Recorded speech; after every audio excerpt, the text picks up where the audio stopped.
Long before history was written down, the ancient world left behind evidence we still don't know how to explain.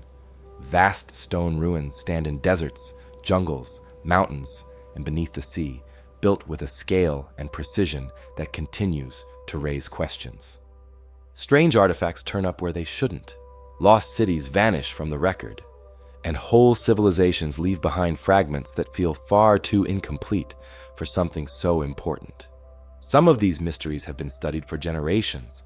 Archaeologists, historians, engineers, and scientists have tested the stones, mapped the ruins, scanned the ground, and searched through the records. And yet, even after decades of research, certain questions remain open. How were these places built? Who made them? Why were they abandoned? And what other evidence is still buried somewhere beneath our feet?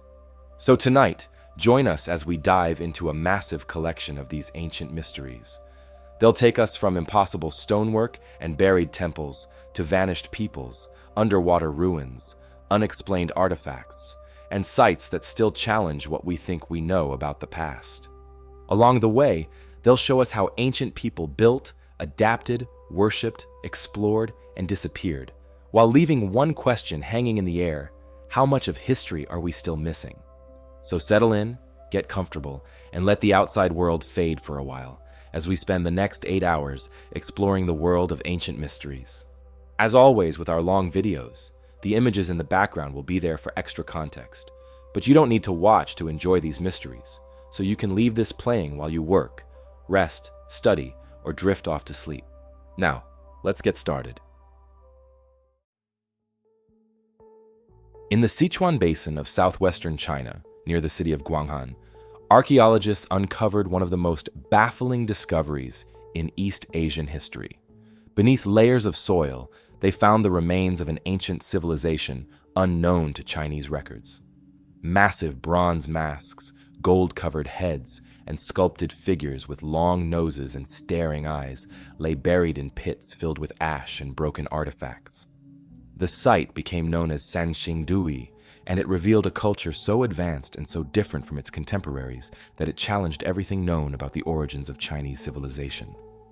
The discovery began in 1929 when a farmer digging an irrigation ditch unearthed a cache of jade pieces. His find attracted little attention until decades later, in 1986, when archaeologists excavating nearby exposed 2 large sacrificial pits containing thousands of objects. What they found stunned the archaeological world. More than 100 large bronze masks and heads, bronze trees covered in intricate decorations, elephant tusks, and gold ornaments weighing several kilograms each. The artifacts dated to around 1200 BC, placing them at the height of the late Bronze Age. Before Sanxingdui, historians believed the cradle of Chinese civilization lay almost entirely in the Yellow River Valley, where the early dynasties of Xia, Shang, and Zhou emerged. The Sanxingdui finds, however, were more than 1,000 kilometers southwest of that region and showed no clear connection to Shang culture. Their artistic style was unlike anything found elsewhere in China or anywhere in the world. The bronze masks are the most striking feature of the discovery. Some measure over 1 meter across, with exaggerated features, almond-shaped eyes that slant upward, long pointed ears, and enormous noses. Several masks have protruding pupils that would have given them a lifelike, almost unsettling gaze. One bronze head, now one of the site's most famous artifacts, was originally covered in a thin sheet of gold, its face expressionless yet commanding. The craftsmanship is extraordinary. The bronze is alloyed with high tin content, allowing for crisp details and thin walls despite its size. The faces share certain common traits: elongated eyes, straight noses, and wide mouths, but they vary in expression and ornamentation. Some appear calm, others fierce. A few have ornate headdresses and decorations suggesting hierarchy or divine status. The features are not Chinese in any conventional sense, leading some early scholars to suggest that Sanxingdui might represent a lost people or even foreign influence. Later research confirmed that the artifacts were local creations, but the question of what they represent remains open. Alongside the masks, archaeologists uncovered bronze human figures including one nearly 3 meters tall standing on a pedestal. Its hands are extended as if holding a staff or ritual object that is now missing. Nearby, fragments of large bronze trees with spiraling branches and birds perched on them were found. These objects may have represented a mythic world tree, a concept shared across ancient cultures that symbolized the link between heaven and earth. The sheer quantity of metalwork at Sanxingdui is remarkable. The total amount of bronze used far exceeds that of comparable sites from the same period, yet much of it was deliberately broken or burned before burial. The two main pits, known as the sacrificial pits, appear to have been used to deposit offerings after elaborate ceremonies.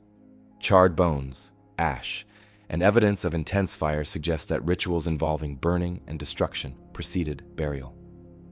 Ivory tusks, jade blades, and gold masks were thrown into the pits, apparently as sacrifices to gods or ancestors. The act of destroying valuable objects before burial points to complex religious beliefs about transformation and renewal. Radiocarbon dating places the construction of the Sanxingdui site between 1600 and 1200 BC, roughly contemporary with the late Shang dynasty. However, the differences between the two cultures are striking. The Shang left written records carved into oracle bones, while Sanxingdui has produced no trace of writing. The Shang made small ritual bronzes decorated with intricate patterns of dragons and animals. Sanxingdui's bronzes are monumental, sculptural, and almost abstract. This contrast has led scholars to propose that Sanxingdui belonged to a separate civilization, one that developed independently in the Sichuan Basin. The site sits on the banks of the Min River, a tributary of the Yangtze. The fertile valley would have supported agriculture and trade routes linking the interior of China with the southwest. Later, Chinese texts mention a mysterious kingdom in this region called Shu, described as wealthy and powerful, but eventually absorbed by other states. Sanxingdui may have been the capital of that lost kingdom. In 2021, excavations revealed 6 additional sacrificial pits near the original ones, containing more artifacts of the same style. Among them were more bronze heads with gold masks, intricate altars, and vessels unlike anything found elsewhere. The discoveries confirmed that the Sanxingdui culture was part of a broader network that extended across the Sichuan Basin. Its people possessed advanced bronze-working technology equal to or exceeding that of the Shang, yet they seem to have disappeared suddenly around 1100 BC. The reason for their disappearance is unknown. Evidence suggests that the city of Sanxingdui was abandoned at roughly the same time the culture vanished. Some researchers believe a massive earthquake diverted the Min River, cutting off the settlement's water supply and forcing the population to move. Others point to flooding or invasion. Whatever the cause, the civilization that created the monumental masks left no written record and no direct descendants identifiable in the archaeological record. The artistic legacy of Sanxingdui remains one of the greatest mysteries of Chinese prehistory. The masks' faces, with their inhuman proportions and emotionless expressions, appear more divine than human. They may depict gods, ancestors, or spiritual intermediaries. Some scholars interpret the exaggerated eyes as symbols of vision or enlightenment, the ability to see beyond the physical world. The presence of gold covering suggests that these objects were not everyday statues, but sacred icons used in state rituals. No single explanation fully accounts for the scope of Sanxingdui's achievements. The masks, trees, and figures represent a level of artistic and technological sophistication unexpected for their time and place. Off the southern coast of Japan, beneath the clear waters of the East China Sea, lies one of the most puzzling underwater formations ever discovered. Divers describe vast terraces of stone, sharp-edged staircases, and pillars rising from the seafloor. The site sits near the small island of Yonaguni, the westernmost of Japan's Ryukyu Islands, only a short distance from Taiwan. Known as the Yonaguni Monument, it is a place where geology and archaeology collide, where the boundary between natural formation and ancient construction remains uncertain. The monument was discovered in 1986 by a local diver named Kihachiro Aratake while exploring a popular site known for hammerhead sharks. About 25 meters below the surface, he noticed a massive structure of layered rock stretching more than 70 meters long and rising 25 meters from the seabed. Its surfaces appeared too smooth and its corners too straight to be random. The formation looked like a stepped pyramid, broad platforms descending in regular intervals, each connected by sharp-edged stairways and terraces. News of the discovery spread quickly through Japan's diving community and soon reached geologists and archaeologists. When detailed surveys began, the full scale of the formation became clear. The main structure consists of several large terraces, flat plains, and vertical walls arranged in right angles. On one side, a massive staircase rises in near-perfect symmetry. Other features include what appear to be corridors, columns, and a large triangular block, sometimes called the Turtle Monument, for its shape. The entire formation measures about 150 meters in length, making it one of the largest submerged structures in the world. The debate over its origin began almost immediately. Geologists argue that the monument is natural, the result of tectonic forces fracturing the sandstone and mudstone layers that make up the seabed. The region is prone to earthquakes, and the rock breaks along horizontal and vertical joints, producing geometric shapes when exposed to erosion. Over thousands of years, wave action could have smoothed the surfaces and accentuated the clean lines now visible. Supporters of this theory point to similar formations found on land in Okinawa and Taiwan that show the same kind of stepped pattern. Others, however, see clear signs of human involvement. The sharp corners, consistent angles, and apparent symmetry across large sections suggest deliberate shaping. Some divers have claimed to identify carved staircases, pathways, and even what might be pillars or gates. One section, known as the Grand Staircase, rises in steps that look precisely measured. Another, called the Stage, is a broad rectangular platform resembling a plaza. These features, they argue, are too organized to be the work of natural forces alone. Japanese marine geologist Masaki Kimura became the most prominent advocate for a man-made origin. After years of underwater study, he proposed that Yonaguni represents the remains of an ancient city built during the last ice age, when sea levels were more than 100 meters lower than today. According to this theory, the monument could have been above water between 10 and 12,000 years ago, predating the earliest known civilizations. Kimura suggested that rising seas following the end of the Ice Age eventually submerged the site, preserving it beneath the waves. If true, this would push back the timeline of advanced architecture by several millennia. However, the evidence remains circumstantial. No tools, pottery, or human artifacts have ever been recovered from the site. The supposed carvings and geometric lines can also be explained by natural fracturing. Most archaeologists remain skeptical, noting that while the monument appears artificial from certain angles, the same patterns can occur in nature under specific geological conditions. Still, there are details that continue to puzzle researchers. On the upper terraces, some blocks seem to have been separated cleanly from the bedrock as though quarried. Certain surfaces appear polished beyond what erosion would typically produce. Small depressions and grooves on several stones look deliberate, though erosion by marine organisms can create similar effects. The monument's orientation also aligns roughly east to west, mirroring the direction of the setting sun.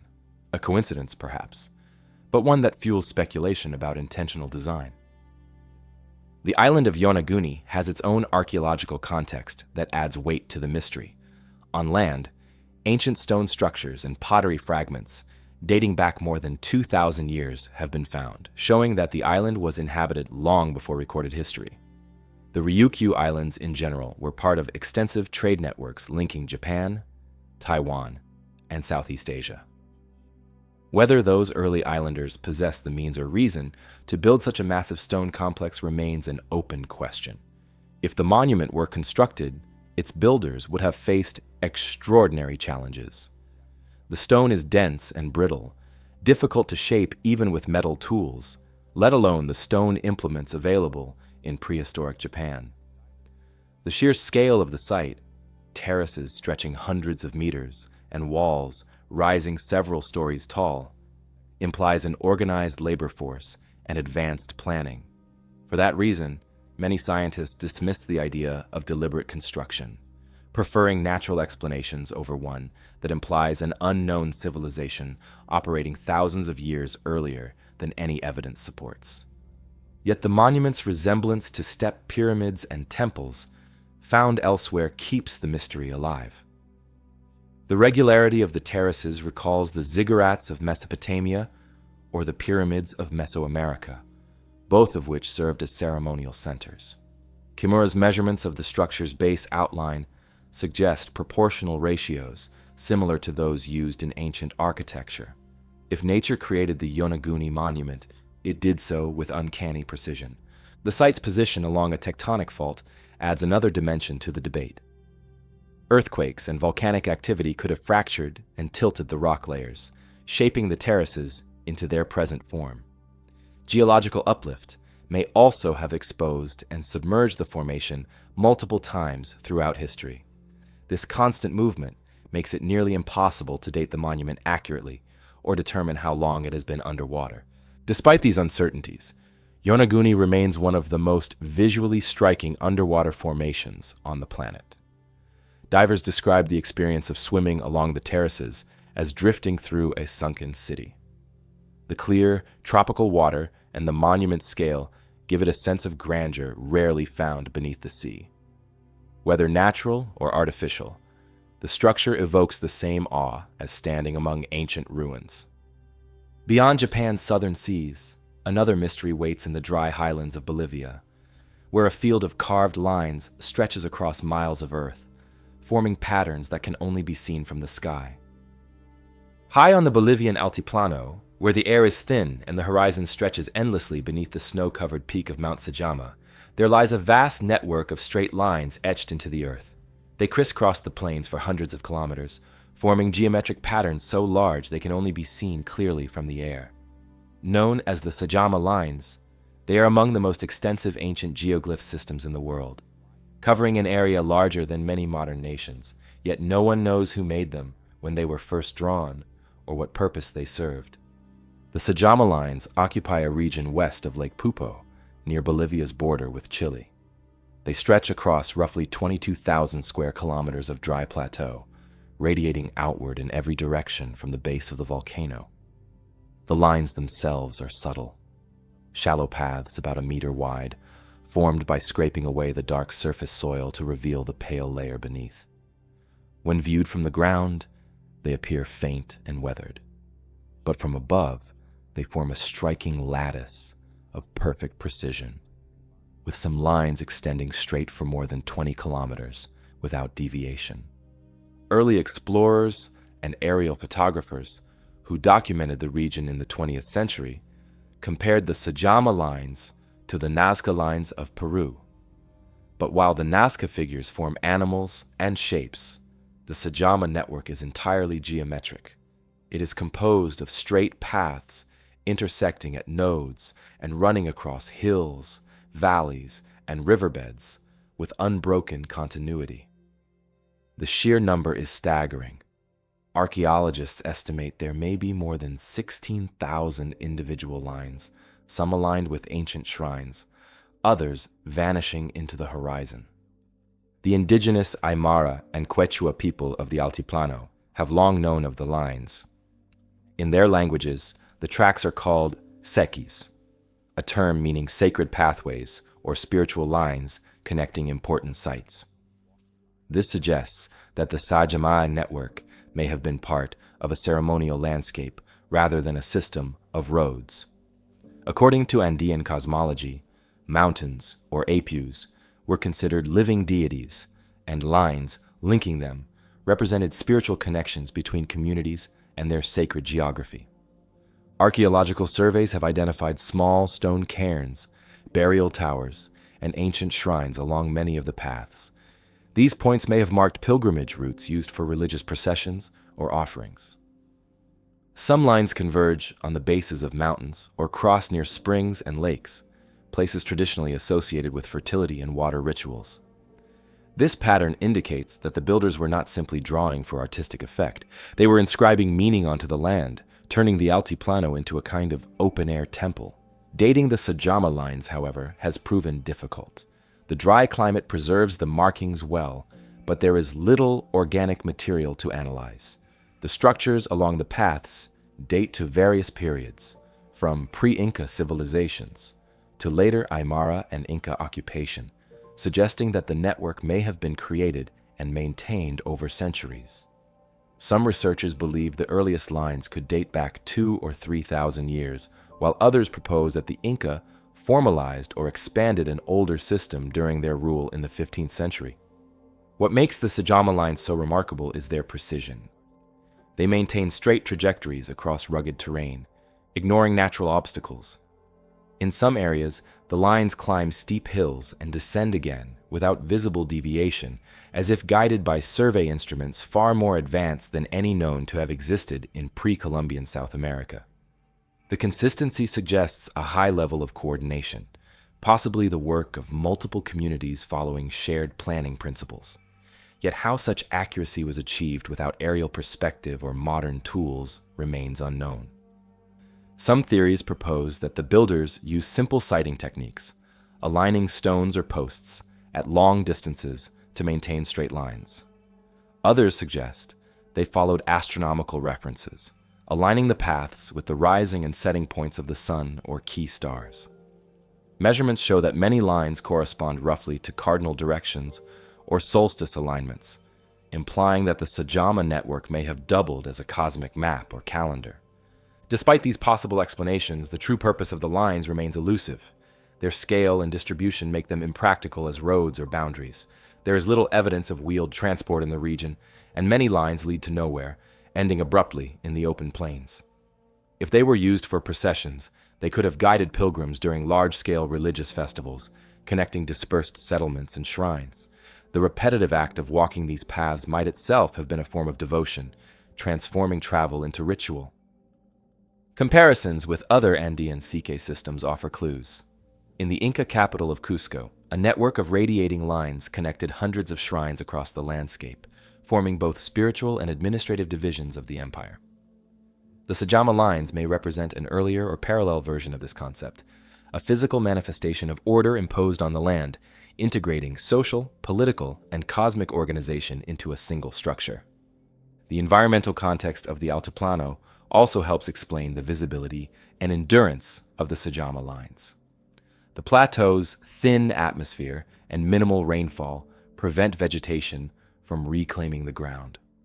The lines, etched by scraping away the dark, oxidized surface layer, contrast sharply with the lighter sediment beneath. Even after centuries of wind and erosion, their outlines remain clear. At ground level, they seem random, but from the slopes of Mount Sajama or from above, they form a vast geometric pattern that dwarfs any single human effort. The surrounding region contains other ancient structures that reinforce the sacred nature of the landscape. Stone burial towers, known as chulpas, rise on nearby hills, and petroglyphs depicting animals and humans adorn scattered boulders.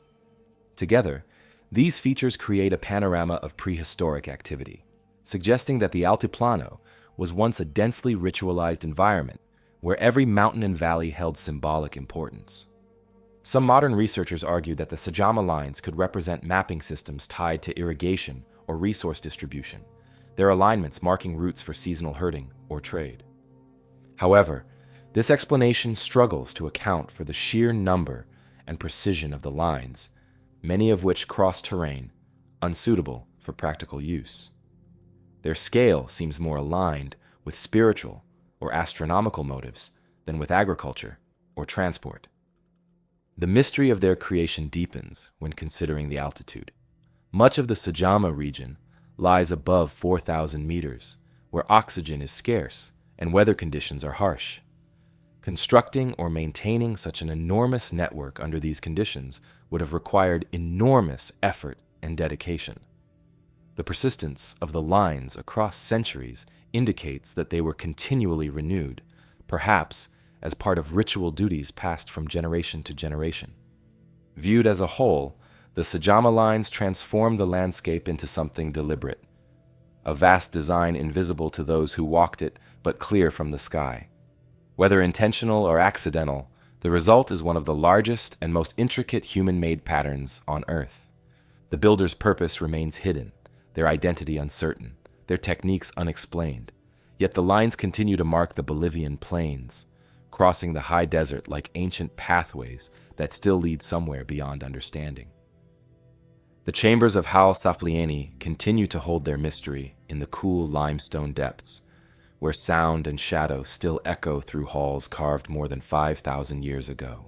On the island of Malta, hidden beneath the modern streets of Paula, lies one of the strangest and most sophisticated prehistoric monuments ever discovered. It is entirely underground, a labyrinth of chambers carved by hand more than 5,000 years ago. Known as the Hypogeum of Hal-Saflieni, it is part burial site, part temple, and entirely mysterious. Nothing else in Europe matches its complexity, and its purpose remains one of prehistory's great unanswered questions. The Hypogeum was discovered by accident in 1902, when workers cutting cisterns for a new housing project broke through into an opening in the rock. Inside was a vast series of passages leading to chambers on multiple levels. At first, the discovery was kept quiet to avoid construction delays, but once archaeologists began excavating, they realized the site was unlike any other Neolithic structure known at the time. It was not built with blocks or masonry. Every wall, ceiling, and doorway had been carved directly into the limestone bedrock using stone tools. Dating to around 3600 BC, the Hypogeum belongs to the same culture that built Malta's great above-ground temples, such as Tarxian and Hagar Kim. These people flourished on the island for over 1,000 years, constructing massive stone sanctuaries decorated with spirals, animal carvings, and altars. The Hypogeum, however, takes that architectural tradition underground. The structure descends over 12 meters below the surface across 3 main levels. The upper level contains narrow passages and small burial niches, likely the earliest part of the complex. The middle level holds the most elaborate rooms, including the so-called oracle room and the main chamber, both featuring curved walls that mimic the style of the surface temples. The lower level, accessible by a carved staircase, leads to deeper chambers thought to have served as ossuaries or ceremonial spaces. In total, the complex includes more than 30 interconnected rooms, some large enough to hold dozens of people. During excavation, archaeologists recovered the remains of over 7,000 individuals, along with pottery, stone beads, obsidian blades, and small figurines typical of Maltese prehistoric art. Many of the bones showed evidence of secondary burial, meaning bodies were first placed elsewhere, then later transferred into the Hypogeum after decomposition. This practice suggests a ritualized treatment of death, where the structure may have served as both tomb and temple for ancestor worship. The walls of the chambers were decorated with red ochre spirals and dots painted directly onto the stone. In the largest hall, curved supports and false doorways were sculpted to imitate the architecture of above-ground temples. The craftsmanship is precise, and the acoustic properties are striking. The curved ceilings and polished surfaces cause sound to carry in unusual ways. A single voice can resonate through the chambers with deep, vibrating tones. Experiments have shown that low-frequency sounds in the oracle room can be heard throughout the complex, amplifying chanting or speech. It is possible that rituals or ceremonies were designed specifically to use these effects, adding an auditory dimension to the space. The purpose of the Hypogeum remains debated. While clearly used for burials, its size and sophistication suggest it also had ceremonial or religious significance. The effort required to carve such a structure with only stone and bone tools would have taken decades. The builders removed thousands of tons of limestone, hauling it out through narrow corridors without the aid of metal tools or pack animals. Such an undertaking implies a society capable of organizing large-scale labor and sustained projects over generations. One of the most intriguing discoveries within the Hypogeum was a small clay figurine known as the Sleeping Lady. It depicts a reclining woman on a couch or bed, her body rendered in soft curves, her head resting on a pillow. The figure's relaxed pose and rounded form differ from the stylized idols found elsewhere, suggesting that she may have represented fertility, rest, or the transition between life and death. The fact that she was found in the depths of the Hypogeum supports the idea that the complex had strong symbolic associations with rebirth or the afterlife. The architecture of the Hypogeum displays advanced understanding of space, symmetry, and design. Some chambers are circular, others rectangular, yet all are balanced in proportion. The builders used red ochre pigment not only for decoration but also to highlight structural features and perhaps to mark sacred areas. In the oracle room, a niche with a perfectly smooth surface may have served as a focus for ritual recitation, its resonance magnifying sound like a primitive amplifier. Archaeological evidence shows that the Hypogeum was used continuously for several centuries before being sealed. At some point around 2500 BC, the culture that built it disappeared. Malta's temples were abandoned, and no new monuments were constructed for nearly 1,000 years. The reasons for this collapse remain unknown. Environmental decline, resource depletion, or social upheaval may have played a role. The people who succeeded them left no record explaining what happened, and the Hypogeum lay forgotten until its accidental rediscovery thousands of years later. The design of the Hypogeum has few parallels. Some scholars compare it to the rock-cut tombs of later Mediterranean cultures, but it predates them by millennia. Its spiral motifs resemble those at Newgrange in Ireland, suggesting distant connections or shared symbolism across Neolithic Europe. The combination of architecture, art, and sound design within a subterranean space makes it unique. No other known site from this period demonstrates such integration of form and function in the service of ritual. Among the many unanswered questions is how the builders maintained light while working deep underground. The chambers show no soot marks, implying that torches or open flames were rarely used. Some suggest they employed reflective surfaces or oil lamps that produced minimal smoke. Others propose that sections of the complex were open to the sky during construction and later sealed, though no direct evidence confirms this. The Hypogeum's creators remain anonymous. They left no inscriptions, no identifiable language, and no written explanation of their beliefs. All that survives is the architecture itself, a monument to precision and purpose carved into solid rock. Whether it was a tomb, a temple, or something that combined both roles, the Hypogeum represents one of the earliest examples of monumental subterranean design in human history.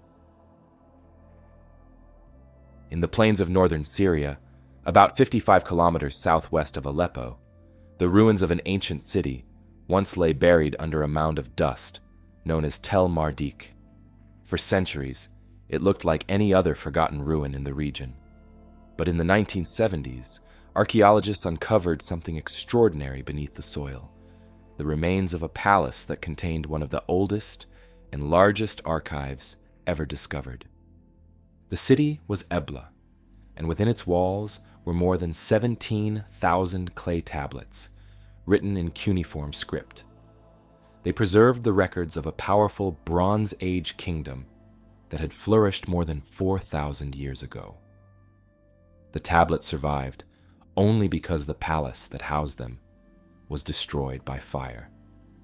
The burning of Ebla's royal archives transformed the city's destruction into its preservation.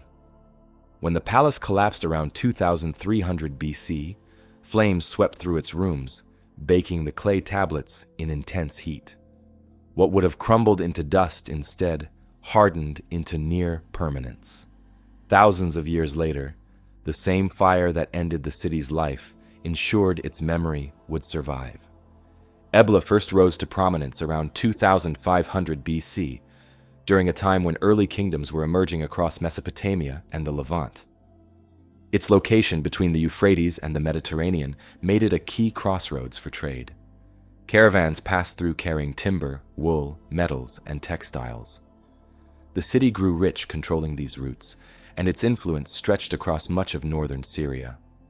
The royal palace stood at the center, built of mud brick walls lined with limestone, and within it scribes recorded every detail of the kingdom's affairs. The archives they left behind were vast.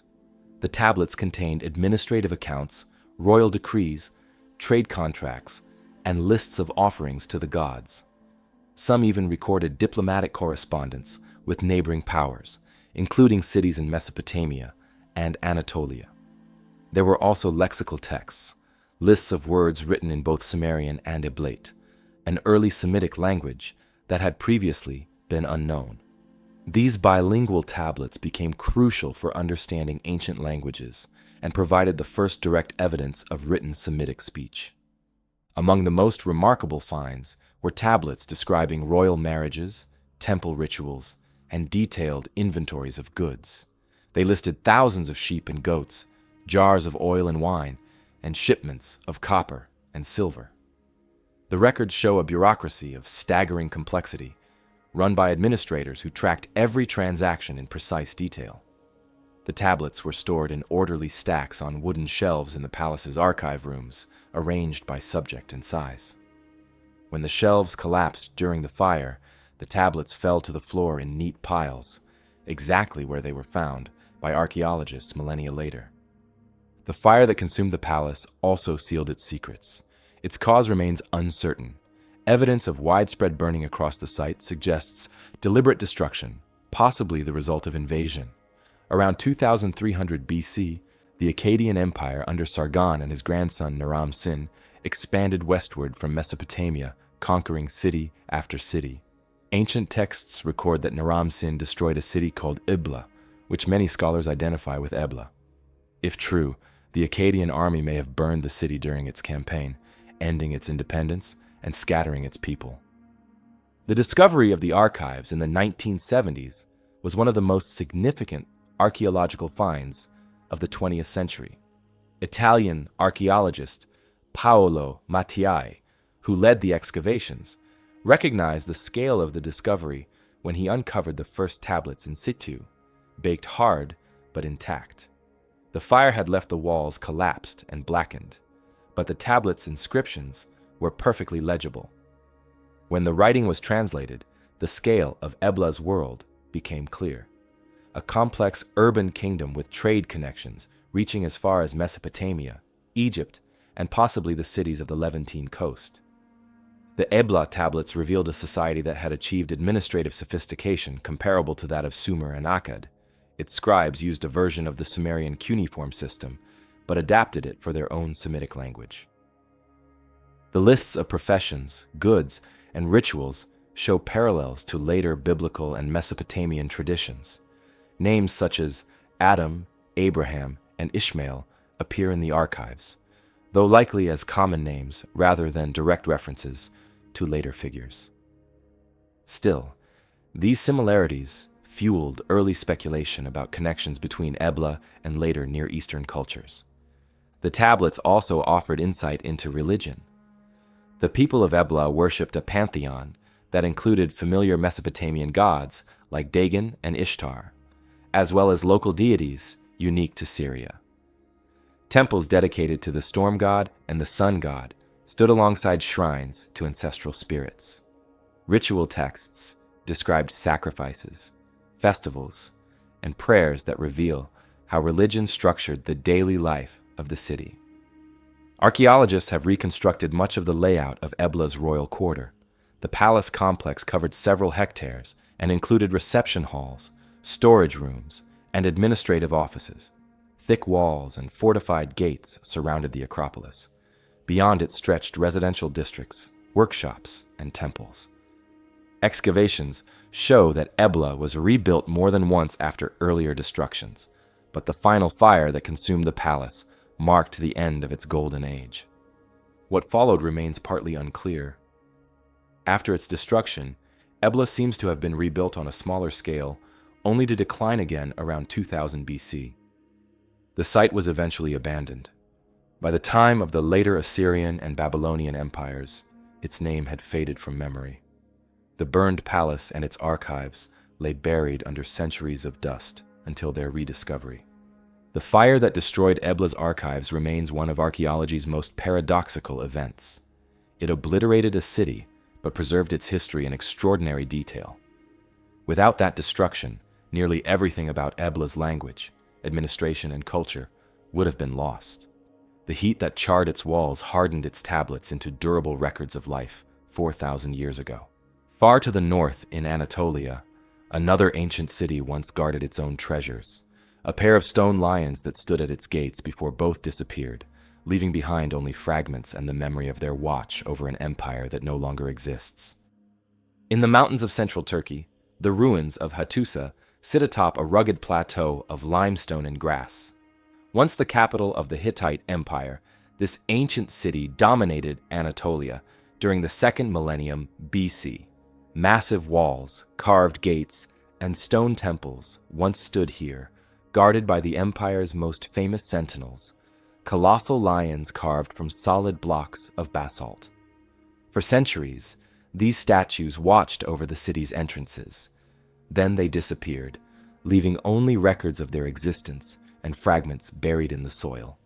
The fate of the Hattusa lions remains one of archaeology's quiet mysteries. Hattusa lies near the modern Turkish village of Boğazköy, about 200 kilometers east of Ankara. It was established as a fortified settlement around 1600 BC, when the Hittites rose to power and forged one of the great Bronze Age empires. At its height, the city covered more than 100 hectares, enclosed by a massive wall that stretched for 6 kilometers and included several monumental gates. The most famous of these were the Lion Gate, the King's Gate, and the Sphinx Gate. Each entrance was guarded by stone reliefs of mythological creatures, or gods, meant to protect the city from harm. The Lion Gate was one of the city's main entrances, built on the southwestern side of the wall. 2 massive lion sculptures, each carved from single blocks of basalt, flanked the doorway. They stood nearly 2 meters tall, with open mouths, staring eyes, and stylized manes. The craftsmanship was precise, the symmetry near perfect. The lions were not merely decorative. In Hittite religion, they symbolized strength, protection, and divine authority. To pass between them was to cross from the world of men into the realm of the gods. The Hittites often incorporated animal symbolism into their architecture. Lions appeared on seals, weapons, and throne decorations. In art and myth, they were associated with the storm god, the protector of kings. Reliefs from across the empire show kings standing on lions or gripping them by the mane as a symbol of dominance over chaos. The gate sculptures at Hattusa represented that same balance, guardians holding watch over the empire's spiritual and political heart. When archaeologists began excavating Hattusa in the early 20th century, they found fragments of these statues, weathered but still imposing. The German archaeologist Hugo Winkler, who uncovered the site starting in 1906, identified the Lion Gate as one of the best preserved sections of the wall. The basalt blocks of the gate remained largely intact, but the lions themselves had suffered damage. One was missing part of its face. The other had been removed entirely. What happened to the original lions is uncertain. Some scholars believe they were destroyed in antiquity, possibly during the city's fall around 1200 BC. Others suggest they were taken or repurposed in later centuries, perhaps reused in construction or looted by local populations. Stone from Hattusa was valuable and easy to transport, and the ruins were quarried repeatedly throughout history. Still, the disappearance of such prominent sculptures, carved directly into the gate's massive blocks, suggests a deliberate act. Hattusa's decline coincided with the great upheaval known as the Bronze Age collapse, when nearly every major civilization in the eastern Mediterranean was destroyed or abandoned. The Hittite Empire fell along with them, its capital burned, and its population dispersed. Excavations show signs of intense fire in the upper city and widespread destruction. After that, the site lay deserted for centuries. The basalt lions may have been damaged or removed during this time, either by invaders or later settlers seeking building materials. The surviving fragments of the Lion Gate offer clues about their construction. Each lion was carved in high relief from a single block fitted into the wall's limestone frame. The carvers used copper chisels and stone hammers to shape the basalt, a hard material requiring great skill to manipulate. Traces of polishing suggest the lions once had a smooth finish, and remnants of pigment hint they may have been painted, perhaps in red, black, and white, like other Hittite sculptures. When sunlight struck them, their eyes would have gleamed against the dark stone, creating a vivid impression for anyone approaching the gate. The symbolism of the lions extended beyond decoration. In Hittite cosmology, gates and thresholds were sacred. They represented points of contact between the human and divine worlds. The Lion Gate sculptures therefore had a dual role, as physical guardians of the city and as metaphysical protectors warding off evil spirits. Inscriptions from other Hittite sites invoke lions in prayers for strength and safety, reinforcing their connection to divine power.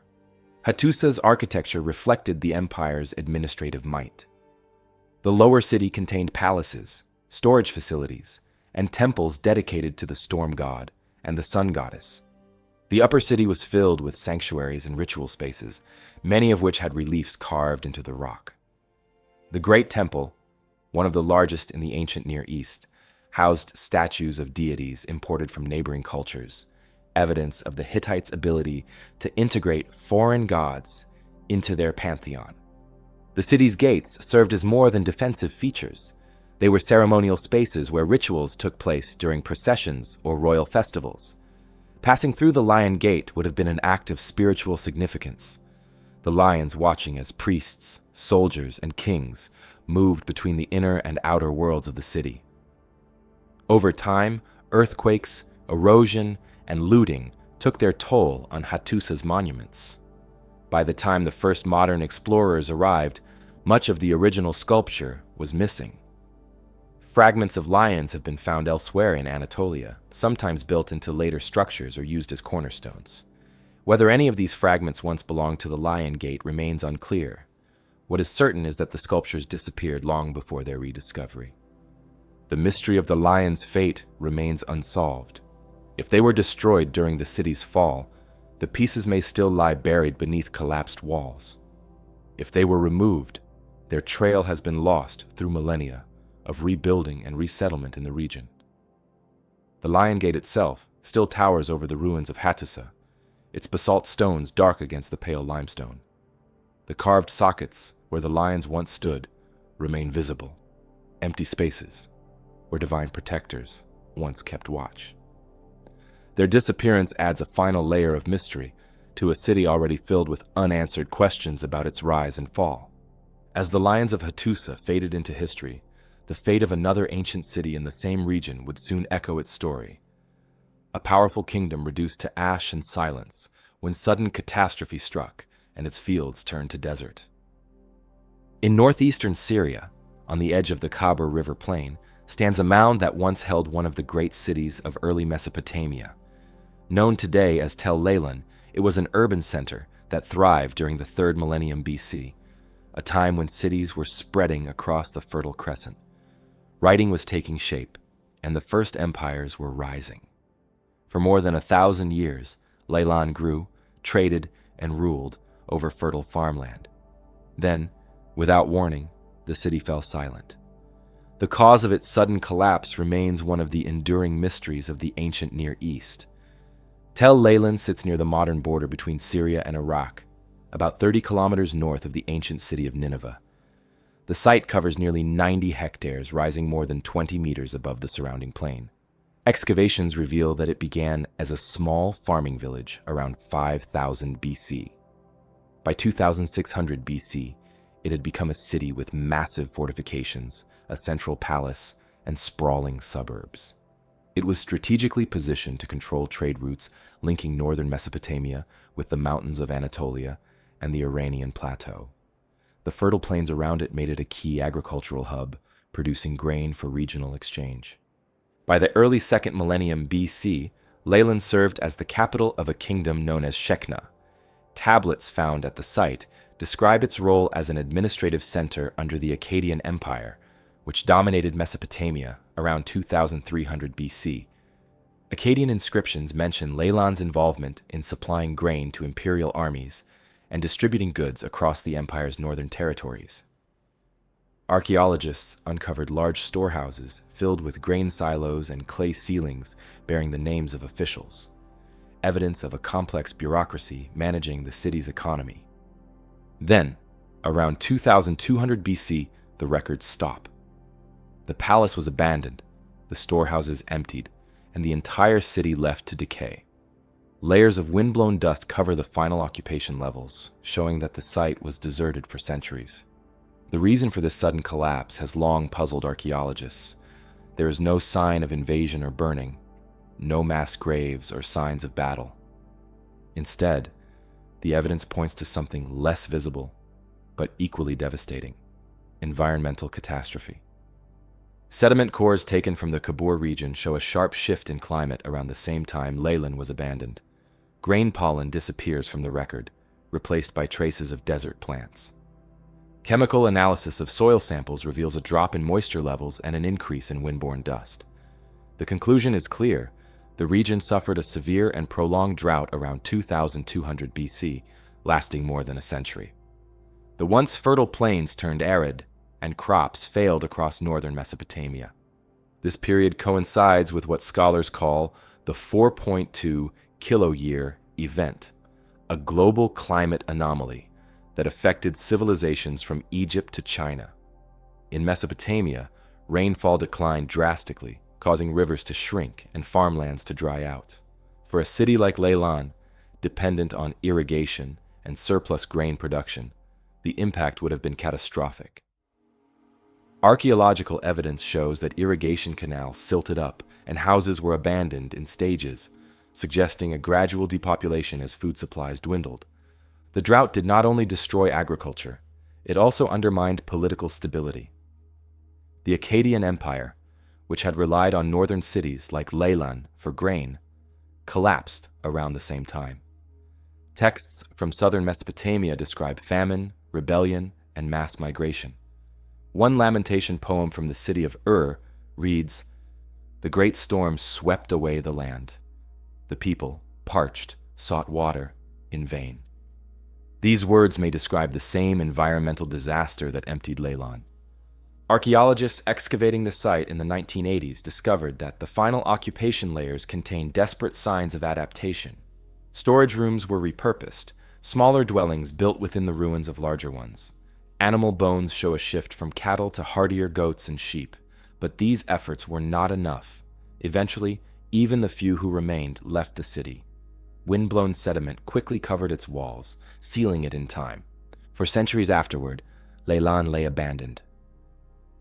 When it was finally reoccupied around 1900 BC, the region had recovered somewhat, and the Amorite kingdoms that succeeded the Akkadians rebuilt the city. By then, its old name had been forgotten, and it was known as Shekna. The new rulers established palaces and administrative buildings, reviving its role as a trading center. But the city never regained its former size or influence. Its population remained modest, and by the end of the 2nd millennium BC, it had faded once again into obscurity. The sudden collapse of Tel Leilan stands as one of the earliest known examples of urban abandonment linked to climate change. Unlike cities destroyed by war or fire, Leilan's fall left behind no dramatic ruins, only empty streets and dust. Its decline reveals how fragile even early complex societies could be when faced with environmental stress. The Akkadian Empire's dependence on Leilan's grain may have spread the disaster southward, helping trigger famine and political breakdown across Mesopotamia. The archaeological layers tell a detailed story of this transformation. Beneath the top of the mound, researchers uncovered the remains of the old Akkadian administrative quarter, complete with archive rooms containing clay ceilings stamped with official names. Below that, earlier strata revealed a thriving early dynastic city with temples and industrial areas, Above it, the post-collapse layers show the effects of wind erosion and abandonment, a clear boundary between prosperity and desolation. The drought that struck the region was not uniform. In southern Mesopotamia, cities like and Lagash survived by relying on the Tigris and Euphrates. But the north lacked such dependable rivers. The Kabur Plain depended on seasonal rainfall, and when those rains failed, there was no alternative. Populations migrated southward, straining the resources of other regions. Archaeological surveys across northern Syria show dozens of smaller sites also abandoned at this time, suggesting a widespread demographic collapse. Whatever combination of forces brought down Leilan, the city's end was abrupt and total. For nearly 3 centuries, the Great Mound stood empty, a ghost city surrounded by desert. When new settlers returned generations later, they built atop the ruins, unaware of the civilization that had thrived and died beneath their feet. Farther south, in the heart of Mesopotamia, another city would rise to collect the world's first library, a vast archive of clay tablets that preserved the knowledge of a civilization until the day its walls burned and its shelves turned to ash. In the ruins of Nineveh, near modern-day Mosul in northern Iraq, archaeologists uncovered what many call the world's first great library. It was built by a king whose empire dominated the Near East in the 7th century BC, Ashurbanipal, the last great ruler of Assyria. Within his palace lay rooms filled with shelves of clay tablets inscribed in cuneiform, covering everything from royal decrees to medical recipes, omens, and ancient myths. But when Nineveh fell, the library burned. Its scrolls of clay, hardened by fire, survived where the city did not. The result is one of the greatest archaeological discoveries ever made, and one that still conceals mysteries about what knowledge was lost. Ashurbanipal ruled Assyria between 668 and 627 BC, inheriting an empire that stretched from Egypt to Persia. His capital at Nineveh was a city of monumental palaces, gardens, and temples, adorned with sculpted reliefs depicting his conquests and hunts. Yet, unlike many rulers of his age, Ashurbanipal considered himself not only a warrior, but also a scholar. He boasted of being able to read and write in Sumerian and Akkadian, the languages of his forefathers. His ambition was to gather every written work known to the ancient world, creating a repository of knowledge that would preserve the wisdom of previous civilizations. The library he built inside his royal palace eventually contained more than 30,000 tablets. They covered an astonishing range of topics: astronomy, mathematics, medicine, law, literature, and ritual. Some tablets contained royal correspondence or military reports. Others recorded omens and divination texts used by priests to predict the future. There were lexical lists for teaching scribes, hymns to gods, and medical prescriptions detailing cures using herbs and minerals. Collectively, they represent the accumulated knowledge of Mesopotamia, spanning nearly 2 millennia of history. Among the most famous works recovered from Ashurbanipal's library is the Epic of Gilgamesh, the oldest known literary narrative. The story follows the semi-divine King Gilgamesh and his companion Enkidu on a quest for immortality. It includes a flood narrative that parallels the later biblical story of Noah, suggesting that such tales were part of a much older Mesopotamian tradition. Fragments of the epic were found on multiple tablets, some overlapping, allowing scholars to reconstruct large portions of the text for the first time in modern history. The library also contained texts far older than the Assyrian Empire itself. Ashurbanipal's scribes collected copies of ancient Sumerian writings from cities like Uruk, Nippur, and Babylon. These were meticulously duplicated onto new clay tablets and stored in the archives. To organize his collection, the king ordered that each tablet bear his name and a curse against anyone who removed it. Many tablets begin with the same inscription: Palace of Ashurbanipal, King of the World, King of Assyria. The warning that follows is explicit, that those who steal or damage the text will incur the wrath of the gods. The archive rooms were carefully planned. Excavations show that tablets were arranged by subject, stacked on wooden shelves or in baskets. Each section corresponded to a different discipline: medicine, divination, mathematics, or ritual. Some rooms may have been used as scriptoria, where scribes copied and translated older texts into Akkadian, preserving traditions that would otherwise have vanished. The collection was both a library and a state archive, containing treaties, royal edicts, and correspondence from across the empire. When Nineveh fell to a coalition of Babylonians and Medes in 612 BC, the city was destroyed by fire. The wooden shelves burned, and the palace collapsed, but the clay tablets survived. The heat of the flames baked them hard, turning fragile clay into durable ceramic. Buried under layers of ash and rubble, they remained preserved for over 2,000 years. The rediscovery of Ashurbanipal's library began in the mid-19th century. British archaeologist Austen Henry Layard, excavating at Nineveh between 1849 and 1851, unearthed thousands of tablets scattered through the ruins. Many were sent to the British Museum, where scholars like George Smith began the long process of deciphering them. In 1872, Smith famously translated the flood story from the Epic of Gilgamesh, causing a sensation in Victorian England. The discovery confirmed that a civilization far older than the Greeks had produced literature, science, and philosophy in written form. Not all of the tablets, however, were identified or reconstructed. Thousands remain fragmented, their inscriptions incomplete. Some were lost during excavation or transport, while others disintegrated after exposure to the air. Even today, large portions of the library remain buried under Nineveh's ruins. Archaeologists believe that several archive rooms have never been fully excavated, suggesting that the collection may be far larger than the 30,000 tablets already known. The burning of the library, while destructive to the city, ensured its survival in a way that parchment or papyrus never could. If the archives had been made of organic material, they would have vanished entirely.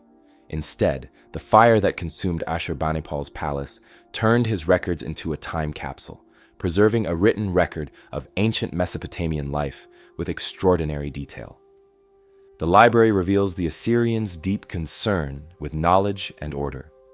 Among the texts are instructions for temple rituals, manuals for divination, and astronomical observations charting the movement of stars and planets. These records show how early scientists and priests merged religion with empirical observation. The Assyrians believed that the heavens mirrored the affairs of the earth, and by understanding the stars, they could predict events such as floods, eclipses, and the fate of kings. Medical texts provide insight into early attempts at diagnosis and treatment. They describe symptoms and prescribe remedies using herbs, animal parts, and minerals. Diseases were often attributed to supernatural causes, but treatments combined ritual and practical medicine in ways that show a surprisingly rational understanding of the body. The library's linguistic importance is equally significant. Without it, much of Mesopotamian language and culture would be unknown today. The tablets preserve Sumerian and Akkadian vocabulary lists that allowed later scholars to decipher both languages. They also confirmed that Mesopotamian myths, law codes, and scientific traditions formed the foundation of later cultures in the region. Despite its value, the library remains incomplete. Many tablets bear evidence of reworking and revision, implying that Ashurbanipal's scribes were still copying and editing texts when the city fell. Some refer to additional collections stored in other cities, including Assur and Nimrud, which have either not been found or were destroyed long ago. The full scope of Ashurbanipal's project, his ambition to preserve all the knowledge of the ancient world, may never be known. Farther to the west, in the heart of ancient Mexico, another great temple would face destruction, not by scholars or time, but by fire and conquest, its stone walls scorched in one of the most devastating events of the Aztec world. In the center of what is now Mexico City, once stood a pyramid that dominated the landscape of the Aztec capital. It was called the Templo Mayor, the Great Temple. and it was the spiritual heart of Tenochtitlan, the most powerful city in pre-Columbian America. Rising from the island city's central plaza, its twin sanctuaries stood atop a massive step platform painted bright red and blue, dedicated to the gods of war and rain. For more than a century, this temple was the focus of Aztec ritual and ceremony. When the Spanish conquistadors arrived in 1519, they described it with awe and fear. 2 years later, it was burned and torn down, its sacred fires extinguished as the Aztec Empire collapsed around it. Tenochtitlan was founded around 1325 on an island in Lake Texcoco. Over the next 2 centuries, the Aztecs transformed it into a metropolis of canals, causeways, and temples. At its center stood the Templo Mayor, the largest and most important structure in the city. It was not a single building, but a layered monument, rebuilt 7 times over the course of Aztec history. Each reconstruction covered the previous one, encasing older temples within new stone. The result was a pyramid over 60 meters tall, crowned by twin shrines, one to Huitzilopochtli, the god of war and the sun, and the other to Tlaloc, the god of rain and fertility. The Templo Mayor was more than a place of worship. It was a symbol of empire. Its twin staircases represented the dual forces that sustained Aztec life, war and agriculture. The entire city revolved around its rituals. Priests climbed the steps daily to offer incense, flowers, and food. During festivals, they performed human sacrifices to nourish the gods and ensure cosmic balance. The temple's summit was said to be the point where heaven and earth met, where the gods received offerings, and the sun renewed its journey across the sky. The scale of Aztec ceremonies at the Templo Mayor astonished even their enemies. Spanish chroniclers later recorded that during the dedication of one rebuilt phase of the temple in 1487, thousands of captives were sacrificed over several days. Whether these numbers are exaggerated or not, the event underscored the temple's central role in affirming political power through religious spectacle. The great stone serpent heads that lined its base, the skull racks displaying the remains of sacrificial victims, and the murals painted in vivid colors all reinforced its image as the axis of the Aztec world. When Hernán Cortés and his Spanish expedition entered Tenochtitlan in November 1519, they were greeted by Emperor Moctezuma II in the shadow of the Templo Mayor. Cortés described the city as larger and more organized than any in Europe, its streets crowded with merchants and priests. He and his men climbed the steps of the temple, where they were shown the shrines of the gods. Chambers darkened with soot from constant fires, their walls spattered with blood offerings. The Spaniards were horrified by what they saw. To them, the temple represented idolatry. To the Aztecs, it embodied divine order. The destruction of the Templo Mayor began less than 2 years later. After months of uneasy coexistence, tensions between the Spaniards and the Aztecs erupted into open conflict.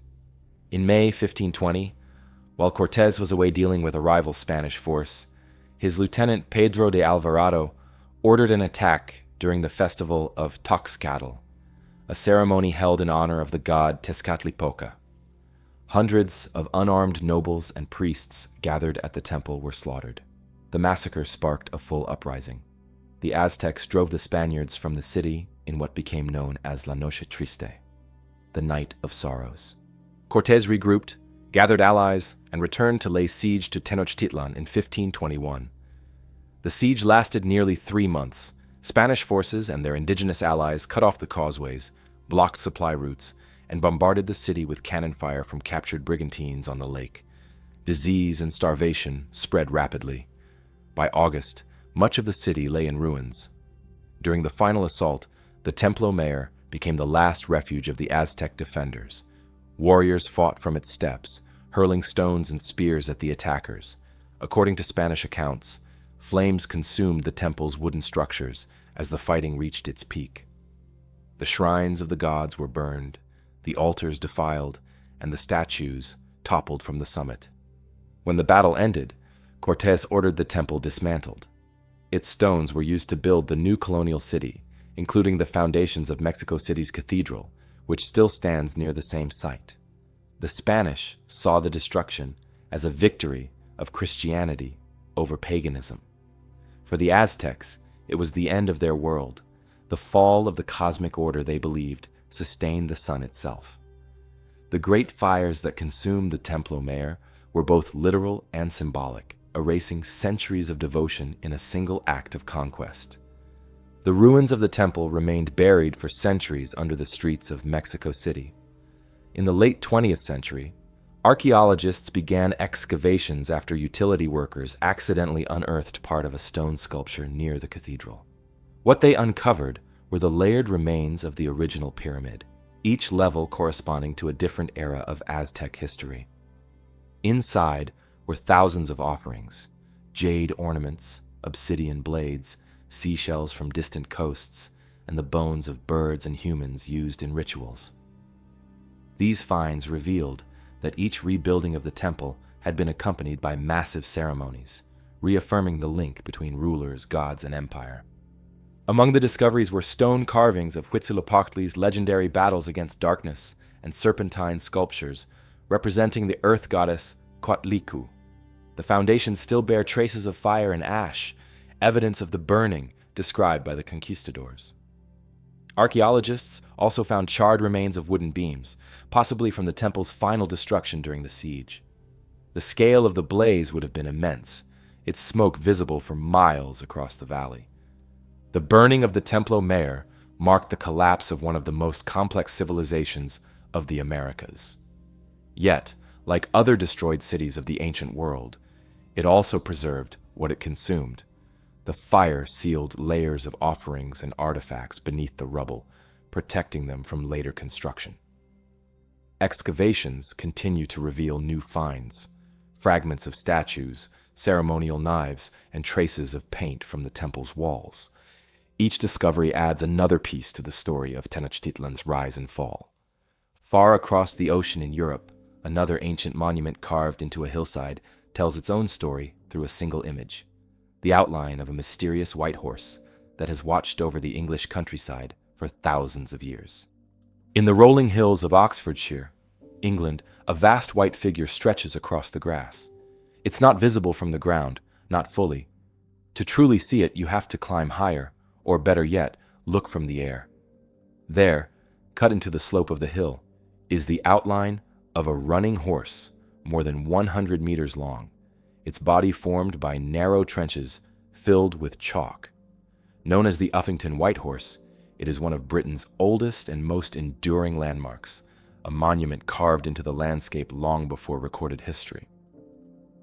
The figure lies on the northern slope of White Horse Hill, overlooking the Vale of the White Horse. Its body is long and sleek, its legs stretched out as if galloping across the hillside. The head is narrow and stylized, the tail sweeping behind in a graceful curve. Unlike later chalk figures that attempt realism, the Uffington horse is abstract and geometric, almost modern in its design. Its creators, whoever they were, understood how to use the contours of the hill to make it appear perfectly proportioned from a distance. For centuries, locals assumed it commemorated a Saxon victory. Medieval chronicles claimed that the figure represented the horse of King Alfred, cut into the chalk to celebrate his defeat of the Danes in the 9th century. Others thought it marked the burial site of an ancient warrior, or a Celtic god. But when archaeologists began studying the figure scientifically, it became clear that the Uffington White Horse was far older than any of these legends. Excavations and optical dating have shown that the horse was first cut between 1380 and 550 BC, during Britain's late Bronze Age or early Iron Age. That makes it at least 3,000 years old, the oldest known chalk figure in Britain, possibly in the world. Its age pushes it deep into prehistory, to a time before written language, when Celtic culture was only beginning to emerge. The hill on which the horse lies is surrounded by ancient earthworks. At its summit is Uffington Castle, an Iron Age hill fort enclosed by ditches and banks that would have once been topped with wooden palisades. Below it, to the east, lies Dragon Hill, a small, flat-topped mound steeped in folklore. Tradition says this was the spot where St. George slew the dragon, its blood scorching the earth so that no grass grows there. These layers of myth and archaeology suggest that the Uffington landscape held ritual importance for thousands of years. The purpose of the White Horse remains uncertain. Its stylized form may have had religious or symbolic meaning. Some scholars believe it represents a tribal emblem or totem animal, marking the territory of an early Iron Age group. Others see it as a depiction of Epona, the Celtic goddess of horses and fertility, whose cult spread across Western Europe. Its visibility from miles away could have made it a statement of identity, a symbol proclaiming ownership or protection over the valley below. Maintaining the figure has always required effort. The chalk trenches must be regularly cleaned and refilled to keep their bright white color. Left alone, grass and soil quickly cover the lines, and the figure disappears. Archaeological evidence shows that generations of people return to the hill every few decades to renew the horse, an act that may have carried ceremonial significance. This tradition of scouring the horse continued into modern times. Historical records from the 18th century describe villagers gathering every 7 years to clean the chalk and hold fairs at the site, complete with games, races, and music. The horse's construction is simple but effective. Its outline was carved into the hill by cutting trenches up to 30 centimeters deep and packing them with crushed chalk. Over time, weathering compacted the chalk, preserving the design. Because the horse sits on a steep slope, rainfall naturally washes away debris, keeping the figure relatively clean. The combination of geology and human maintenance has allowed it to survive far longer than most ancient monuments exposed to the elements. From the air, the white horse appears dynamic, more like a symbol than a creature. Its shape aligns with other prehistoric features in the area, including the ridgeway, a prehistoric trackway running along the hills that may have served as a trade or pilgrimage route. It's possible that the horse was a landmark for travelers, guiding them toward the sacred sites of the region. The nearby hill fort and burial mounds suggest the area was a focus of ritual activity during the Bronze and Iron Ages, perhaps tied to seasonal festivals or celestial events. The horse's age and design invite comparison with continental European art from the same period. Its elongated body and abstract style resemble motifs found on Iron Age coins, pottery, and jewelry from Celtic cultures. This has led some researchers to see the Uffington figure not as a literal animal, but as a symbol of the sun's power and movement, a celestial horse pulling the sun across the sky. The concept of a solar horse appears in myths from Scandinavia to Greece, and the white horse may represent a local expression of that widespread belief. Excavations around the site have yielded few artifacts, which only deepens its mystery. A few Iron Age pottery fragments and post holes near the hill fort suggest human activity, but no structures directly associated with the carving have been found. The figure's creators seem to have intended it to stand alone, an image carved into the living earth rather than built as a monument of stone or wood. During the Roman occupation of Britain, the white horse was still visible. Coins and pottery found nearby show that the area remained significant, possibly as part of a local shrine. Medieval records mention the horse in passing, proof that it never disappeared entirely from local memory. Over time, it became entwined with folklore. Some said it came alive at night, galloping across the hills under the moon. Others believed it marked the grave of a giant, its white shape outlining his fallen steed. What sets the Uffington white horse apart from later chalk figures carved into England's hillsides is its age and abstraction. Most others, such as the Westbury or Osmington horses, were created in the last 3 centuries and attempt to resemble realistic animals. The Uffington figure, by contrast, belongs to an entirely different world of meaning, one where art, ritual, and landscape were inseparable. Across the seas to the east, another mystery endures. The strange clay figures of Japan's ancient Jomon culture, whose wide eyes and alien features have puzzled archaeologists for more than a century. Across the islands of Japan, buried in fields and mountainsides, archaeologists have uncovered thousands of small clay figures that belong to one of the oldest artistic traditions in East Asia. They are called dogu, handmade figurines created during Japan's Jomon period, which lasted from around 14,000 to 300 BC.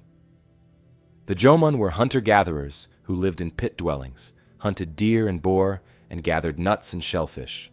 Yet they also produce some of the most distinctive and expressive artifacts of prehistoric Japan. The dogu remain their most mysterious creation. Dog are small, usually between 10 and 30 centimeters tall, made of clay and fired at low temperatures. They depict human-like forms, broad hips, short torsos, and exaggerated features. Some have large, almond-shaped eyes, others intricate patterns carved across their bodies. No two are exactly alike. More than 20,000 have been found across Japan, buried in pits, placed near dwellings, or deposited in what appear to be ritual sites. Their purpose is still unknown, though their presence in nearly every major Jomon settlement suggests they played an important role in daily or spiritual life.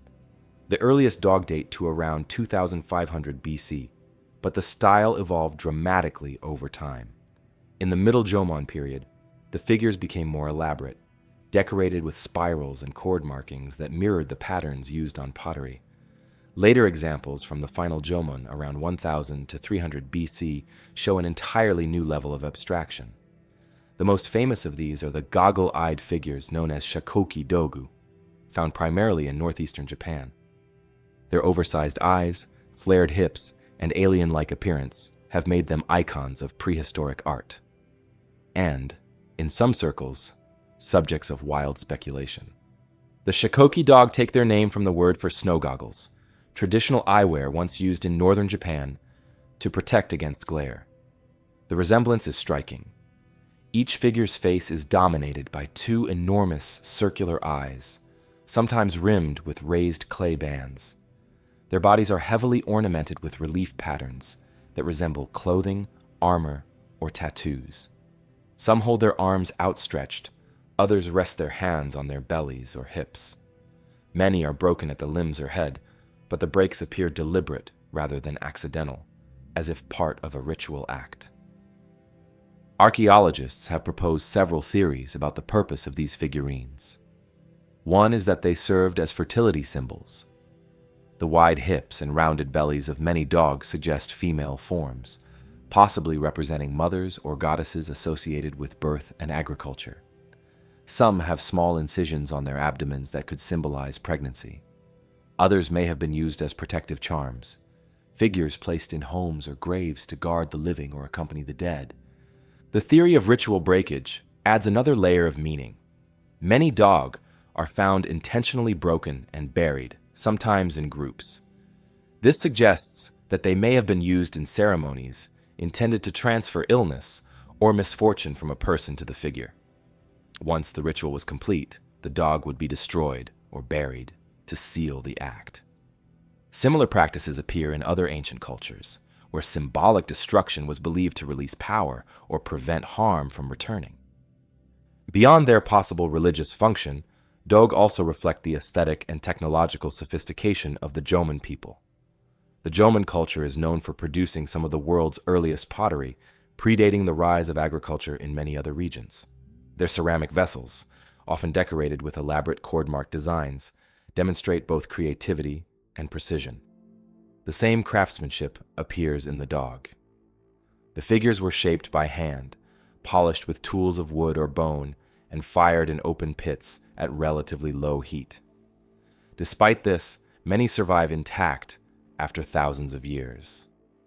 The distribution of dogu across Japan reveals interesting regional patterns. In eastern and northern areas, especially Tohoku and Hokkaido, the figurines are more numerous and varied, often displaying ornate detail. In western Japan, they are rarer and simpler. This suggests that beliefs or rituals involving dog were particularly important in the north, where communities faced harsher climates and may have relied more on symbolic traditions tied to fertility, hunting, and survival. Several famous examples have become national treasures. One of the best known is the hollow dog from Hokkaido, discovered in the 1970s. It stands over 40 centimeters tall and is hollow inside, with carefully incised decorations covering its surface. Another is the Jomon Venus, found in Nagano Prefecture. Unlike the abstract shakoki dog, This figure has realistic proportions, with soft curves and a serene expression. It dates to about 3000 BC and may represent a mother goddess. The sheer variety of forms raises questions about their meaning. Some dog appear male, others female, while many are androgynous. A few show animal features, bird-like heads, clawed feet, or horned shapes, leading to speculation that they represented spirits or shamans in transformation. In Jomon belief systems, which revolved around nature and animism, such hybrid figures could have symbolized communication between humans and the spirit world. Excavations of Jomon settlements provide additional context. The figurines are often found alongside pottery, stone tools, and ornaments made from shell or jade. At some sites, dog were buried beneath floors or near hearths, suggesting a domestic role. At others, they appear in large pits filled with ceremonial offerings, indicating communal ritual use. The variety of contexts implies that the figures had multiple functions: personal, social, and religious. Modern interest in the dog surged after World War II, when Japan began re-evaluating its prehistoric heritage. The distinctive style of the figurines inspired artists and designers, influencing modern Japanese sculpture and even popular culture. Their unusual shapes and large eyes have led to comparisons with modern depictions of extraterrestrials, though archaeologists dismiss such theories as fantasy. Still, their appearance is undeniably striking, timeless in a way that transcends their age. Scientific study of the dog continues to refine understanding of the Jomon world. Residue analysis has revealed traces of pigment on several figures, showing that many were originally painted in red, black, or white. Radiocarbon dating confirms that production of the figurines spanned more than 10,000 years, suggesting remarkable cultural continuity. Their survival through millennia of change speaks to their importance within Jomon society. Despite decades of research, the dog resist definitive interpretation. They may have served as images of gods, ancestors, or spirits of fertility and healing. Their deliberate destruction hints at rituals tied to life, death, and renewal. Across Asia, another mystery of ancient craftsmanship emerges, where high in the mountains of Pakistan, a massive stone sculpture carved into the cliffs takes the form of a creature part human, part lion, its origins as uncertain as its purpose. On the rugged Mekran coast of southern Pakistan, between the arid cliffs and the Arabian Sea, stands a colossal formation that has stirred debate ever since its discovery. Locals call it the Balochistan Sphinx, a massive weathered rock outcrop that bears a striking resemblance to a sculpted monument. With its broad face, defined headpiece, and seated body, it appears uncannily similar to Egypt's Great Sphinx. Some see it as an illusion of nature. Others believe it could be the remains of an ancient, forgotten structure carved into the cliffs thousands of years ago. The formation lies within Hingol National Park, one of Pakistan's largest protected areas, about 240 kilometers west of Karachi. The park covers a vast expanse of desert, mountains, and coastline, dotted with strange rock formations shaped by wind and erosion. The so-called Sphinx is located near the Makran Coastal Highway, where it rises from a ridge overlooking the sea. From certain angles, it appears almost deliberate. A symmetrical head, resting on broad shoulders, complete with what looks like a headdress, similar to the Egyptian Nemes. Below, natural terraces of stone have led some observers to describe what they call a temple platform, giving the entire scene the appearance of a monumental sculpture surrounded by ruins. To most geologists, the explanation is straightforward. The region's sandstone and mudstone cliffs are easily shaped by wind and water, producing unusual formations throughout Hingol. Known examples include the Princess of Hope, another natural pillar nearby whose shape happens to resemble a woman's figure. The Balochistan Sphinx, they argue, is the same phenomenon, a coincidence of erosion enhanced by the human tendency to find patterns in nature. The cliffs around it are riddled with sharp ridges, fluted columns, and angular projections that, from a distance, can appear architectural. But photographs of the formation have sparked speculation that not all of what is visible can be explained by erosion alone. The face of the Sphinx appears unusually defined, with straight lines that seem to outline a mouth, eyes, and headgear. The lower terraces below it form what looks like stairways or ledges cut into the rock. Some researchers and independent historians have suggested that the site could contain the remains of an ancient temple complex, its original carvings now heavily eroded. They point to what seem like square recesses or openings at the base of the structure, features not easily explained by natural processes. Adding to the intrigue is the lack of formal archaeological study. Despite the Sphinx's fame in popular media, Hingol National Park remains largely unexplored archaeologically. The remote location, extreme temperatures, and security challenges in the region have limited research. No excavation has been conducted, and no artifacts have been found in association with the formation. Without direct evidence, pottery, tools, or inscriptions, its age and origin remain purely speculative. The surrounding region, however, has a long and rich history of settlement. The Makran coast was once part of the trade routes linking Mesopotamia, the Indus Valley, and Persia. Ancient texts mention the area as Gedrosia, where Alexander the Great's army marched in 325 BC after returning from India. Archaeological sites across Balochistan show that human habitation in the region dates back more than 6,000 years.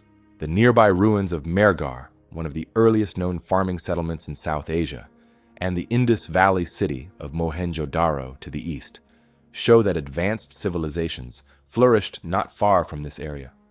Supporters of the artificial origin theory argue that the Sphinx and its supposed temple platform could be remnants of a coastal civilization predating recorded history. Some have linked it to the Harappan culture, or even earlier, lost societies whose traces might have been buried or eroded by time. Others go further, suggesting it could belong to a tradition of rock-cut architecture similar to that seen in ancient Persia or India, where temples were carved directly into mountainsides. However, without excavation or verification, these ideas remain speculative at best. The Makran region is geologically young and dynamic. The cliffs where the Sphinx stands were uplifted by tectonic activity only a few million years ago.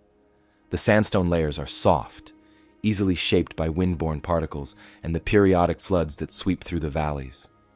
Over centuries, erosion can create surprisingly geometric forms, straight edges, flat plains, and even shapes resembling stairs or platforms. Many formations in the park display similar angularity. Geologists note that the apparent headdress of the Sphinx is likely a hard capstone of rock that has resisted erosion better than the softer layers beneath it. Despite the natural explanation, the Sphinx continues to attract attention for its visual impact. Seen in the right light, its profile is striking, a regal head gazing toward the sea, framed by ridges that look like carved walls. Tourists traveling along the Makran Highway often stop to photograph it, comparing it to the Great Sphinx of Giza. The resemblance is strong enough that satellite images show the structure's outline clearly, reinforcing its reputation as Pakistan's own Sphinx. Hingol National Park itself is a landscape of unusual formations. Erosion has sculpted the cliffs into shapes resembling fortresses, pillars, and towers. Many of these have been given names: the Lion of Balochistan, the Princess of Hope, and the Mushroom Rocks. The combination of wind, salt, and temperature extremes shapes the rock over millennia, carving sharp angles and smooth faces that resemble human or animal figures. In this setting, the Sphinx fits naturally as part of a broader geological pattern, a masterpiece of nature, mistaken for the work of ancient hands. Yet the possibility of human modification cannot be entirely dismissed without further study.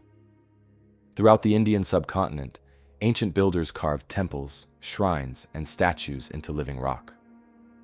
Sites like Ellora and Ajanta in India, or Naqsh-e-Rostam in Iran, show that such monumental work was well within the capabilities of early cultures in the wider region. If the Balochistan Formation were ever confirmed as artificial, it would dramatically expand understanding of early craftsmanship along the Makran coast. Beyond the coastal desert of Pakistan, another mystery lies beneath the ground in China, where vast caverns carved by unknown hands descend deep into the earth, their origins still unexplained. In Zhejiang Province, eastern China, not far from the banks of the Qiantang River, a group of villagers decided to drain a pond in the summer of 1992. The pond had been there as long as anyone could remember, one of many dotting the landscape near the village of Xi'an-Beikun. When the water was finally pumped out, the villagers expected to find mud and stone. Instead, they revealed the entrance to an enormous man-made cavern, smooth walls, massive pillars, and carved steps descending into darkness. The discovery of that first chamber led to more, and soon they realized they were standing atop one of the most mysterious underground complexes in China, the Longyou Caves. So far, 36 caves have been identified, 5 of them fully excavated and explored. Each one is vast, covering hundreds of square meters and reaching heights of up to 30 meters. The largest chamber alone could hold several thousand people. The interiors are perfectly geometric, straight walls, rectangular doorways, and massive pillars left in place to support the ceiling. Every surface, from floor to roof, is marked with uniform chisel patterns that create a texture of parallel lines. These lines are so consistent that they must have been carved deliberately, yet no tools, debris, or traces of habitation have ever been found inside. Dating the Longyou Caves has proven difficult. No inscriptions, pottery, or organic remains were discovered that could provide a direct age. However, archaeologists have determined that the caves were carved from solid sandstone sometime before the Qin dynasty, more than 2,000 years ago. Some estimates place their construction closer to 200 BC, while others suggest an even earlier origin during the Warring States period. Regardless of the exact date, the engineering required to create them remains astonishing. Excavating such massive spaces from solid rock without modern equipment would have required careful planning and organization. The sheer volume of material removed is staggering, hundreds of thousands of cubic meters of stone. Researchers have calculated that to dig out even one cave would have required the labor of 1,000 workers over several years. Yet no historical record mentions such a project. Chinese dynastic chronicles, which document everything from wars to irrigation works, are silent about the caves. Each chamber follows a similar design. They are rectangular with gently sloping walls that taper upward, creating a sense of symmetry and balance. The ceilings often feature crossbeams and carved ridges, mimicking wooden structures built above ground. Some caves contain raised platforms and steps leading to alcoves or side chambers. These features suggest the builders understood architecture in both form and proportion, transferring techniques typically used in timber construction into stone. The pattern carved into the walls, dense, parallel lines running diagonally, covers every inch of surface. This detail may have been decorative, or it might have helped stabilize the sandstone and prevent flaking. The consistency across all chambers indicates a shared design plan, suggesting that the caves were created as part of a single project rather than separately over time. What purpose the Longyou Caves served is still uncertain. There are no signs of habitation, no soot from fires, no storage pits, and no artifacts. Some scholars believe they may have been underground granaries or reservoirs, though their shape and polished interiors make them impractical for storing grain or water.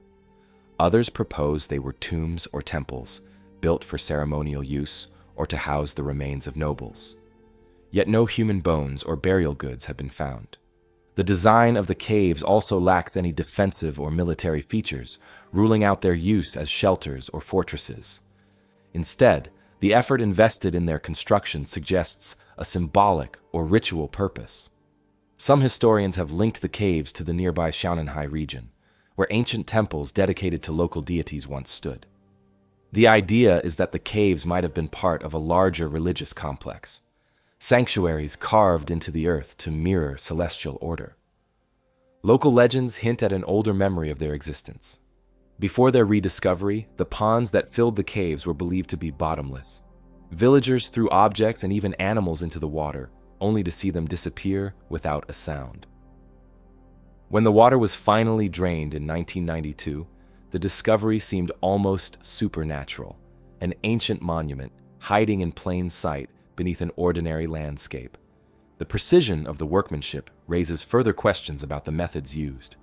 Carving uniform patterns across such vast surfaces would have required steady lighting, yet torches or oil lamps would have left soot deposits, which are absent. The caves also contain no ventilation shafts, meaning that large teams of workers operating deep underground would have faced oxygen shortages. How they achieved such scale and precision without evidence of smoke or tool fragments remains unknown. Geological studies confirm that the caves are entirely man-made. The sandstone is uniformly carved, and the corners are too sharp to result from natural erosion. The absence of construction debris, the immense quantity of stone that must have been removed, adds another mystery. If the material was hauled out manually, it would have left a massive spoil heap somewhere nearby, yet none has been found. The Longyou Caves also exhibit acoustic properties.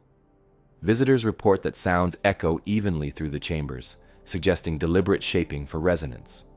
This has led some to speculate that the caves may have been designed for ritual or musical ceremonies, similar to how ancient temples elsewhere in the world used sound to enhance religious experiences. Archaeologists and engineers have compared the Longyou Caves to other examples of ancient rock-cut architecture, such as the tombs of Petra in Jordan or the underground churches of Ethiopia. Yet, unlike those sites, the Longyou complex shows no signs of decoration, statues, or inscriptions. It is entirely structural. Immense spaces created with purpose, but without narrative. This absence of artistic detail has made interpretation even more difficult. Efforts to study the caves continue, but without datable artifacts or written references, their origins remain speculative. The builders may have belonged to a local kingdom whose records were lost, or the project might have been deliberately hidden, its purpose known only to a select group.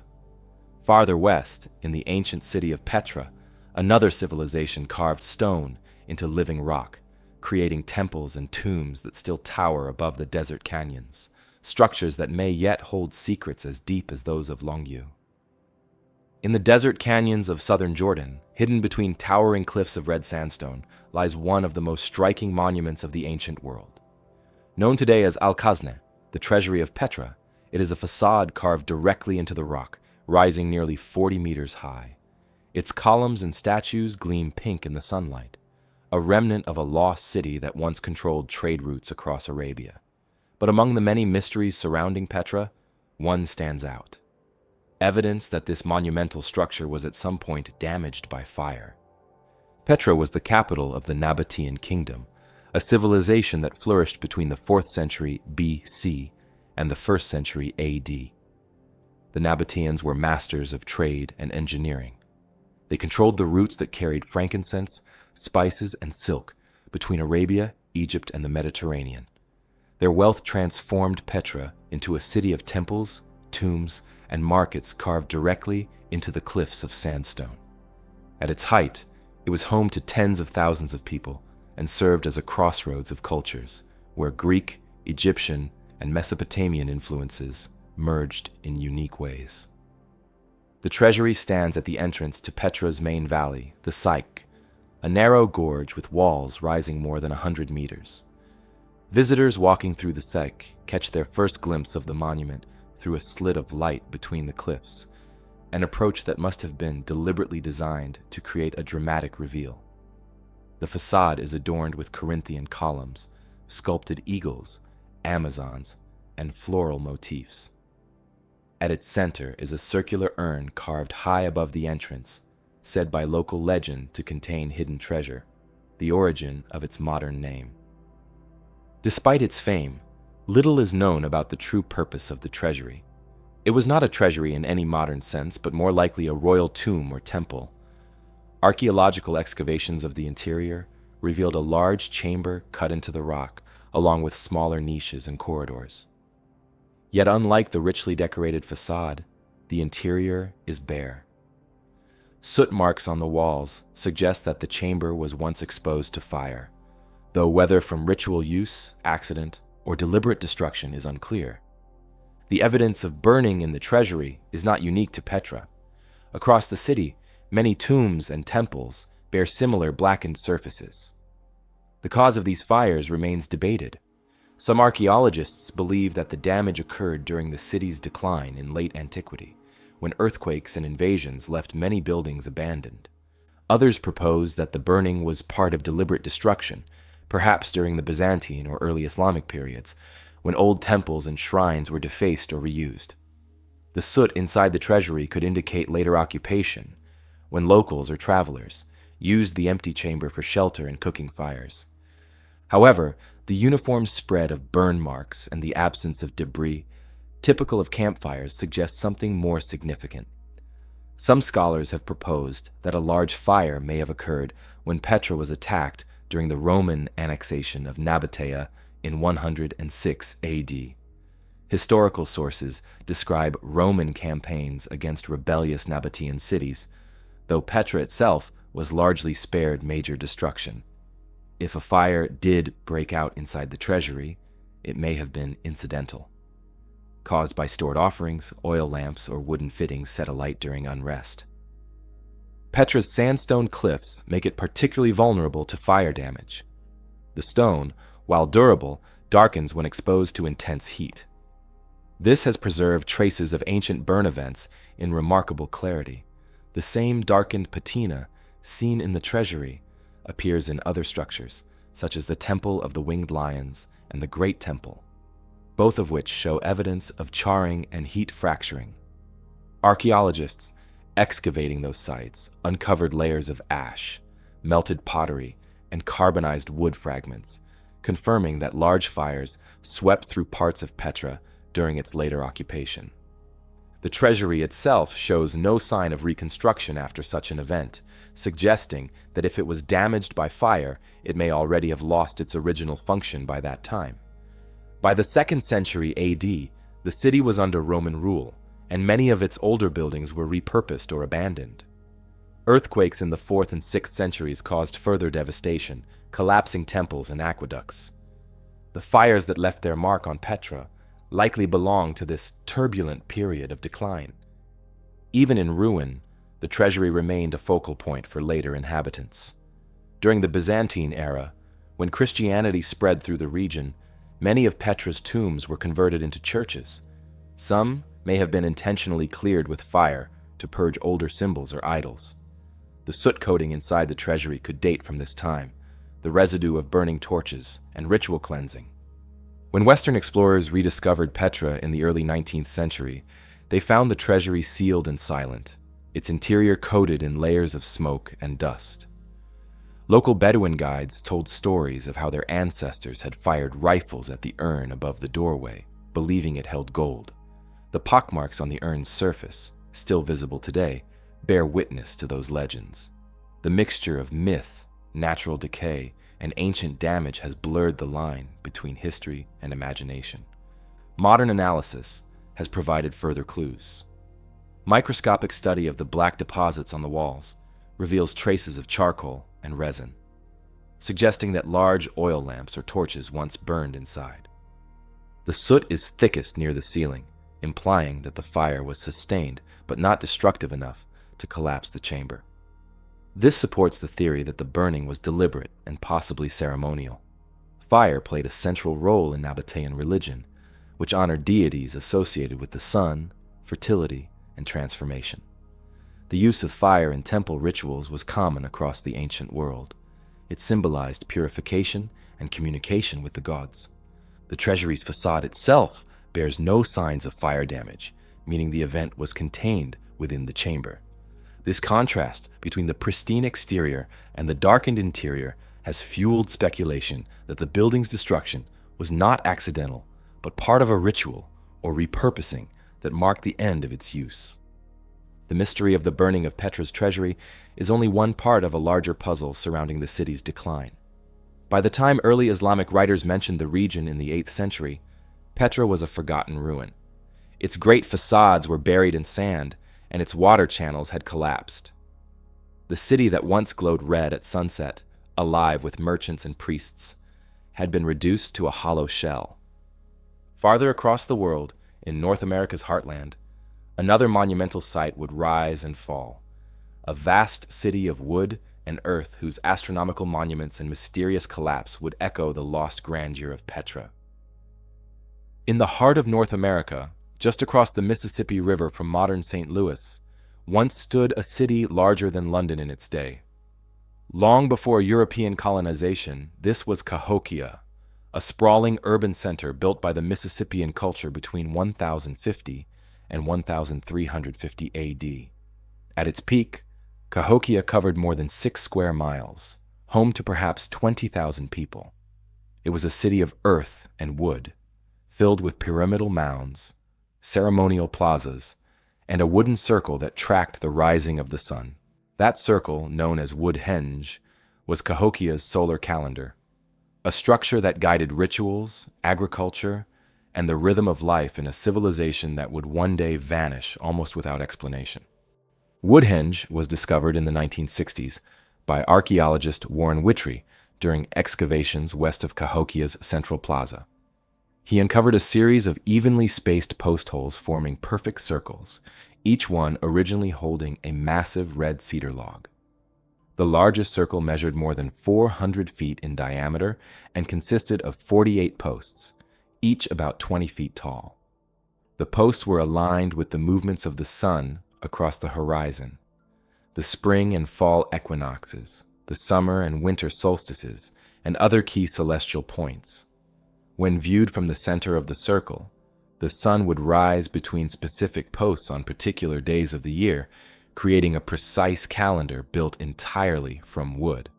This alignment revealed that Cahokia's people possessed advanced astronomical knowledge.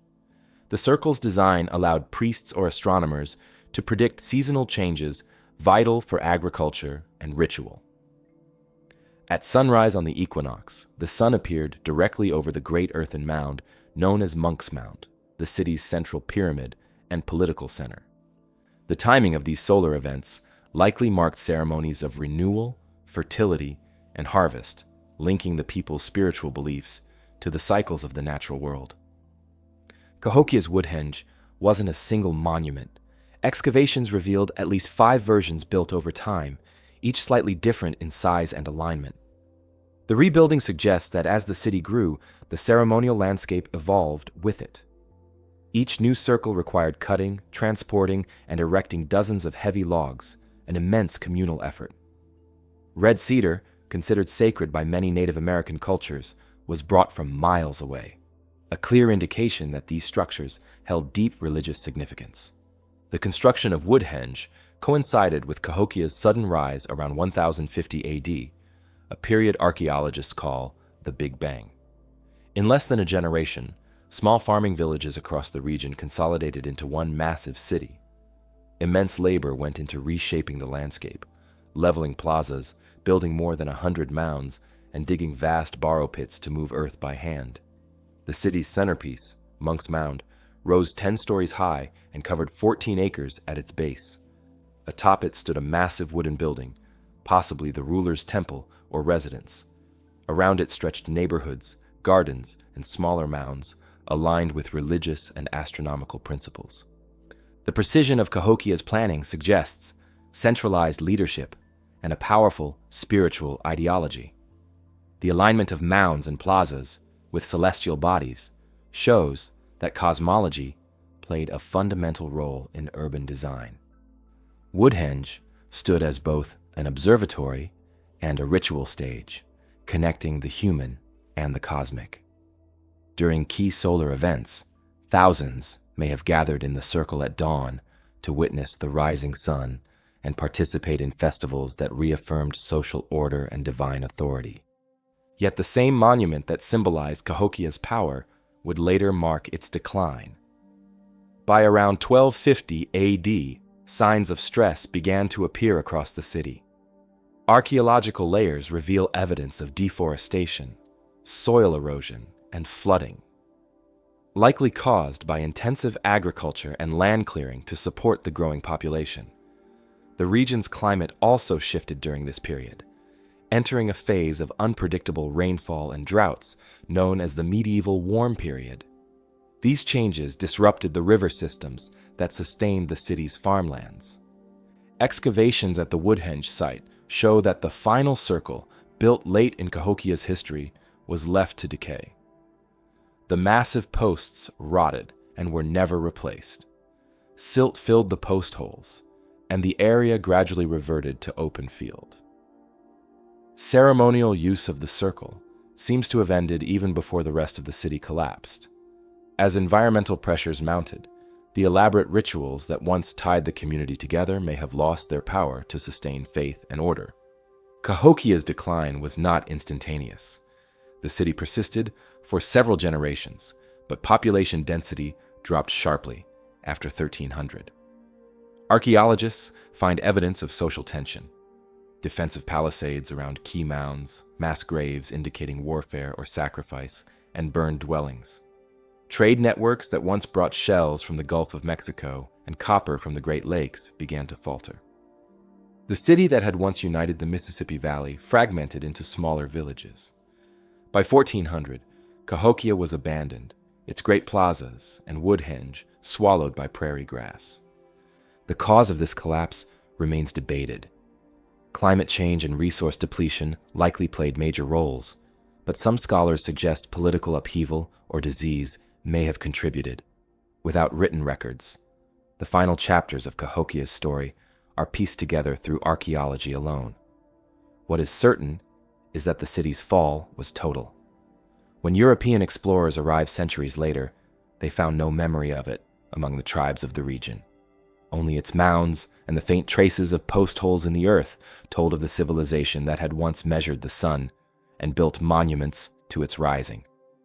Woodhenge itself was reconstructed in 1985 based on archaeological evidence, allowing modern visitors to stand where ancient astronomers once observed the sky. At dawn on the equinox, the sun still rises along the same alignments, illuminating the site just as it did nearly 1,000 years ago. The collapse of Cahokia's Woodhenge closed one chapter of ancient North America's history, but thousands of miles away, another monument would soon rise. A towering marble temple dedicated to a goddess in Greece, destined to burn and be rebuilt in cycles of destruction and devotion. Across the old territories of the Roman Empire, from Britain and France to Germany, Switzerland and Hungary, archaeologists have uncovered dozens of small bronze objects that continue to defy explanation. Each one is a hollow 12-sided shape, technically known as a dodecahedron. Every face has a circular hole of varying size in its center, and at each of the 20 corners sits a small knob or ball. None bear inscriptions, maker's marks, or written explanations. They fit comfortably in the hand, typically between 4 and 11 centimeters in diameter, and date to the 2nd or 3rd century AD. Despite centuries of study, no one can say for certain what the Romans used them for. More than 100 of these objects have been found across northern and western Europe, but none in Italy or the Mediterranean heartland of the empire. They appear almost exclusively in the Roman provinces of Gaul, Germania, and Britannia, regions that were, at the time, the empire's frontier zones. They turn up in fields, rivers, military camps, and burial sites. Some are discovered in isolation, others are found alongside Roman coins, pottery, or tools, but wherever they appear, the story is the same. A mysterious geometric shape with no known function. The craftsmanship is precise. Each dodecahedron is cast from bronze, using the lost wax method, producing smooth surfaces and perfect symmetry. The holes in each face vary in diameter, sometimes arranged in pairs of opposing sides that match in size. This feature has led some researchers to believe the holes served a practical purpose, possibly related to measurement. Yet despite their apparent uniformity, no two dodecahedrons are identical. Their dimensions, hole sizes, and decorations vary from one example to another, suggesting they were not part of a standardized system. Since their rediscovery in the 18th century, theories about their purpose have multiplied. Early scholars thought they might be toys, dice, or gaming pieces, Others proposed they were candlestick holders, the knobs serving as supports when placed on a table. Some even suggested they were weapons, the points used to attach them to poles or projectiles. None of these ideas hold up under closer scrutiny. Many examples show no signs of wear or soot that would suggest everyday use. Their small size and hollow design make them impractical as weapons or functional tools. One of the most enduring hypotheses is that they were astronomical instruments, devices for measuring angles or tracking celestial events. The differing hole sizes could have allowed users to sight the sun or stars through one opening and align them with another, functioning as a kind of portable theodolite. If true, they might have been used to determine dates or agricultural seasons, which would explain their presence in rural areas.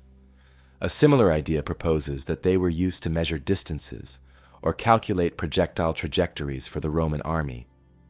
But the lack of written references to such instruments, combined with their inconsistent dimensions, makes this unlikely. Another suggestion is that the dodecahedrons were related to textiles. In the 1990s, a Dutch engineer proposed that the devices might have been used to knit gloves or weave fabric.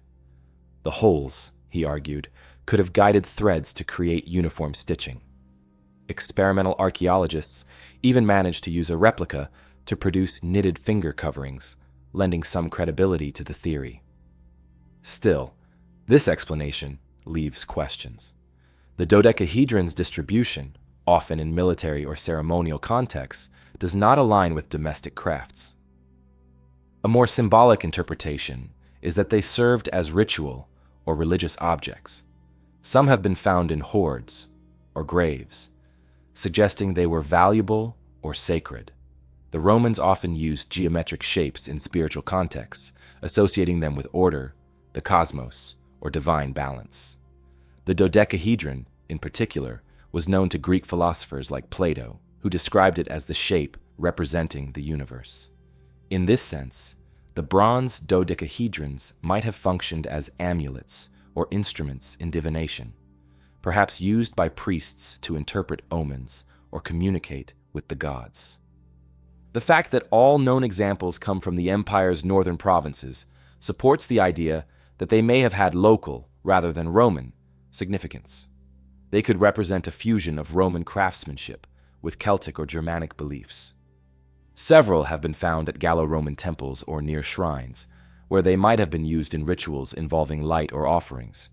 Some researchers have noted that when light passes through their holes, the patterns cast on surfaces are strikingly symmetrical, perhaps a visual effect employed during ceremonies. Another theory links them to surveying or agricultural management. The Romans were expert land surveyors, and precise measurement was essential for taxation and construction. The dodecahedron's multiple apertures could have been used to calculate viewing angles or determine planting times based on solar position. Yet again, the absence of uniform design undermines this theory. If they had been practical instruments, one would expect standardization across the empire. Something entirely missing here. What adds to the mystery is the complete silence of ancient sources. The Romans documented nearly every aspect of their technology, from aqueduct construction to surgical tools. But no text or image ever mentions an object resembling the dodecahedrons. This absence suggests either that they were obscure items, known only to a small group, or that they served a purpose so commonplace it went unrecorded. Some of the most intriguing finds come from Roman military sites. At Niedermendig in Germany, one was discovered alongside weapons and tools, implying possible use by soldiers. At another site in France, one was found with coins dating to the late 2nd century AD, confirming their existence well into the decline of the empire. Yet others have been unearthed in graves of high-status individuals, hinting at symbolic or prestige value. Despite the uncertainty, patterns emerge. Their consistent discovery in the northern provinces, their careful manufacture, and their placement in ritual contexts all point to a purpose beyond mere decoration. Whether used to observe the skies, measure the earth, or serve in sacred rites, they were clearly valued objects. Many show evidence of deliberate burial, placed rather than discarded, suggesting that whoever owned them considered them significant, perhaps even magical. Across the mountains of Anatolia, another mystery of vanished craftsmanship lies waiting. Colossal stone statues, carved into the slopes of a sacred mountain, their faces watching over a forgotten kingdom whose gods and kings were lost to time. In the deserts of southern Iraq, near the edge of the ancient marshlands of the Euphrates, lie the ruins of what many scholars consider the first city in human history. Long before Babylon, Ur, or even Uruk, rose to prominence, there was Eridu, a city that the Sumerians believed was founded by the gods themselves. In their own words, it was the first city to be built upon the earth. For thousands of years it thrived, expanded, and then faded into obscurity, buried beneath the dust of time. Its disappearance marks one of the earliest great collapses in human civilization. The site of Eridu is known today as Tel Abu Shahrain, a mound of ruins about 12 kilometers southwest of Ur. Excavations show that it was first settled around 5,400 BC by people belonging to what archaeologists call the Ubaid culture. These early settlers lived in mud brick houses and practiced irrigation agriculture, a new innovation in Mesopotamia that allowed permanent settlement in the region's dry environment. Over the centuries, their small village grew into a ceremonial center with monumental architecture, making Eridu the oldest known urban settlement in southern Mesopotamia. What sets Eridu apart is how early it achieved complexity. Long before writing, kingship, or empire, it had temples dedicated to its patron deity, Enki, the god of water and wisdom. Archaeologists have uncovered layer upon layer of temples built atop one another at the same site, showing a continuous tradition of worship lasting more than 3,000 years. The earliest shrines were small, single-room structures. Later ones evolved into multi-chambered temples, decorated with altars and offering tables. Each new generation rebuilt the sanctuary, expanding and improving it, until it grew into a monumental, ziggurat-like platform visible for miles across the plain. According to Sumerian mythology, Eridu was not merely a city, but the home of divine authority itself. The Sumerian king list, a text written around 2100 BC, begins with the line, "When kingship descended from heaven, it was in Eridu." In other words, Eridu was where civilization began. Its ruler, Alulim, is listed as the first king to reign before the flood, the same flood that appears in the Epic of Gilgamesh and other ancient traditions. For the Sumerians, Eridu was the world's original center of power, its first temple, the link between humanity and the gods. Archaeological evidence supports at least part of this myth. Eridu was one of a network of early settlements along the Persian Gulf that developed into the core of Sumerian civilization.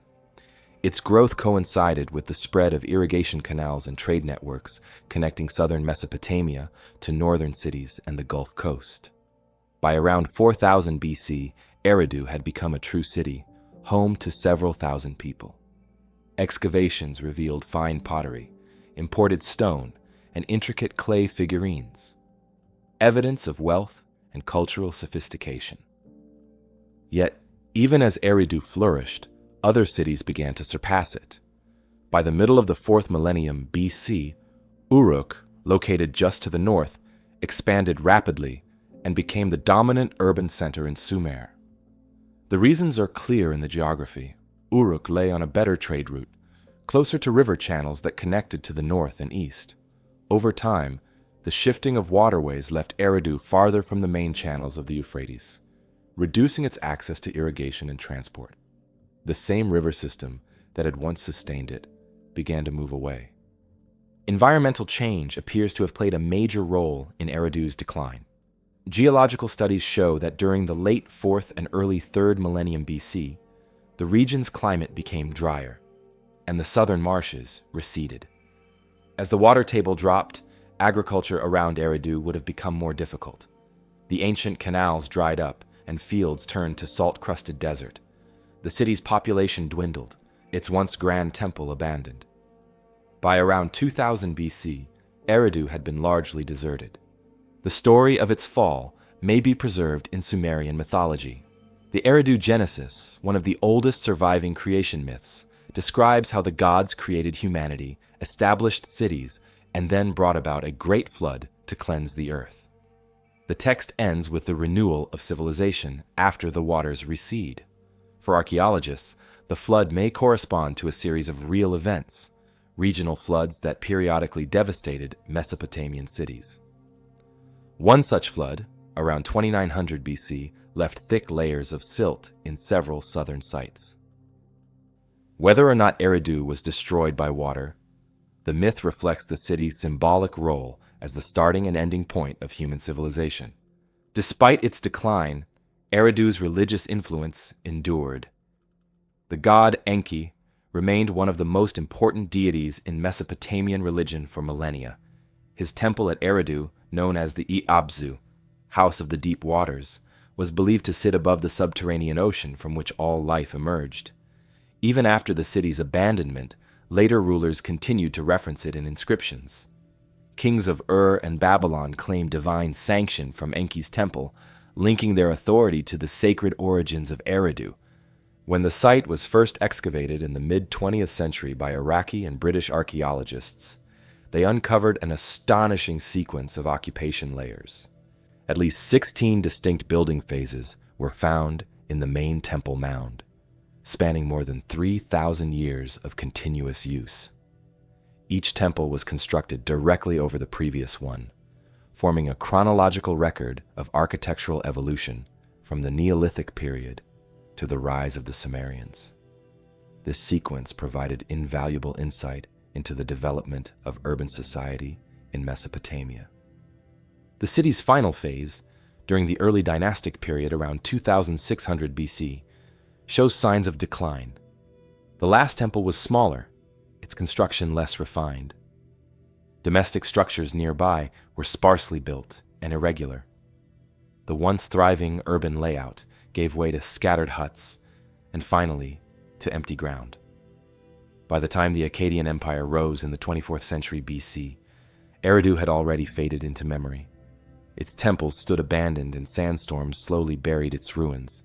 To the north of Mesopotamia, another forgotten monument, carved into a mountain plateau, still guards the legacy of an ancient empire, its colossal statues weathered by time, yet still standing watch over the vanished kings of Anatolia.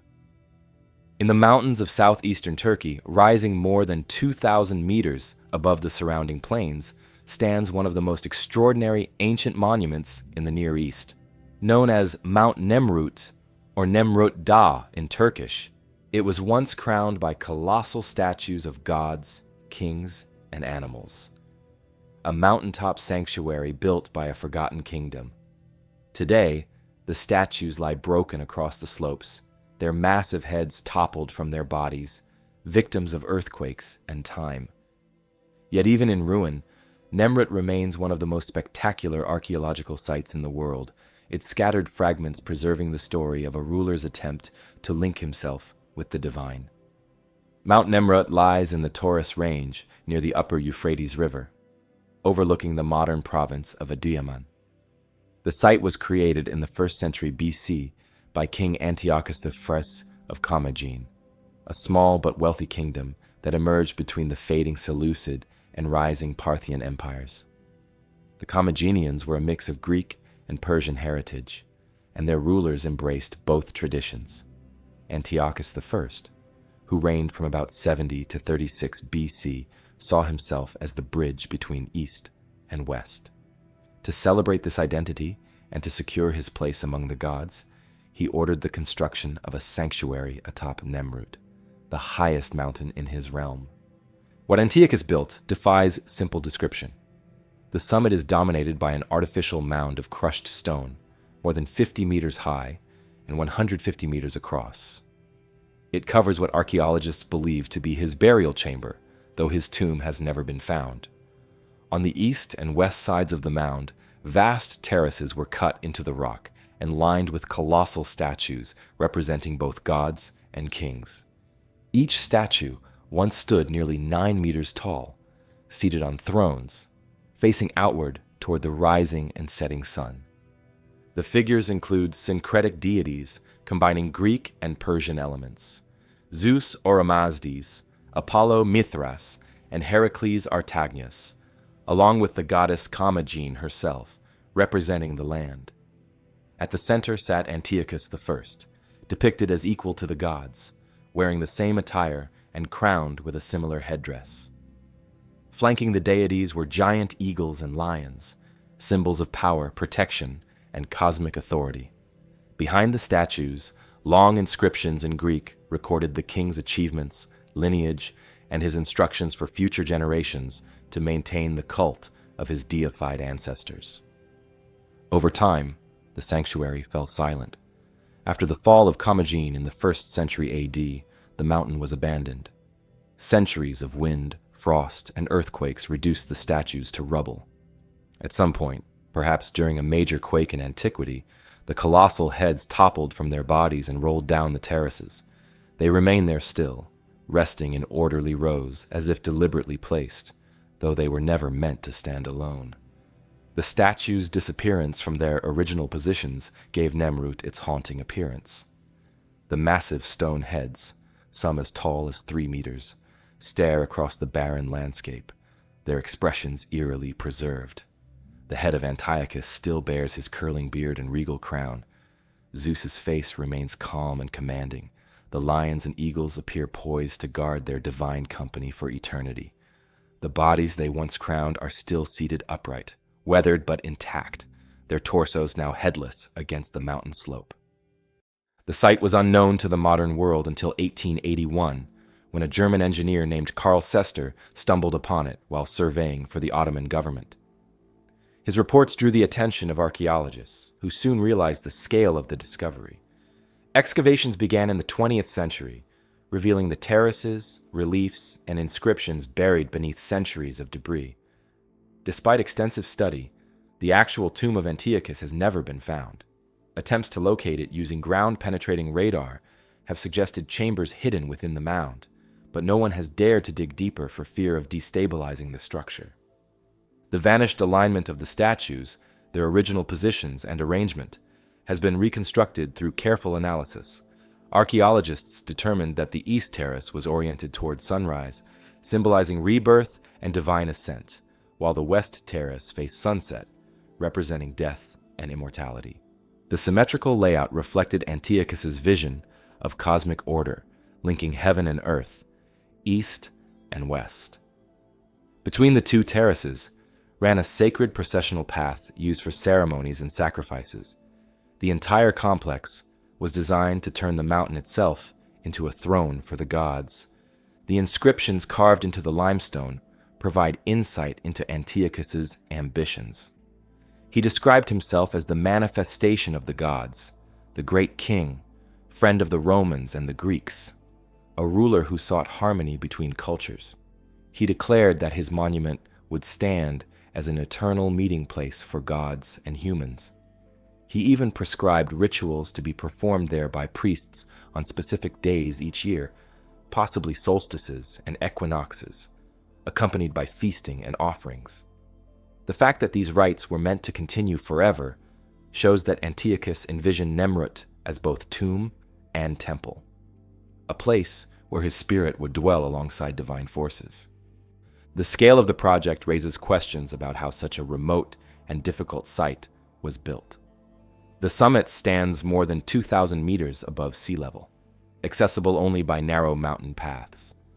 Transporting massive stone blocks and statues weighing several tons each would have required extraordinary organization. Workers likely used sledges and ramps to drag the stones uphill, carving the final details in situ. The crushed stone mound covering the tomb may have been intended to protect it from looters, a precaution that succeeded for over 2,000 years. The statues themselves were carved from limestone, while the heads were sculpted separately and attached to the bodies with dowels. Their removal, whether by natural disaster or human intervention, has left them better preserved than they might have been standing upright. Buried partially in scree, the faces escaped erosion from the harsh winds that scour the mountaintop. Despite centuries of research, mysteries persist. No evidence confirms whether Antiochus's burial chamber lies within the mound or somewhere nearby. The absence of grave goods, sarcophagus, or remains has fueled speculation that the site may have been symbolic rather than functional, a temple of eternity rather than a tomb. Others suggest that the true burial lies in a hidden chamber deep within the mountain, sealed by the tons of crushed stone meant to keep it undiscovered forever. Across the Mediterranean, another ancient monument dedicated to a goddess would share a similar fate, consumed by fire yet reborn time and again in devotion and destruction, the great temple of Artemis at Ephesus. Scattered across the tropical lowlands of southern Mexico stand some of the most impressive sculptures ever carved in the ancient Americas, massive basalt heads, each with distinct facial features and expressions, weighing up to 40 tons apiece. These are the colossal heads of the Olmec civilization, the earliest known complex society in Mesoamerica. They were carved more than 3,000 years ago, long before the rise of the Maya or the Aztec empires, and yet their scale and craftsmanship still rival anything that came after. The Olmec culture emerged around 1500 BC along the Gulf Coast in the modern states of Veracruz and Tabasco. Their settlements developed in the swampy plains and river valleys that connected the coast to the interior. The most important of these centers were San Lorenzo, La Venta, and Tres Zapotes, each home to monumental architecture, ceremonial platforms, and intricate artwork. Archaeologists often call the Olmecs the mother culture of Mesoamerica, because so many later civilizations inherited their symbols, myths, and artistic styles. The colossal heads are their most famous legacy. 17 have been found to date, ranging in height from about 1.5 to 3.4 meters. Each one was carved from a single basalt boulder, transported from distant volcanic sources, some more than 80 kilometers away. Moving these enormous stones through jungle terrain without wheels, beasts of burden, or metal tools would have required immense organization and manpower. Once at their destination, the Olmec sculptors shaped the stone using stone hammers, abrasion, and sand polishing, achieving a level of detail that seems almost impossible for the time. Each head portrays a human face wearing a helmet-like headdress, possibly representing rulers, warriors, or ball game players. No two are alike. The features are individualized, wide noses, thick lips, and distinctive facial proportions that suggest portraiture rather than idealized forms. Some display intricate patterns or insignias on their headgear, which may have identified rank or lineage. Many scholars believe these heads depict Olmec rulers immortalized in stone, meant to project authority and divine power. The first of these heads was discovered in 1862 near Tres Zapotes, but systematic excavations did not begin until the mid-20th century. When archaeologists Matthew Sterling and Philip Drucker uncovered additional examples in the 1940s, they realized the scale of the Olmec achievement. The heads were not isolated sculptures, but part of larger ceremonial complexes that included plazas, pyramids, and altars. At San Lorenzo, for example, the heads were arranged in rows, facing outward from the central plateau, as if guarding the city. The basalt used to carve them came from the Sierra de los Tuxtlas Mountains, particularly from the volcano Cerro Chintepec. Transporting these multi-ton blocks across rivers and marshlands must have been a monumental feat. Experimental archaeologists have proposed that the Olmecs used wooden sledges, rollers, and rafts to move them, though the exact methods remain unknown. The effort involved suggests that each sculpture carried enormous symbolic importance, possibly connected to the ruler's role as mediator between gods and people. Traces of pigment found on several heads indicate that they were once painted in bright colors. Red, black, and white pigments likely highlighted details of the face and headdress. Their placement within ceremonial centers implies they were not simply decorative, but served as focal points for rituals and gatherings. Some appear to have been intentionally buried or relocated, possibly as part of succession ceremonies or acts of renewal when new rulers took power. The craftsmanship of the colossal heads reflects the Olmec's broader artistic tradition. Smaller sculptures, jade figurines, and intricate masks display the same skill and attention to proportion. The Olmecs mastered the art of working with hard materials, basalt, jadeite, and serpentine, long before metallurgy reached Mesoamerica. They also developed one of the earliest known writing systems in the Americas, and practiced a calendar that would influence later civilizations. The society that built the colossal heads was complex and hierarchical. Archaeological evidence points to an elite class that directed labor, trade, and religious activities. The Olmecs traded obsidian, jade, and shells across hundreds of kilometers, establishing one of the earliest regional economies in the Americas. Their art frequently depicts supernatural beings, jaguar hybrids, serpents, and infant-like figures, symbols associated with fertility and divine rulership. The colossal heads, monumental and lifelike, fit into this worldview as manifestations of living rulers infused with sacred essence. San Lorenzo, the earliest and largest Olmec city, flourished between 1200 and 900 BC. It contained an elaborate network of terraces, courtyards, and drainage systems carved into the plateau. The colossal heads discovered there are the oldest known, with 10 found so far. Around 900 BC, San Lorenzo was abruptly abandoned. Archaeologists have found evidence of destruction, monuments defaced, sculptures buried, and structures dismantled. The cause remains uncertain. Climate shifts, social upheaval, or external conflict may have contributed to its fall. The surviving population moved northeast to La Venta, where new heads were carved, and the Olmec tradition continued. La Venta reached its peak between 900 and 600 BC. Here, 4 colossal heads were discovered, along with a vast pyramid made of clay and an intricate layout of plazas and tombs. The largest head at La Venta, known as Monument 1, stands 2.8 meters tall and weighs nearly 20 tons. It bears the most refined craftsmanship of any discovered so far, with smooth surfaces and finely carved facial features. By 400 BC, however, La Venta too was abandoned. The Olmec civilization declined, and its cities were eventually swallowed by the jungle. Despite their prominence, no written record explains the purpose of the colossal heads. Theories range from dynastic portraits to ritual objects honoring ancestors. Some have speculated about connections to the Mesoamerican ballgame, noting that the headdresses resemble protective gear worn by players. Others suggest that the heads symbolized cosmic guardians, aligned with astronomical or ceremonial axes. Whatever their meaning, the heads reveal an extraordinary command of resources, labor, and artistic vision. Their individuality suggests that the Olmecs viewed rulers not just as figures of authority, but as embodiments of divine power. The sheer effort required to quarry, transport, and carve each stone underscores the city's collective devotion to these leaders. The mystery of how such an advanced culture could emerge so early and then disappear so completely continues to fascinate archaeologists. When the Spanish arrived in Mesoamerica thousands of years later, even the Maya and Aztec had no memory of the Olmecs.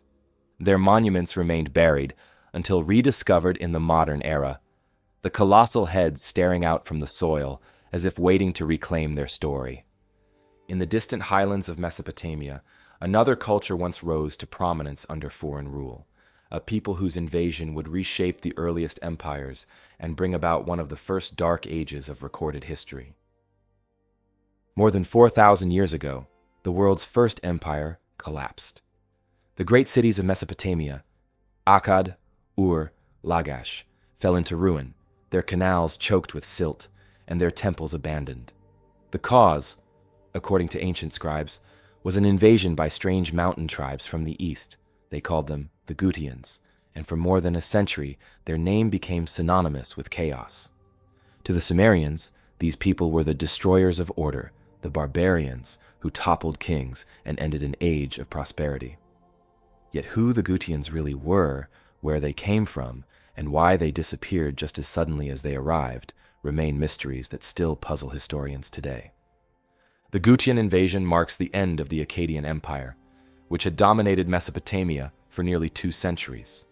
Founded by Sargon of Akkad around 2330 BC, The empire stretched from the Persian Gulf to the Mediterranean, the first political entity to unify the lands of Sumer and Akkad under one ruler.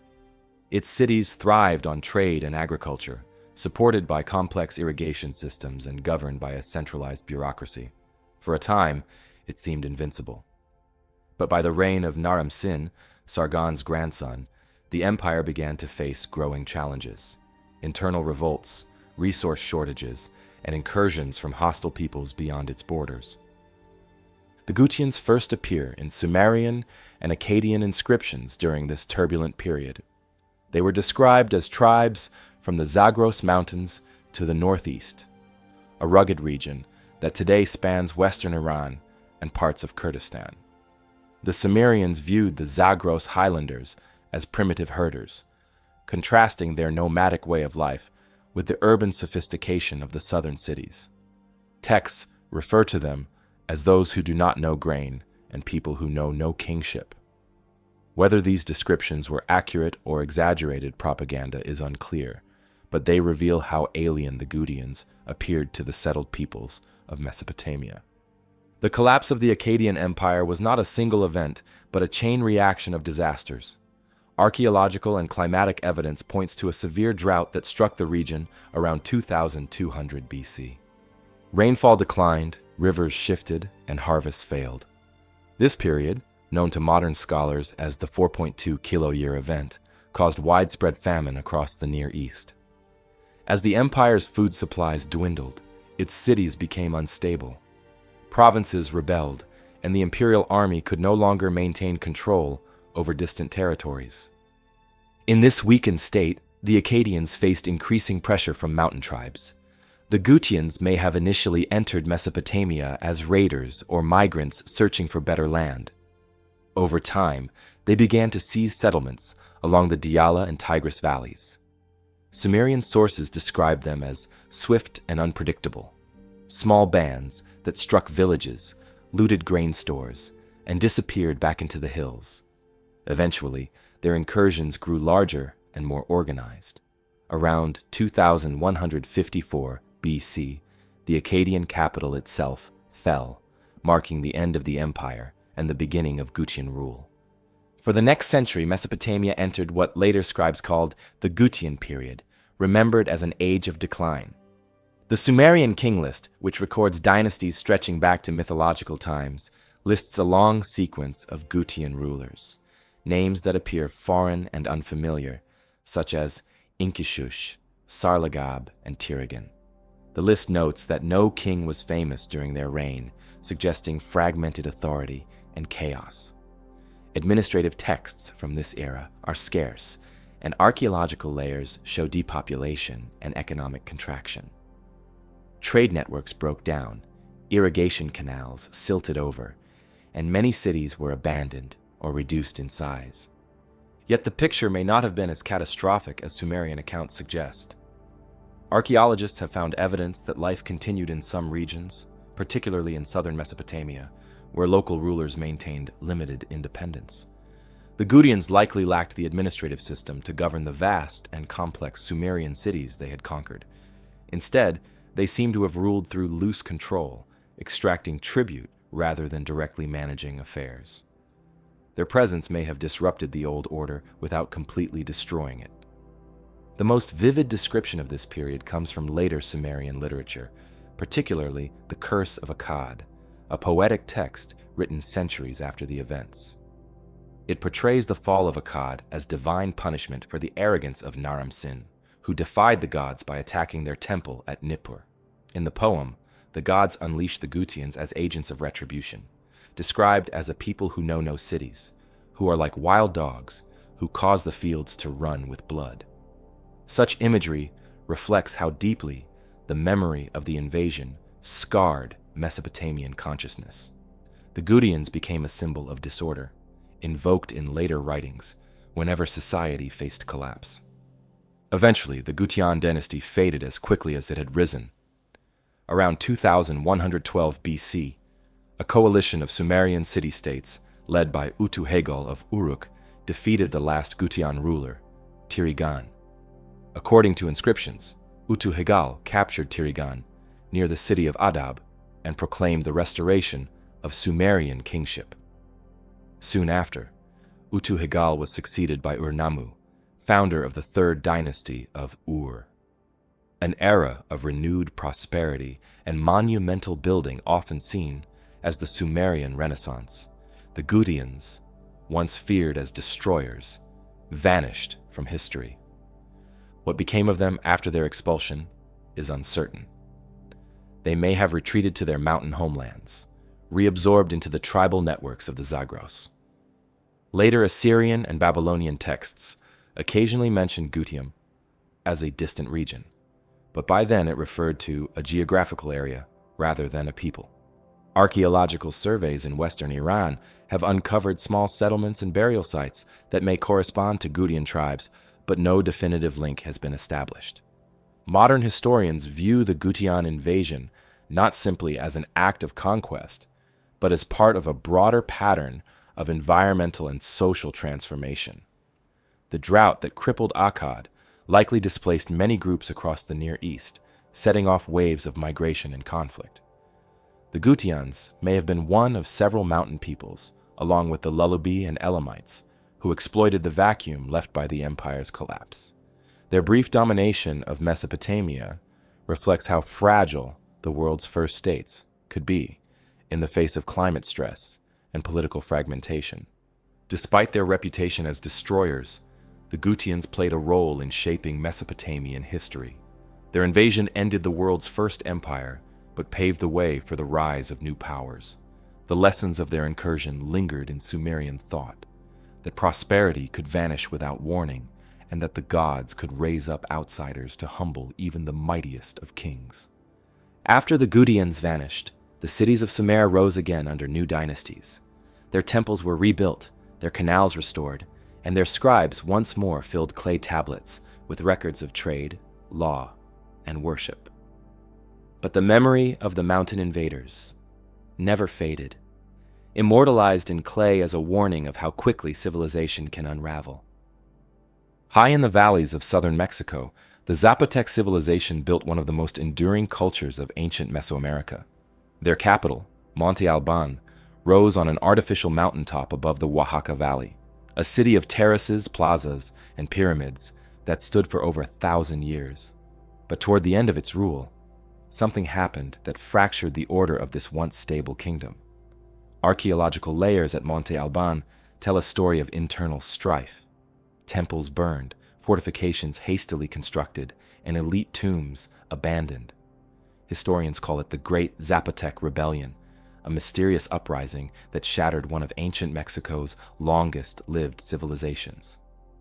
The Zapotecs first settled the Oaxaca Valley around 1400 BC. The fertile land and defensible terrain allowed small communities to grow into organized city-states.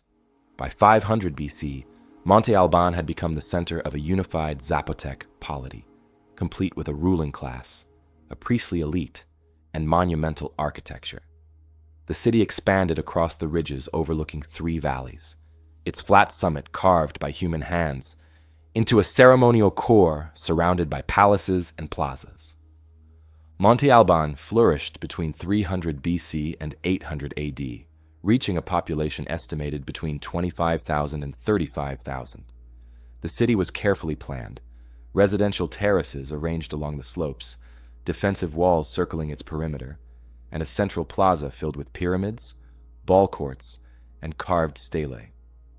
Its most famous monument, Building J, is shaped like an arrowhead and covered with inscriptions depicting conquests of neighboring cities. The Zapotecs had their own written language, one of the earliest in Mesoamerica, and they recorded victories, alliances, and rituals on stone and ceramic. The city's political system appears to have been hierarchical but stable. The Zapotec elite governed through kinship and religion, maintaining control of the valley's farming communities and trade routes. Their influence extended beyond Oaxaca. Zapotec merchants and warriors established outposts across the Pacific coast and into central Mexico. Archaeological evidence shows contact with Teotihuacan, the massive metropolis near modern-day Mexico City. At its peak, Monte Alban stood among the great cities of Mesoamerica, alongside Teotihuacan, Palenque, and Tikal. Then, sometime between 700 and 900 AD, the order that had sustained Zapotec power began to unravel. Excavations at Monte Alban reveal a period of instability marked by destruction and rapid change. Temples in the city's ceremonial core show signs of fire, their walls blackened and their roofs collapsed. Fine ceramics and offerings within elite tombs were smashed or looted. Around the same time, fortifications were built on the outskirts of the city, evidence of defensive measures against invasion or civil war. The once unified ruling class seems to have fractured, and power shifted to smaller regional centers throughout the valley. Archaeologists call this era the Great Zapotec Rebellion, though its causes remain debated. Some scholars see it as an uprising of the lower classes or subject communities against Monte Alban's elites. Others interpret it as a conflict between rival factions within the ruling dynasty. Whatever triggered it, the evidence points to widespread unrest that undermined the city's political and religious authority. One of the clearest signs of internal strife is the pattern of destruction across Monte Alban's temples. In many cases, only ceremonial structures were burned, while nearby residential areas remained untouched. This suggests that the violence was directed, symbolic acts meant to dismantle the power of priests or rulers rather than destroy the city itself. The deliberate defacement of carved monuments, including the erasure of royal names and symbols, further supports the idea of a rebellion aimed at the existing hierarchy. At the same time, the surrounding Oaxaca Valley shows signs of decentralization. Excavations in nearby sites, such as Mitla, Yagul, and Dainzhu, reveal increasing independence during this period. These secondary centers began building their own ceremonial complexes, complete with temples and palaces that rivaled Monte Alban's architecture. Inscriptions from these sites record local rulers who no longer acknowledged Monte Alban's supremacy. The shift suggests that the rebellion may have been both political and regional, a breakup of the centralized state into autonomous city-states. Environmental stress may also have played a role.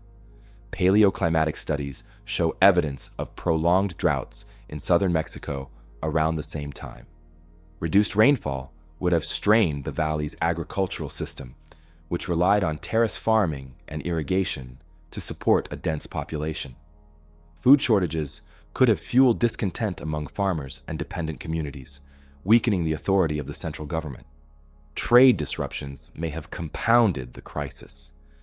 By 750 AD, Teotihuacan, long a major trading partner, had already collapsed. Its fall destabilized commercial routes that supplied luxury goods and obsidian to Monte Alban. The loss of economic connections may have undermined the elite's control over resources and prestige, eroding their legitimacy. Whatever its exact cause, the rebellion effectively ended Monte Alban's dominance.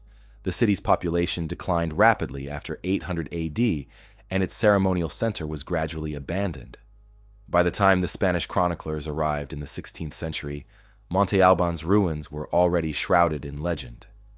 Yet the Zapotec culture itself did not disappear. Instead, it transformed. Power shifted to new centers such as Mitla, where Zapotec rulers built elaborate palaces decorated with intricate stone mosaics.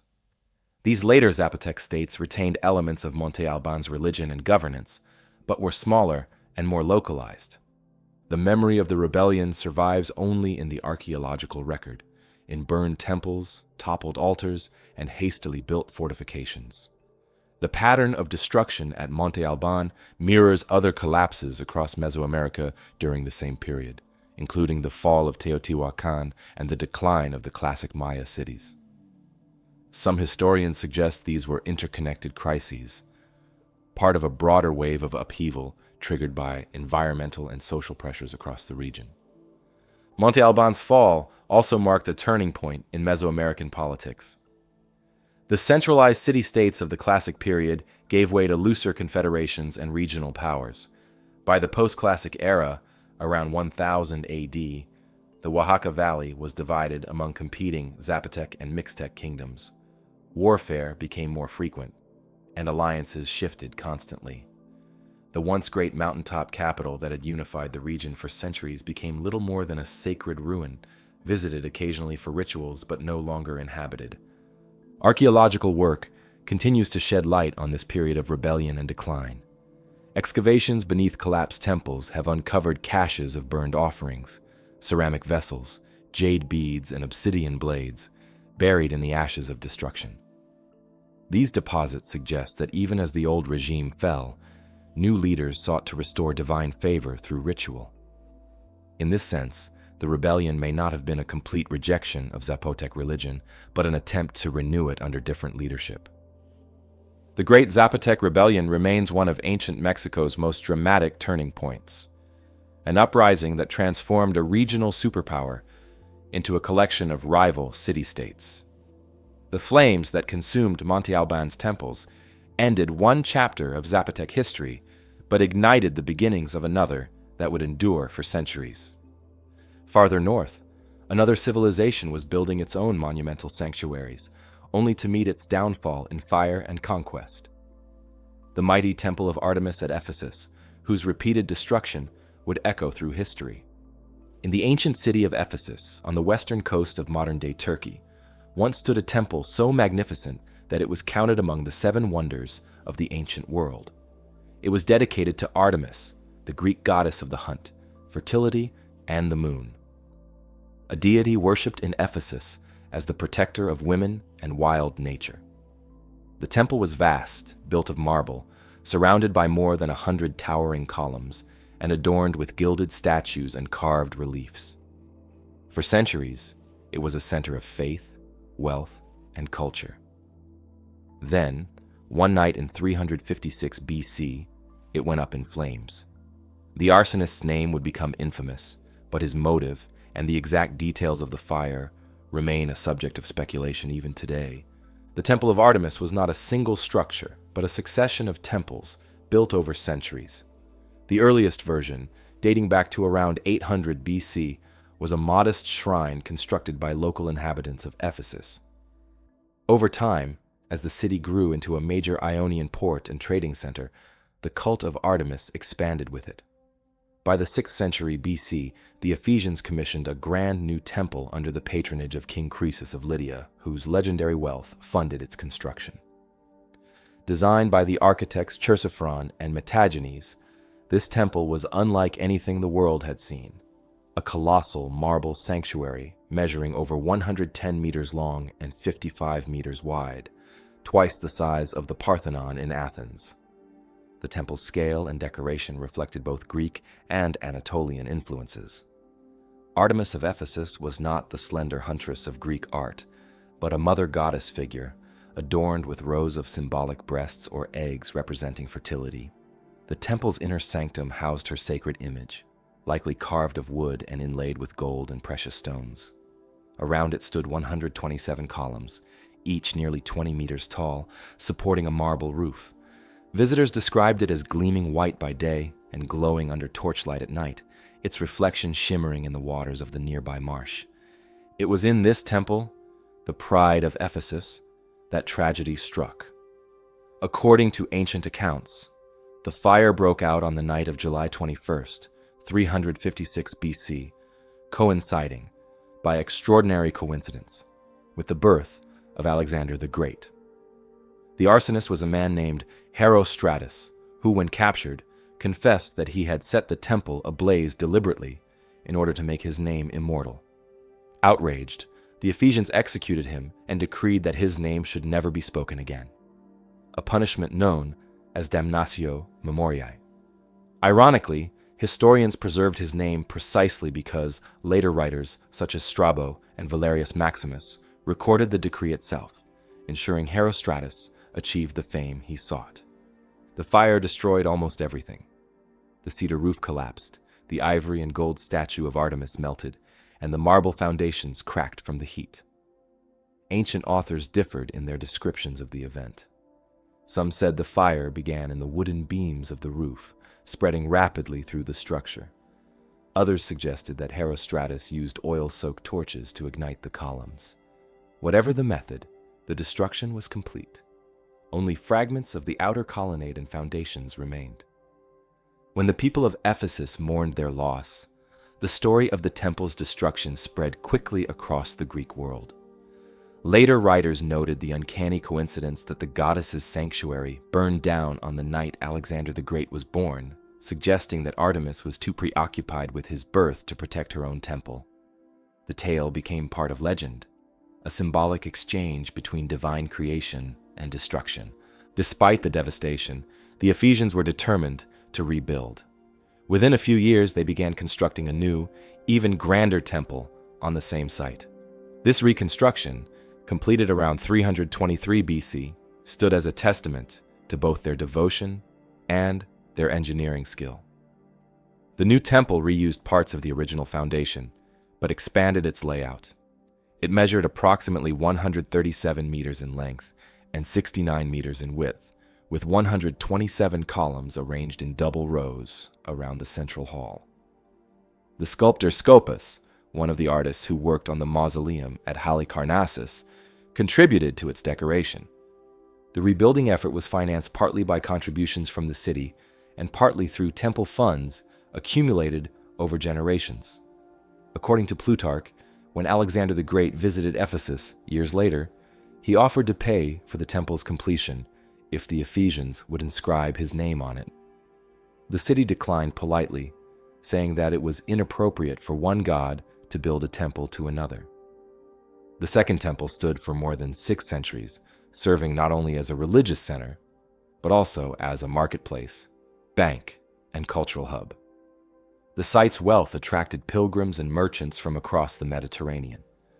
Artemis's temple became one of the largest depositories of treasure in the Greek world. It also served as a sanctuary, a place where fugitives could seek protection under the goddess's authority. The temple's priestesses, known as megabizi, oversaw rituals that drew thousands of worshippers each year during the festival of Artemisia. Over the centuries, the temple faced repeated threats. It suffered damage during invasions and earthquakes, but it was always rebuilt.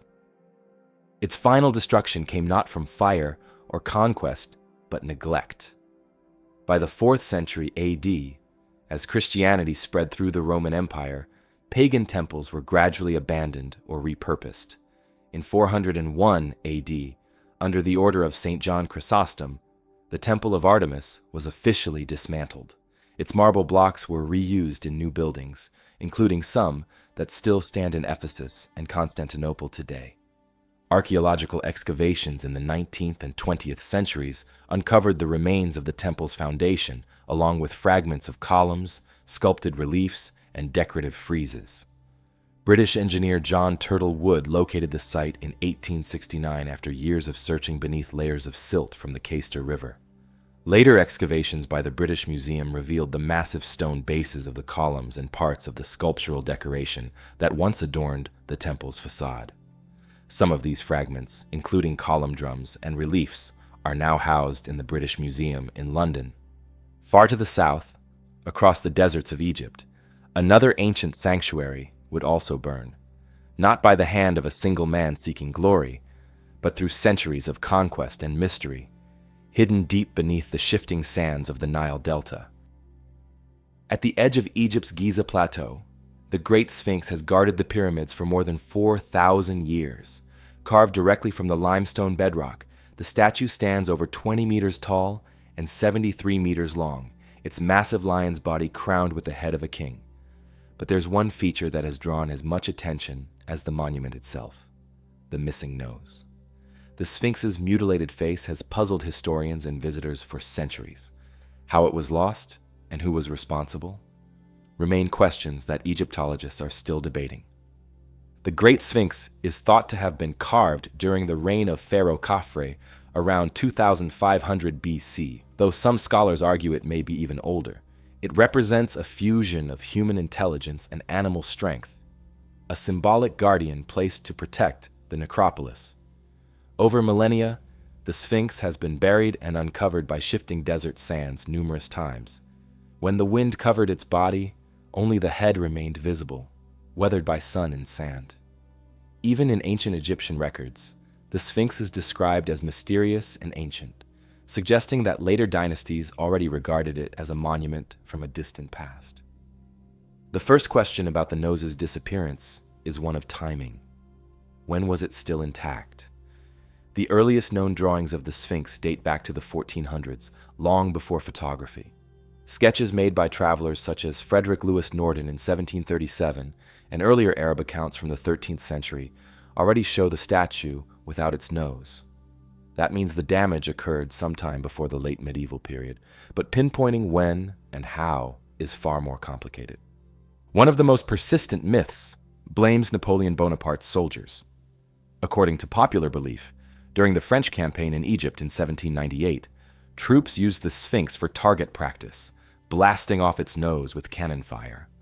The story was widely repeated in the 19th century, and for a time it became accepted as fact. But there's one major problem. The Sphinx's nose was already gone long before Napoleon arrived. Several sketches and written descriptions from earlier travelers confirm that the damage predated the French invasion by several centuries. The real story likely lies in Egypt's medieval history. The earliest surviving report of the missing nose comes from the Egyptian historian Al-Makrizi, writing around 1400 AD. He recorded that the Sphinx's face was deliberately defaced by a Sufi Muslim named Muhammad Sa'im al-Dar in the year 1378. According to Al-Makrizi, the Sufi saw local farmers making offerings to the Sphinx in hopes of improving their crops, a practice he considered idolatrous. In an act of religious zeal, he attacked the statue's face, chiseling off the nose to destroy its power. The authorities executed him for vandalism, but the damage was permanent. Archaeologists generally consider Al-Makrizi's account credible.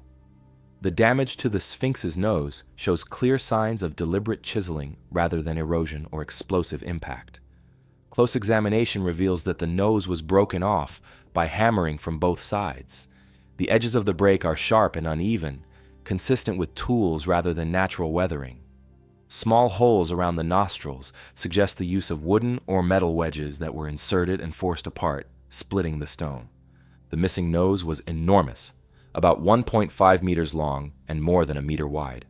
When intact, it would have projected boldly from the face, giving the Sphinx a very different appearance. Some archaeologists believe fragments of it may still lie buried somewhere near the monument, though none have been conclusively identified. Its loss dramatically changed the Sphinx's expression, giving it the weathered, enigmatic look it is famous for today. There are other theories, of course. Some have suggested that the nose was lost to erosion over centuries of sandstorms, but this is unlikely. The rest of the Sphinx's facial features, including the eyes, mouth, and ears, are far less damaged, even though they would have been exposed to the same conditions. Others propose that invading armies or treasure hunters chipped away parts of the statue looking for hidden chambers or gold. Yet no evidence supports this, and the precision of the break points strongly to a single intentional act. The Sphinx's face has suffered other damage as well.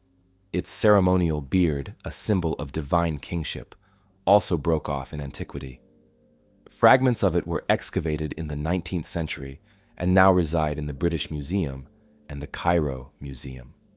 The uraeus, or cobra emblem once adorning its forehead, is also missing, as are portions of its headdress.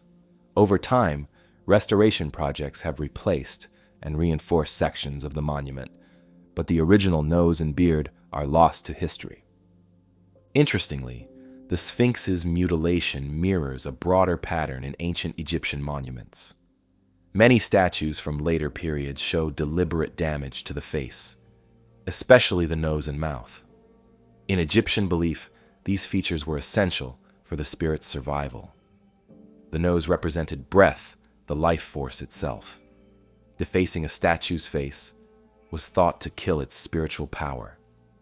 This practice was common during periods of religious or political upheaval, when new rulers sought to erase the influence of their predecessors. It's possible that Sa'im al-Dar's act was part of this long tradition, motivated by both religious conviction and superstition. The Sphinx's survival despite such attacks is remarkable. Over the centuries, it has endured earthquakes, floods, vandalism, and natural decay. During the New Kingdom, around 1400 BC, Pharaoh Thutmose IV famously cleared the sand around it and erected a granite stele between its paws, the Dream Stele, recording how the Sphinx appeared to him in a dream and promised him kingship if he restored it.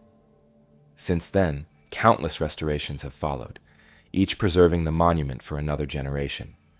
Modern studies of the Sphinx's erosion patterns have revealed much about its history.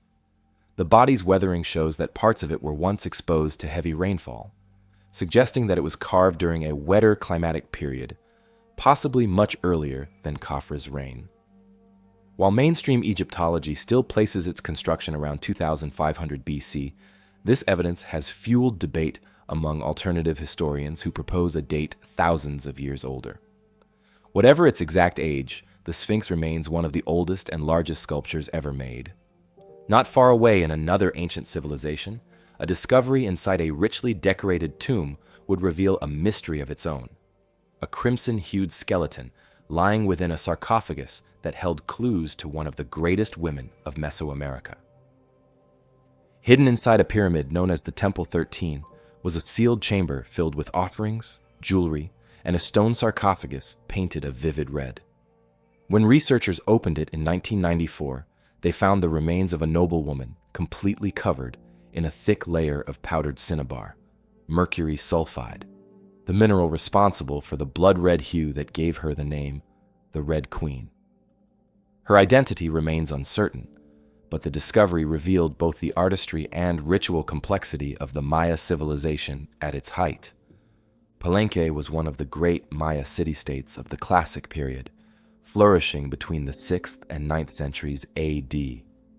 Nestled among the Chiapas highlands, it was known for its sophisticated architecture, intricate carvings, and record of dynastic history preserved in hieroglyphic inscriptions. The city reached its peak under King Pakal the Great, who ruled from 615 to 683 AD. His own tomb, discovered in the Temple of the Inscriptions in 1952, is one of the most famous archaeological finds in the Americas. A massive stone coffin engraved with scenes of the afterlife. Just a few meters away from Pakal's temple stands Temple 13, smaller and less ornate. It was first excavated in the 1970s by Mexican archaeologist Jorge Acosta, who explored part of the structure but found no obvious tomb. It wasn't until 1994 that a team led by archaeologist Arnoldo Gonzalez Cruz noticed a sealed passage connecting Temple 13 to the larger Temple of the Inscriptions. They broke through the ancient masonry and discovered a hidden chamber blocked by a massive limestone slab. When they finally entered, they found 3 stone sarcophagi inside, 1 large and 2 smaller ones. The largest coffin, set at the center of the chamber, was coated in red pigment. When its lid was lifted, a wave of red dust spilled out, filling the air with the fine particles of cinnabar that had been poured over the body more than 1,000 years earlier. Inside lay the skeleton of an adult woman, richly adorned with jade, shell, and pearl ornaments. Her skull was elongated, a result of intentional cranial shaping practiced by Maya elites, and her teeth were inlaid with jade, a symbol of status and power. Around her body were offerings, ceramic vessels, obsidian blades, and carved figurines placed to accompany her into the afterlife. The 2 smaller coffins held the remains of attendants or sacrifices, a young woman and a boy, buried alongside their mistress. Their placement suggests they may have been servants or family members sacrificed to accompany her in death. The use of cinnabar to cover the primary burial was highly symbolic. Among the Maya, red represented life, blood, and rebirth. Covering the body in red powder may have been intended to ensure the deceased's transformation and resurrection in the afterlife. The tomb's elaborate nature immediately raised questions about the woman's identity. She was clearly of royal status, but unlike King Pakal's tomb, there were no inscriptions naming her. Scholars initially proposed that she might have been Pakal's wife, Queen Sakbu Ajau, who ruled alongside him and is mentioned in Palank's inscriptions. The dating of the tomb, around 600 to 700 AD, fits within Pakal's lifetime, making her identity as his consort plausible. To test the theory, researchers conducted DNA analysis on the skeletal remains of both Pakal and the Red Queen. The results were inconclusive. The genetic material was too degraded to establish a definitive familial link. However, their proximity in burial and the similarities in the tomb's construction support the idea that she was a close member of Pakal's dynasty, possibly his wife or mother. Other theories suggest she may have been an independent ruler or high priestess, given the wealth of her grave goods and her central position within the city's sacred complex. The Red Queen's face has been reconstructed using forensic modeling based on her skull measurements. The result shows a woman with refined features, estimated to be in her 60s at the time of death. This age corresponds with Tsakbu Ajao, who is believed to have died around the same time. If she is indeed Pakal's queen, her burial in a temple adjacent to his suggests that Palenque's rulers may have conceived of death as a continuation of their shared rule, their temples forming a pair of eternal monuments. The discovery also provided insight into Maya burial practices. The use of cinnabar was not unique to Palenque. Similar red pigment has been found in elite tombs at Calakmul, Copan, and other Maya sites. Its presence demonstrates a shared belief in the color's transformative power. However, the sheer quantity used in the Red Queen's tomb was exceptional. The entire chamber was saturated with the red dust, creating a striking visual effect that must have been intentional. Cinnabar, mined from distant regions, was expensive and toxic, further emphasizing the woman's status and the resources devoted to her burial. The tomb's architecture mirrors Pakal's in several ways. Both are accessed through narrow corridors descending into the heart of the pyramid, symbolizing a journey into the underworld. The arrangement of the offerings and the orientation of the sarcophagus also follow patterns consistent with royal Maya funerary traditions. Yet the Red Queen's tomb lacks hieroglyphic inscriptions, an omission that continues to puzzle archaeologists. Some suggest that her identity was deliberately left unrecorded to conceal sacred aspects of her role or to emphasize her divine transformation rather than her earthly name. Radiocarbon analysis and stratigraphic studies confirm that Temple 13 was built during the same construction phase as the Temple of the Inscriptions. This reinforces the idea that the two monuments were part of a single royal complex, possibly planned before Pakal's death. If true, the Red Queen's tomb represents not an afterthought, but an integral element of Palenque's sacred landscape, designed to complement the resting place of the king. The discovery of the Red Queen also sparked renewed interest in Palenque's dynastic history. Inscriptions elsewhere in the city describe the transfer of power between Pakal's descendants and their ceremonial roles in maintaining royal lineage. The queen's burial provides tangible evidence of the status women could hold in Maya society. She was not simply a consort, but a figure of immense power and reverence, honored with a burial rivaling that of the city's most celebrated king. Not far across the ancient world, in a city built along the banks of the Indus, another civilization would meet its end without battle or fire, its streets left empty, its people gone, and its mysteries buried beneath centuries of dust. On the banks of the Indus River, in what is now southern Pakistan, lie the remains of one of the world's earliest cities. Long before the pyramids of Egypt reached their peak, and centuries before the rise of Athens or Rome, a sprawling urban center flourished here. A city of baked brick streets, drainage systems, and multi-story homes. This was Mohenjo-Daro, the Mound of the Dead, once part of the Indus Valley civilization that stretched across more than 1 million square kilometers of South Asia. It was a city of engineers, traders, and craftsmen. And then, sometime around 1900 BC, it fell silent. The people who built it disappeared, leaving behind one of the greatest mysteries of the ancient world. The Indus Valley civilization, also known as the Harappan civilization, began around 3300 BC and thrived for nearly 2,000 years. At its height, it included hundreds of settlements across modern Pakistan and northwest India, from Harappa in the north to Dholavira in the desert of Gujarat. Its cities were remarkable for their planning and uniformity, Streets were laid out in perfect grids. Homes had private wells and bathrooms, and a complex drainage network ran beneath the roads. Archaeologists have found evidence of standardized weights, measures, and bricks, suggesting a centralized administration and a high degree of organization. Mohenjo-Daro, the largest of these cities, covered nearly 300 hectares and may have housed more than 40,000 people. Excavations reveal neighborhoods arranged around wide streets with houses built from kiln-fired bricks that have survived for over 4,000 years. Each home had a flat roof, an inner courtyard, and access to the city's drainage system, one of the earliest known examples of urban sanitation. There were public baths, granaries, and what may have been assembly halls.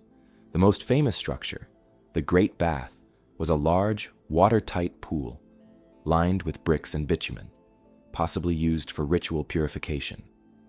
Despite this sophistication, the people of Mohenjo-Daro left behind no deciphered writing. Thousands of seals carved with animals and geometric symbols have been found, but their script remains undeciphered. Without written records, everything known about their society, their religion, government, and decline comes from archaeology. The city's final years are especially puzzling. Excavations reveal signs of abandonment, but little evidence of invasion or destruction. There are no fortifications, no mass graves from battle, and no obvious burn layers that suggest war. Instead, the city appears to have emptied gradually, its once bustling streets filled with dust and debris. Over time, wind and flooding buried the ruins beneath layers of silt, preserving them until their rediscovery in the 1920s by British archaeologists John Marshall and R.D. Banerjee. The question that still divides scholars is what caused the collapse of such an advanced civilization. Several theories compete for attention: environmental change, economic decline, geological disaster, or even epidemic disease. One leading explanation is climate. Geological and paleobotanical evidence shows that around 2000 BC, the region experienced a significant shift in monsoon patterns. Rainfall decreased, and the Indus River, which had sustained the civilization for millennia, began to change course. Floodplains that once produced abundant crops turned into arid ground. In Mohenjo-Daro, archaeologists have found multiple layers of flood deposits, up to 7 meters deep, suggesting that the city was repeatedly inundated by the river. These floods may have damaged infrastructure and forced residents to abandon their homes. When the monsoon weakened further, the water supply would have dwindled, leaving once fertile fields dry. Another theory involves tectonic activity. The Indus Valley lies near several major fault lines, and there is evidence of seismic events in the region during the same period. Earthquakes could have altered river courses, diverted trade routes, or damaged irrigation systems beyond repair. If the Indus River shifted even slightly, it could have cut off Mohenjo-Daro's access to water, a fatal blow for a city built in a semi-arid climate. Economic factors may have contributed as well.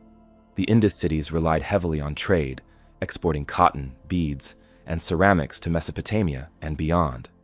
Cuneiform tablets from Sumer refer to merchants from a distant land called Meluha, believed to be the Indus region. When Mesopotamia entered its own period of turmoil around 2000 BC, these trade links may have collapsed, depriving the Indus cities of vital economic connections. Some early researchers proposed a more dramatic explanation: invasion. In the early 20th century, archaeologists theorized that Aryan tribes migrating from Central Asia overran the Indus cities.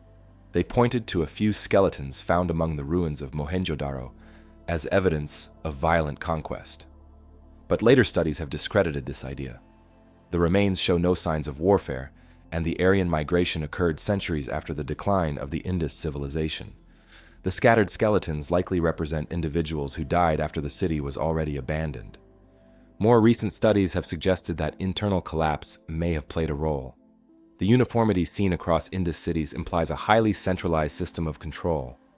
As environmental and economic stresses mounted, that system may have broken down. Without strong governance, the trade and resource networks that linked the cities could not be sustained. Populations gradually dispersed eastward, towards smaller agricultural villages along the Ganges, adapting to new conditions and leaving the great urban centers to crumble. Mohenjo-Daro's decline seems to have been a slow unraveling rather than a single catastrophic event. The final layers of occupation show houses subdivided into smaller units, suggesting overcrowding or social fragmentation. Brick kilns were built over former streets, implying that civic planning had collapsed. The quality of construction declined, and repairs became haphazard. Eventually, the city was abandoned entirely. When archaeologists rediscovered Mohenjo-Daro in 1922, they were stunned by its preservation. Streets, drains, and walls were still visible, giving a vivid picture of life 4 millennia earlier. Yet even as they uncovered the city's grandeur, they also uncovered its mystery. There were no palaces, no massive temples, no obvious signs of kingship or centralized religion, unusual for an ancient civilization of its size. Power may have been distributed among merchant elites or councils, rather than a single ruler, a system that might have been more vulnerable to environmental change.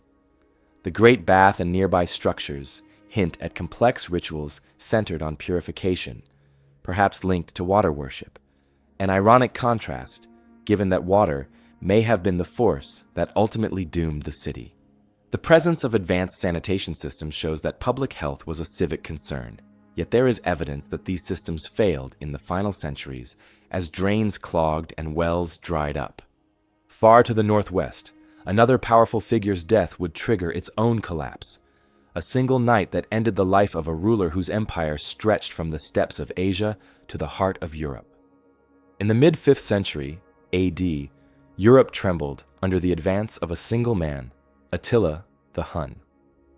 To the Romans, he was the scourge of God, a warlord who commanded vast armies and brought entire provinces to ruin.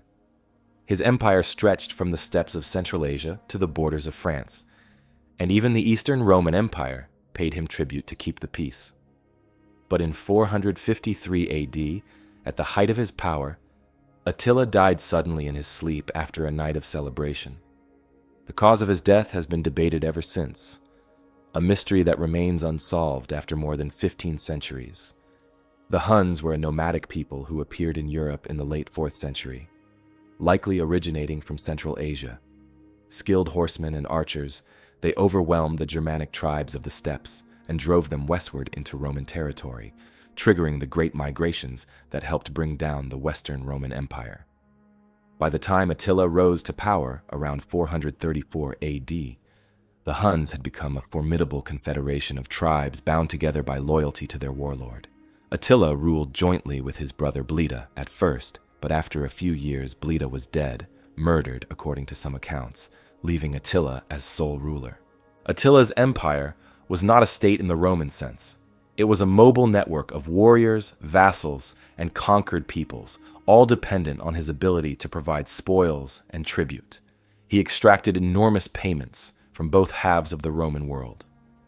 In 447 AD, he invaded the Balkans, destroying over 70 cities, and forcing the Eastern Roman Emperor Theodosius II to sign a treaty that paid the Huns thousands of pounds of gold each year. 2 years later, he turned his attention west. In 451 AD, Attila invaded Gaul, modern-day France, with a massive army. The campaign culminated in the Battle of the Catalonian Plains, one of the bloodiest battles of late antiquity. There, the Huns faced a coalition of Romans and Visigoths led by the general Flavius Aetius. The outcome was indecisive. Attila withdrew, but his army remained intact. The following year, he invaded Italy, ravaging cities across the north and threatening Rome itself. Legend says that when he met with Pope Leo I, the pontiff persuaded him to spare the city. Whether it was the Pope's influence, famine, or disease that halted his advance, Attila returned to his stronghold in the Hungarian plains soon after. Then, in the spring of 453 AD, during the height of his power, Attila prepared to remarry. His bride was a young Gothic or Germanic woman named Ildiko. Contemporary sources say the wedding feast was lavish, a celebration that lasted through the night. The next morning, when Attila's attendants entered his tent, they found him dead, lying on his back, motionless, with blood flowing from his mouth and nose. Ildiko sat nearby, weeping. The Roman diplomat and historian Priscus, who had met Attila years earlier, provides the earliest surviving account of his death. According to Priscus, Attila had drunk heavily during the wedding banquet. Sometime in the night, a vessel in his nose burst, and he drowned in his own blood while he slept. His attendants discovered him the next morning and raised a great cry of mourning, which, Priscus wrote, spread through the camp like a storm. If this explanation is true, Attila's death was a tragic accident, the result of excessive drinking, or an underlying medical condition such as an aneurysm. Modern doctors have speculated that chronic alcoholism or high blood pressure could have caused such a hemorrhage, yet even in antiquity, not everyone accepted the official version. Some suggested that Attila had been assassinated. The most common theory blames his new bride, Ildiko. Later chroniclers like Jordanes and Marcellinus mention rumors that she killed Attila on their wedding night, either in self-defense or at the urging of enemies. This version mirrors a common theme in ancient storytelling: the mighty conqueror slain by his bride, echoing legends like that of the Persian king Xerxes or the biblical Samson. There's no direct evidence for murder, but the idea persisted because it made sense to the people of the time. Attila, who had destroyed nations, brought down not by war, but by a woman's hand. Other accounts suggest that internal politics might have played a role. Attila had many sons and had spent his later years consolidating power within his family. His death created an immediate succession crisis, leading to civil war among his heirs. It is possible that one of his rivals arranged his death to seize control of the empire. The timing, during a private celebration, far from his army, would have made it easy to conceal an assassination. Whatever the cause, the reaction among the Huns was dramatic.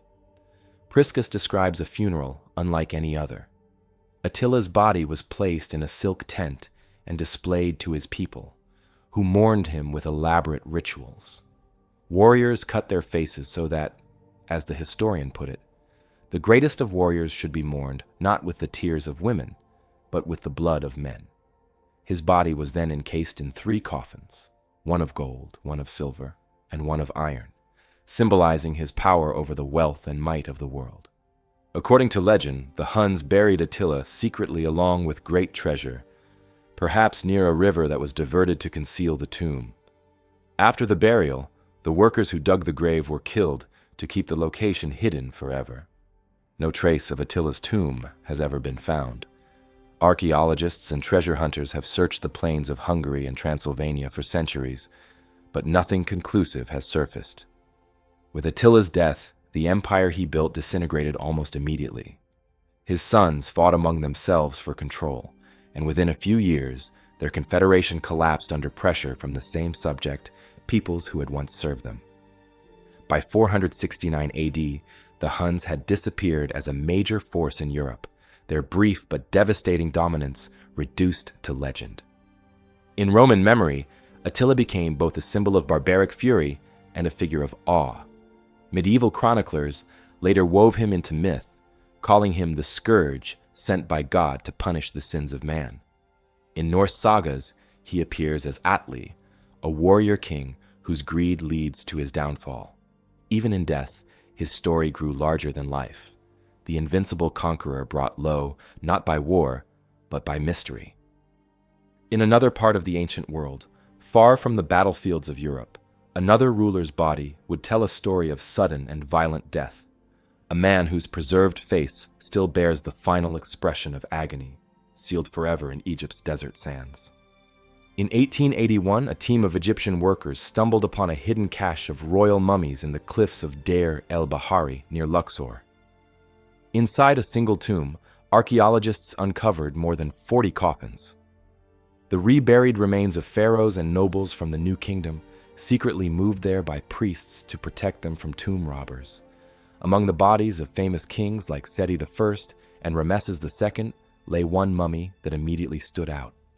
Unlike the carefully wrapped and serene forms of the others, this body was twisted, mouth agape, frozen in an expression that looked like an eternal scream. It became known simply as the Screaming Mummy, labeled Unknown Man E. The discovery shocked the Egyptologists of the time. The other royal mummies were prepared with all the precision and reverence expected of ancient Egyptian burials, tightly bound in linen, coated with resins, and adorned with amulets. But the Screaming Mummy appeared almost the opposite. His body was hastily wrapped in a sheepskin, considered an unclean material in ancient Egyptian religion. The skin was pulled tight, his limbs contorted, and his mouth hung wide open as if frozen mid-cry. His unusual burial and haunting appearance immediately raised questions. Who was he, and what had happened to him? Initial examination suggested that Unknown Man E was male, between 18 and 25 years old, and in good physical condition at the time of death. There were no signs of external injury, and his teeth and bones were intact. The lack of embalming and the sheepskin covering suggested deliberate disgrace. In ancient Egypt, burial practices reflected moral and social status. To be denied proper mummification and wrapped in a ritually impure hide indicated punishment, perhaps for a crime against the crown or the gods. For decades, scholars speculated about the mummy's identity. Some suggested he might have been a foreigner, a captured enemy or foreign prince executed and buried among Egyptians as a political statement. Others thought he might have been an outcast member of the royal family, punished for treachery. The mystery deepened when re-examination of the tomb's contents revealed that the Screaming Mummy was buried alongside kings and queens of the 19th and 20th dynasties, suggesting a connection to royalty. In the 20th century, new research began to reveal clues. In 1886, Grafton Elliott Smith, a pioneering anatomist, re-examined the body. He noted that despite the contorted pose, there was no evidence of strangulation or trauma. The gaping mouth, he concluded, was likely the result of decomposition, the jaw dropping open naturally after death, if not secured by wrappings. Still, this did not explain the absence of embalming or the strange burial shroud. It wasn't until the late 20th century that the investigation took a scientific turn. In the 1990s, the Egyptian Museum in Cairo conducted X-ray scans of the mummy. The results showed that all of his organs, including the brain, were still in place, a clear sign that the standard mummification process had been deliberately skipped. The scans also revealed traces of resins and oils inside the body cavity, suggesting that the embalmers may have begun the process but stopped midway. It seemed as though the mummy had been partially prepared, then abruptly abandoned. Then came DNA analysis. In 2012, Egyptian scientists compared the genetic material of Unknown Man E with that of several royal mummies found in the same cache. The results indicated a strong familial connection. The Screaming Mummy shared paternal DNA with Ramesses III, one of Egypt's last great warrior pharaohs of the 20th dynasty. This meant that Unknown Man E was almost certainly a prince, possibly a son of Ramesses III. That finding gave new weight to an ancient story recorded in the Turin Judicial Papyrus, a legal document from the same period. It described a conspiracy known as the Harem Plot, in which one of Ramesses' wives, Tiye, and her son Pentawer attempted to overthrow the king. The plot involved court officials, magicians, and members of the royal harem. When the conspiracy was discovered, the culprits were tried before a tribunal. The papyrus records that some were executed, while others were allowed to take their own lives. If the Screaming Mummy was Pentawer, it would explain everything: his royal lineage, his proximity to other kings in the tomb, and the disgrace of his burial. Execution or forced suicide would have been a severe dishonor, and denial of embalming would have served as a posthumous punishment. In 2018, a new study using advanced CT scanning and facial reconstruction strengthened the case. The mummy's facial features, skull structure, and age matched what would be expected of a royal son of Ramesses III. Further evidence came from the mummy of Ramesses III himself. In 2012, CT scans of the pharaoh revealed that his throat had been slit from behind, a deep wound that would have been instantly fatal. This discovery confirmed that the harem plot had succeeded in assassinating the king. If Pentauer was indeed caught and forced to commit suicide after the plot's discovery, it would explain the rushed burial and lack of ritual care. Chemical analysis of the screaming mummy's tissues showed high levels of fat degradation consistent with poisoning or asphyxiation. Some researchers believe he may have been given poison to drink, possibly as a forced suicide to preserve royal dignity while ensuring punishment. Others propose that he was strangled, and the lack of embalming was intended to erase his spiritual immortality. The sheepskin, impure in Egyptian belief, would have been a deliberate mark of shame, ensuring that his soul could never join the afterlife. Despite the growing evidence, the mummy's expression continues to capture imaginations. Early photographs show him with his head thrown back, mouth wide open, as if frozen in pain. Forensic experts now know that the scream was not an actual death cry, but the natural result of gravity on the jaw after death. Yet the image remains one of the most haunting in all of Egyptology. A face that looks like it has witnessed both power and horror. Centuries later, another mystery would surface in the same deserts. A copper scroll hidden in a cave near the Dead Sea, inscribed with directions to treasures that some believe were lost relics of the ancient world. In 1952, in a cave above the northwest shore of the Dead Sea, archaeologists uncovered a rolled-up sheet of corroded metal that looked more like scrap than scripture. It wasn't made of parchment or leather like the other Dead Sea Scrolls discovered nearby. This one was made of pure copper. When conservators finally managed to open it, they realized it wasn't a text about religion or prophecy. It was a list, 64 entries long, describing vast quantities of gold, silver, and precious objects hidden in specific locations throughout ancient Judea. The so-called Copper Scroll reads like a treasure map written 2,000 years ago, and to this day, no one has found what it describes. The discovery was made in Cave 3 at Qumran, a site already famous for producing hundreds of ancient manuscripts attributed to a Jewish sect known as the Essenes. These texts included copies of biblical books and community rules, but the Copper Scroll was something entirely different. Unlike the fragile papyrus and parchment scrolls found nearby, this one had been engraved onto 2 thin sheets of copper, mixed with a small amount of tin. The metal had oxidized into a hard green patina, making it impossible to unroll without destroying it. To preserve it, archaeologists sent the scroll to the University of Manchester, where in 1956, metallurgists carefully cut it into 23 strips. Once opened, its text revealed something astonishing.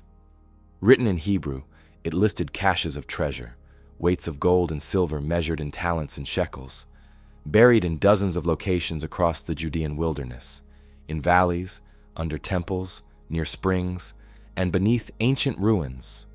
Some entries were simple. In the cistern that is in the courtyard of the peristyle, 40 talents of silver.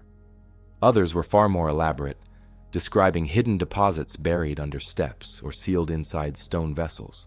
The total amount of treasure described in the Copper Scroll is staggering.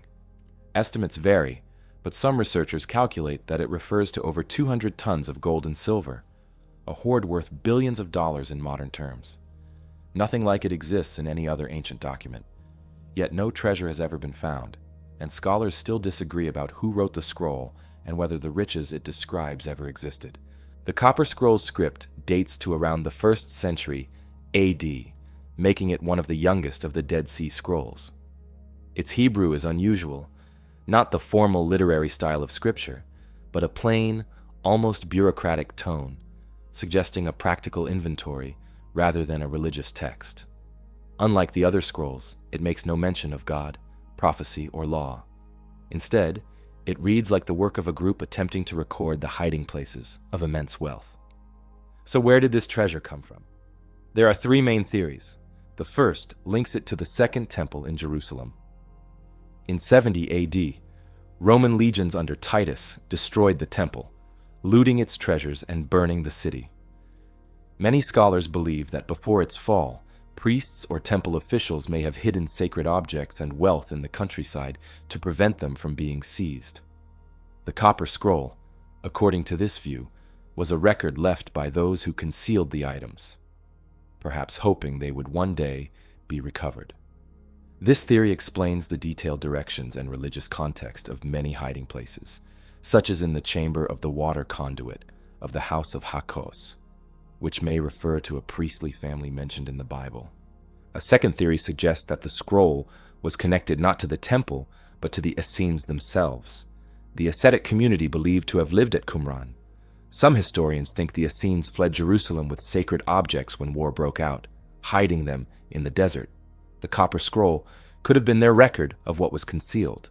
However, this theory faces challenges.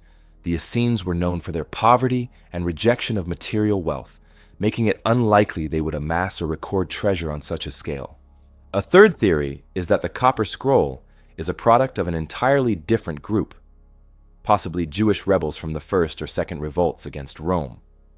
Rebel leaders may have seized temple wealth, tithes, or spoils of war and hidden them throughout the region. The scroll, in that case, would have been a military inventory rather than a religious one. The problem with this idea is that many of the locations mentioned are cryptic or unknown, making it impossible to link them to known archaeological sites.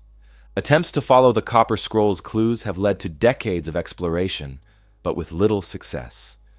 The descriptions are precise, yet frustratingly obscure, using place names that may have changed or vanished over the centuries. For example, one entry reads, "In the tomb of the third courtyard, in the underground passage, 40 talents of silver." Another mentions the spring under the steps, but without coordinates or recognizable landmarks, such instructions are nearly impossible to interpret. In the 1960s, an expedition led by archaeologist John Allegro, one of the original translators of the Dead Sea Scrolls, attempted to locate some of the treasure sites in the Jordan Valley. He excavated caves and ruins mentioned in the text, but found nothing. Allegro later suggested that the scroll might have been a symbolic document, using coded references known only to its authors. His failure didn't stop others from trying. Treasure hunters and historians have continued to search, though none have unearthed even a trace of the described hoard. Some researchers now argue that the copper scroll was never meant to lead to real treasure. Instead, they see it as a kind of spiritual or ceremonial inventory, a symbolic text reflecting the loss of sacred wealth after the destruction of the temple. Others maintain that the treasure could still exist, hidden in areas not yet explored, perhaps buried beneath centuries of debris or hidden behind sealed rock chambers. One particularly interesting detail is the scroll's final entry. It refers to a duplicate document hidden along with the treasure itself, written on a second copper plate. If true, this would mean that the copper scroll we have was one of two, a master list and a field copy, but no such second scroll has ever been found. The copper scroll also stands apart for its material. Using copper was an expensive and unusual choice, far more durable than parchment. Whoever created it intended it to survive. That fact alone suggests its authors believed the information was of lasting importance. Over 2,000 years later, it still is. And not far away, another network of passages beneath Europe would present its own mystery, an underground labyrinth of tunnels whose origins and purpose have defied explanation for centuries. Across Central Europe, beneath rolling hills and farmland, a hidden network of narrow underground tunnels stretches for hundreds of kilometers. They are known as Erdstall Tunnels, a term derived from Old German, meaning earth-stable or underground place. Thousands of them have been discovered in Germany, Austria, the Czech Republic, Ireland, and parts of Scotland, yet no one knows exactly who built them, when, or why. Some are barely large enough for a person to crawl through, their passages twisting in the dark for dozens of meters before ending abruptly. Others open into small chambers carved from solid rock, smooth as if shaped by careful hands. For centuries, they've baffled archaeologists and locals alike, a subterranean mystery that still defies clear explanation. The first documented Erdstalls were rediscovered in the 19th century, though most had been known to local villagers long before. Many were uncovered accidentally, beneath farmhouses, fields, or churches, while others were found when the ground collapsed, revealing hidden entrances. Estimates suggest that more than 2,000 such tunnels exist across Europe, with the highest concentration in Bavaria and Upper Austria. Their distribution follows no clear pattern, but they often appear near medieval settlements or ancient trade routes. The tunnels share several defining characteristics. They are narrow, typically about 60 centimeters wide and less than a meter high, forcing anyone entering them to stoop or crawl. The walls are carved directly into clay or soft rock, with little evidence of reinforcement. Side chambers, known as Schlupfe, are connected by even smaller passageways, only wide enough for a person to squeeze through. These constricted openings seem deliberately designed, sometimes narrowing to the size of a human shoulder. Many Erdstalls include a single entrance shaft and one or two exits, but some have hidden trapdoors or blocked sections that appear intentionally sealed. Dating the tunnels has proven difficult. Unlike caves or mines, they contain almost no artifacts, tools, or organic material that can be carbon dated. There are no carvings, inscriptions, or signs of habitation, just smooth walls and the occasional stone step. Early researchers once believed they dated back to prehistoric times, possibly used by Celts or early Christians as hiding places. Modern studies, however, suggest a later origin, most likely between the 10th and 13th centuries AD. That period corresponds to the early Middle Ages, an era marked by frequent invasions, feudal conflicts, and religious upheaval, circumstances that could explain the need for concealed underground structures. Still, the tunnel's true purpose remains unclear. Several main theories have emerged, each plausible in part, but none entirely satisfying. The hiding place theory is the most straightforward. During the medieval period, peasants often faced raids by bandits, Vikings, or rival lords. In that context, the Erdstalls could have served as emergency shelters. Their small size would have made them difficult to detect and nearly impossible to access quickly by heavily armed attackers. Yet this theory has weaknesses. The tunnels lack air vents, water sources, or storage space, making them unsuitable for long-term refuge.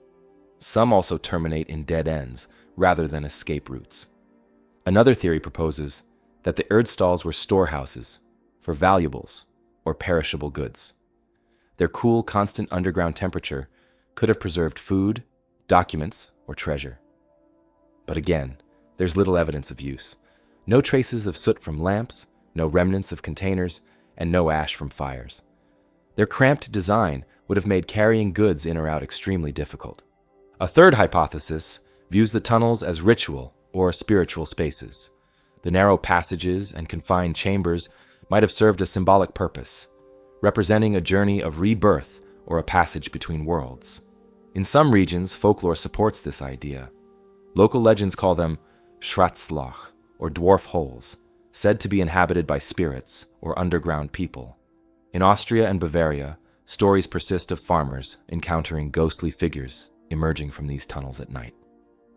The association with the supernatural led some researchers to consider whether the Erdstalls could have been used for penance, meditation, or secret religious rites during times of persecution. Another intriguing idea suggests the tunnels were early Christian hermitages or monastic cells. In the centuries after the fall of Rome, Christianity spread unevenly through Europe, often coexisting with older pagan traditions. Some monks or ascetics may have used these confined spaces for isolation and prayer.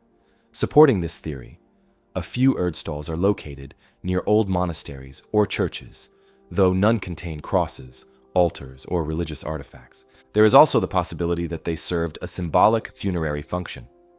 The act of crawling through constricted passages resembles ritual rebirth or resurrection, themes common in medieval Christianity.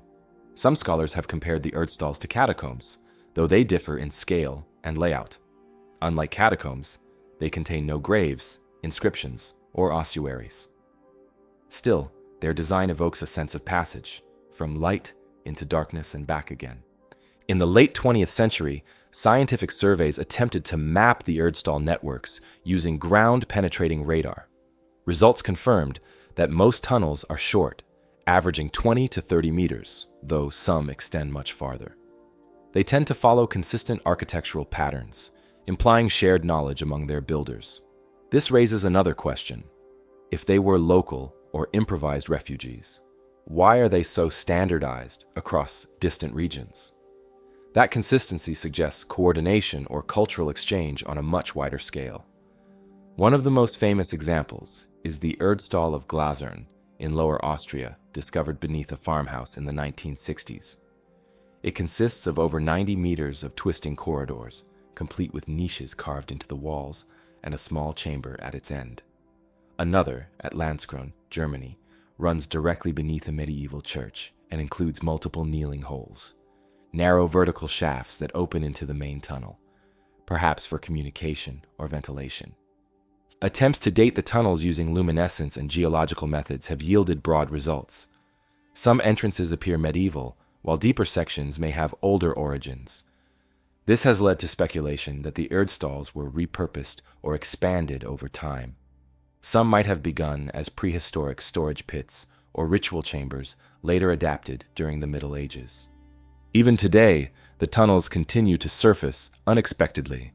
In 2019, construction workers in Bavaria broke through the floor of a cellar to find a previously unknown Erdstall network stretching beneath the property.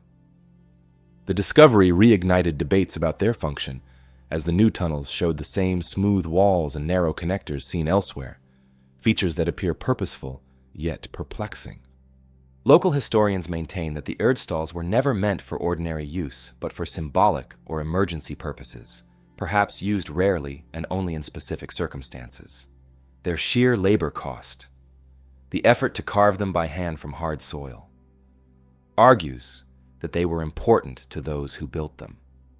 Whether for safety, faith, or ceremony, the people who created the tunnels left no record of their intent, sealing their entrances as if to ensure they would remain hidden forever.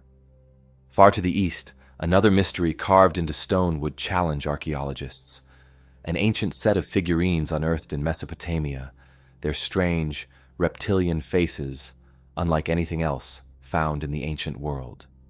In the deserts of southern Iraq, beneath layers of sand and time, archaeologists unearthed some of the strangest artifacts ever discovered in Mesopotamia. They were small clay statues, humanoid in shape but reptilian in appearance. Each had elongated heads, almond-shaped eyes, and tapered snouts that looked uncannily like those of lizards.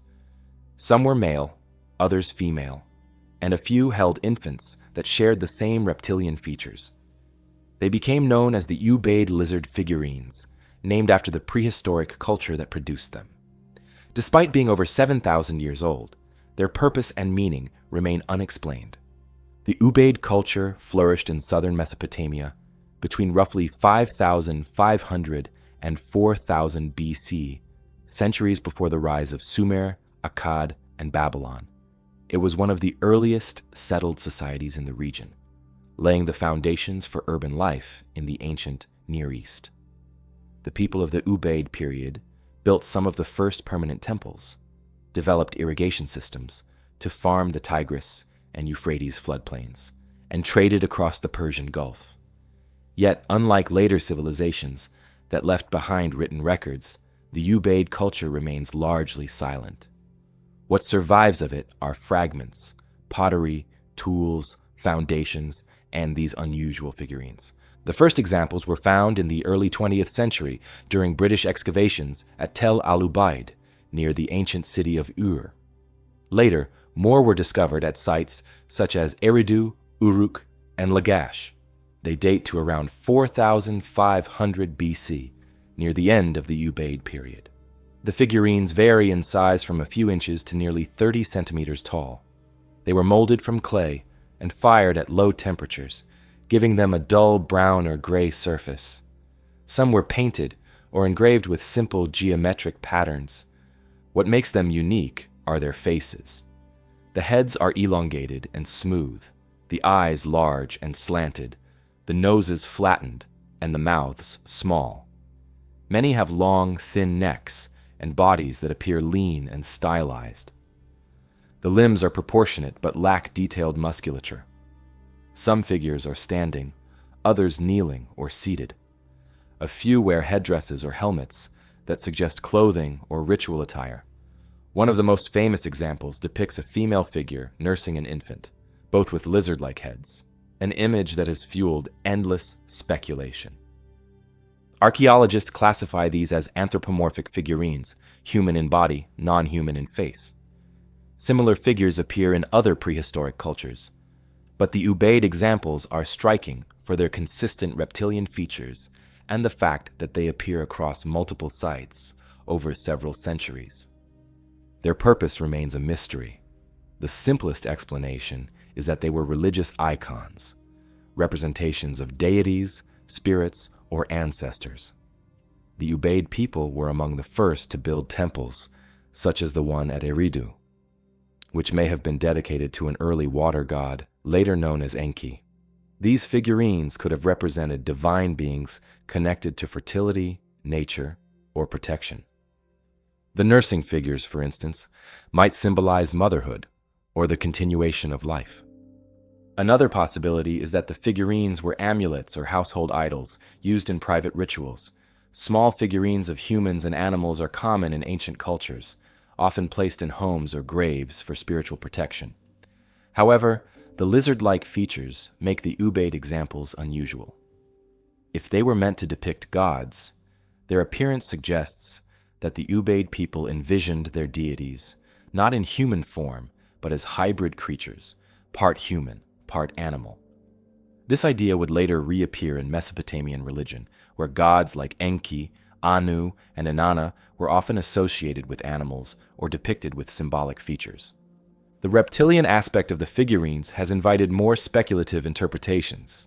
Some researchers have noted similarities between the Ubaid figures and later myths describing serpent or dragon-like beings. In Sumerian texts written millennia later, gods were said to emerge from the Abzu, the subterranean waters, bringing civilization to humanity. These aquatic deities, sometimes described with scaly skin, have led some to wonder whether the Ubaid figures might represent early prototypes of those myths. In modern times, the figurines have also become the focus of alternative theories, ideas linking them to ancient astronaut hypotheses or legends of reptilian beings in prehistory. Such theories lack archaeological support, but have persisted in popular culture because of the figure's alien appearance. Scholars, however, caution that projecting modern interpretations onto ancient artifacts risks distorting their true context. To archaeologists, the Ubaid figurines are best understood as expressions of early religious art, symbolic representations of power, fertility, or transformation, rather than literal depictions of otherworldly beings. Despite decades of study, the figurines' exact role within Ubaid society remains unresolved, because they were found without clear archaeological context. Many were recovered from disturbed soil layers or secondary deposits, making it hard to determine whether they came from temples, homes, or graves. The absence of inscriptions means there is no written explanation. Still, patterns have emerged. At Eridu and Ur, several figurines were discovered near early temple foundations, suggesting ritual significance. Others were found in domestic areas, indicating they may have been personal devotional objects. Some archaeologists have suggested that the figures might be connected to ritual healing or fertility cults. The presence of female and child figures could point to fertility rites, while the unusual hybrid form may reflect the concept of transformation, the blending of human and animal traits as a metaphor for renewal. In Mesopotamian iconography, snakes and lizards were often associated with regeneration due to their ability to shed skin. The Ubaid figurines might represent this symbolic cycle of death and rebirth. There is also a practical consideration. The Ubaid people lived in an environment where reptiles were common. Lizards and snakes thrived in the marshes and riverbanks of southern Mesopotamia. The figurines might have drawn inspiration directly from nature, embodying the creatures that shared their landscape.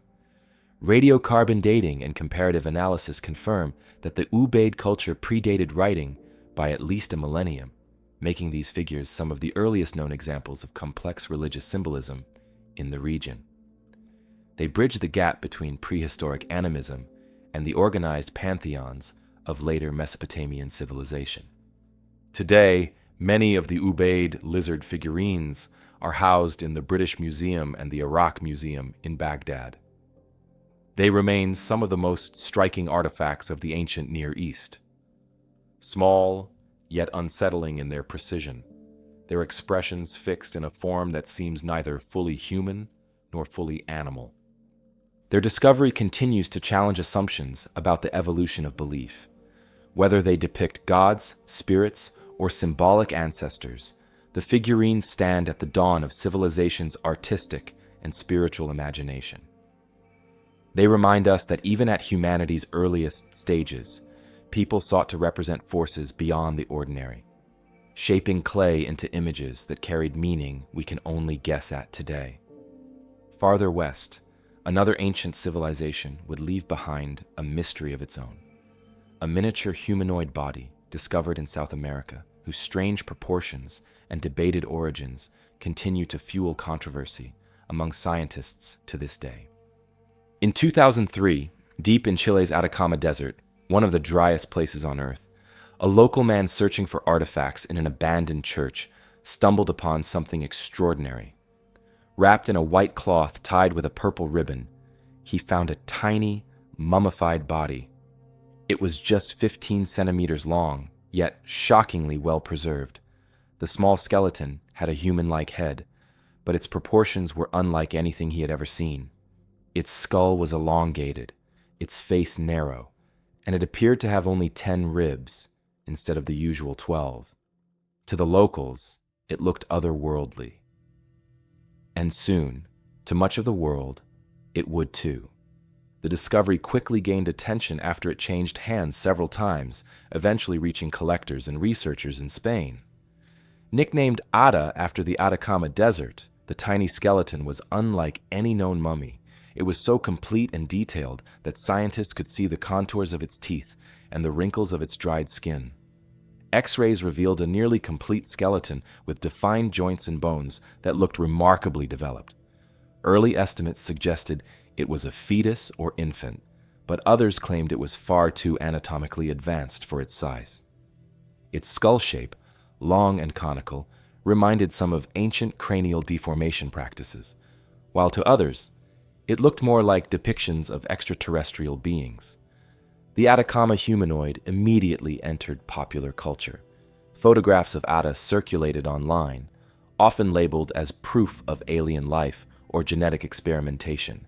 The idea that a tiny humanoid creature had been found in a Chilean desert cemetery, seemingly human yet completely abnormal, was irresistible. Even UFO researchers and filmmakers became involved. In 2013, Ada was featured in a documentary titled Sirius, which argued that the body might represent a non-human species or even extraterrestrial origin. Before the speculation could spiral further, scientists began studying Ada using established methods of anthropology and genetics. The first detailed analysis came from a team led by Dr. Gary Nolan, a professor of microbiology and immunology at Stanford University.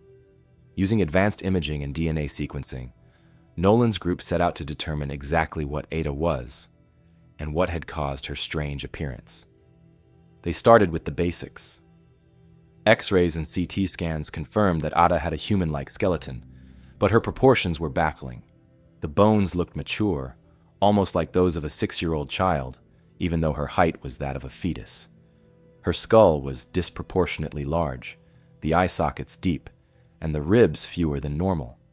This anatomical mismatch led to competing theories. Some thought Ada might have been a fetus that had undergone severe genetic deformation. Others proposed that it was a mummified child suffering from an unknown condition. The team then extracted DNA from bone marrow samples. After months of sequencing and analysis, the results were clear. Ada was human, sharing 98% of her DNA with modern humans. She was female, and her genetic markers indicated she belonged to the indigenous peoples of South America, most likely of Chilean origin. The DNA also revealed something else. Ada had multiple genetic mutations, some associated with skeletal disorders such as dwarfism, scoliosis, and premature bone fusion. These conditions could explain her small stature, unusual skull shape, and reduced rib count. Further examination of her mitochondrial DNA, which is inherited maternally, confirmed that Ada's mother was native to the Andean region. Radiocarbon dating placed her death around the mid-20th century, making her far younger than initially assumed.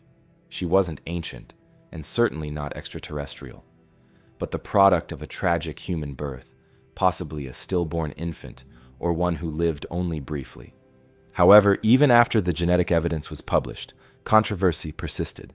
Some researchers questioned whether the extensive bone development seen in Ada could be explained solely by genetic disorders. The skeleton's compact structure, with fully formed joints and teeth, remained difficult to reconcile with the idea of a stillborn fetus. Critics also raised ethical concerns over how the remains had been acquired and whether they should have been studied at all. The Chilean government launched an investigation, arguing that Ata's remains should be repatriated as a human specimen. Many Chilean archaeologists and indigenous groups objected to her use in genetic testing and commercial media projects. In 2018, the Chilean Ministry of Culture formally requested that Ata be returned for proper burial, emphasizing that, despite her strange appearance, she was human and deserved respect. Meanwhile, researchers continued analyzing her genetic data.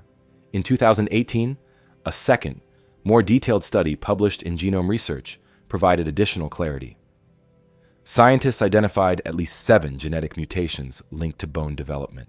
These included defects in collagen production and growth plate regulation, conditions that could cause skeletal malformations and early ossification. Essentially, Ada's body developed in abnormal proportions due to a combination of rare mutations, giving the illusion of an older, miniature skeleton.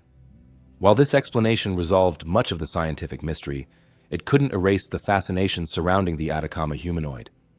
Even with conclusive DNA results, some fringe theorists remained unconvinced, claiming the mutations were too extensive to explain her morphology, or suggesting that her DNA had been tampered with. Yet among archaeologists and geneticists, the consensus is firm. Ada was a human fetus with multiple congenital disorders who died shortly before or after birth, her body naturally mummified in the dry desert conditions of northern Chile. The Atacama Desert, with its salt flats and arid winds, is an ideal environment for preservation. Countless mummified remains have been found there, some dating back thousands of years, belonging to the Chinchorro and Inca cultures. Ada, though much more recent, was preserved by the same conditions, the extreme dryness preventing decay and turning her small body into a leathery, skeletal form that endured for decades. Still, certain details keep her story compelling. Her discovery in a cloth bundle buried behind a church suggests that someone, perhaps her family, laid her to rest intentionally. In rural Chile, it was not uncommon for miscarried or stillborn infants to be buried secretly or outside formal cemeteries, particularly in impoverished communities. The purple ribbon and careful wrapping may have been a sign of mourning, a quiet gesture of love in a place where official burials were not possible. Far across the frozen north, another disappearance would raise similar questions about what truly happened to an isolated community. A vanished village in the Canadian wilderness, whose residents seemed to have stepped into thin air. In 1924, a teenage farmer named Émile Fradin was plowing a field near the small village of Glozel in central France, when his plow caught on something buried beneath the soil.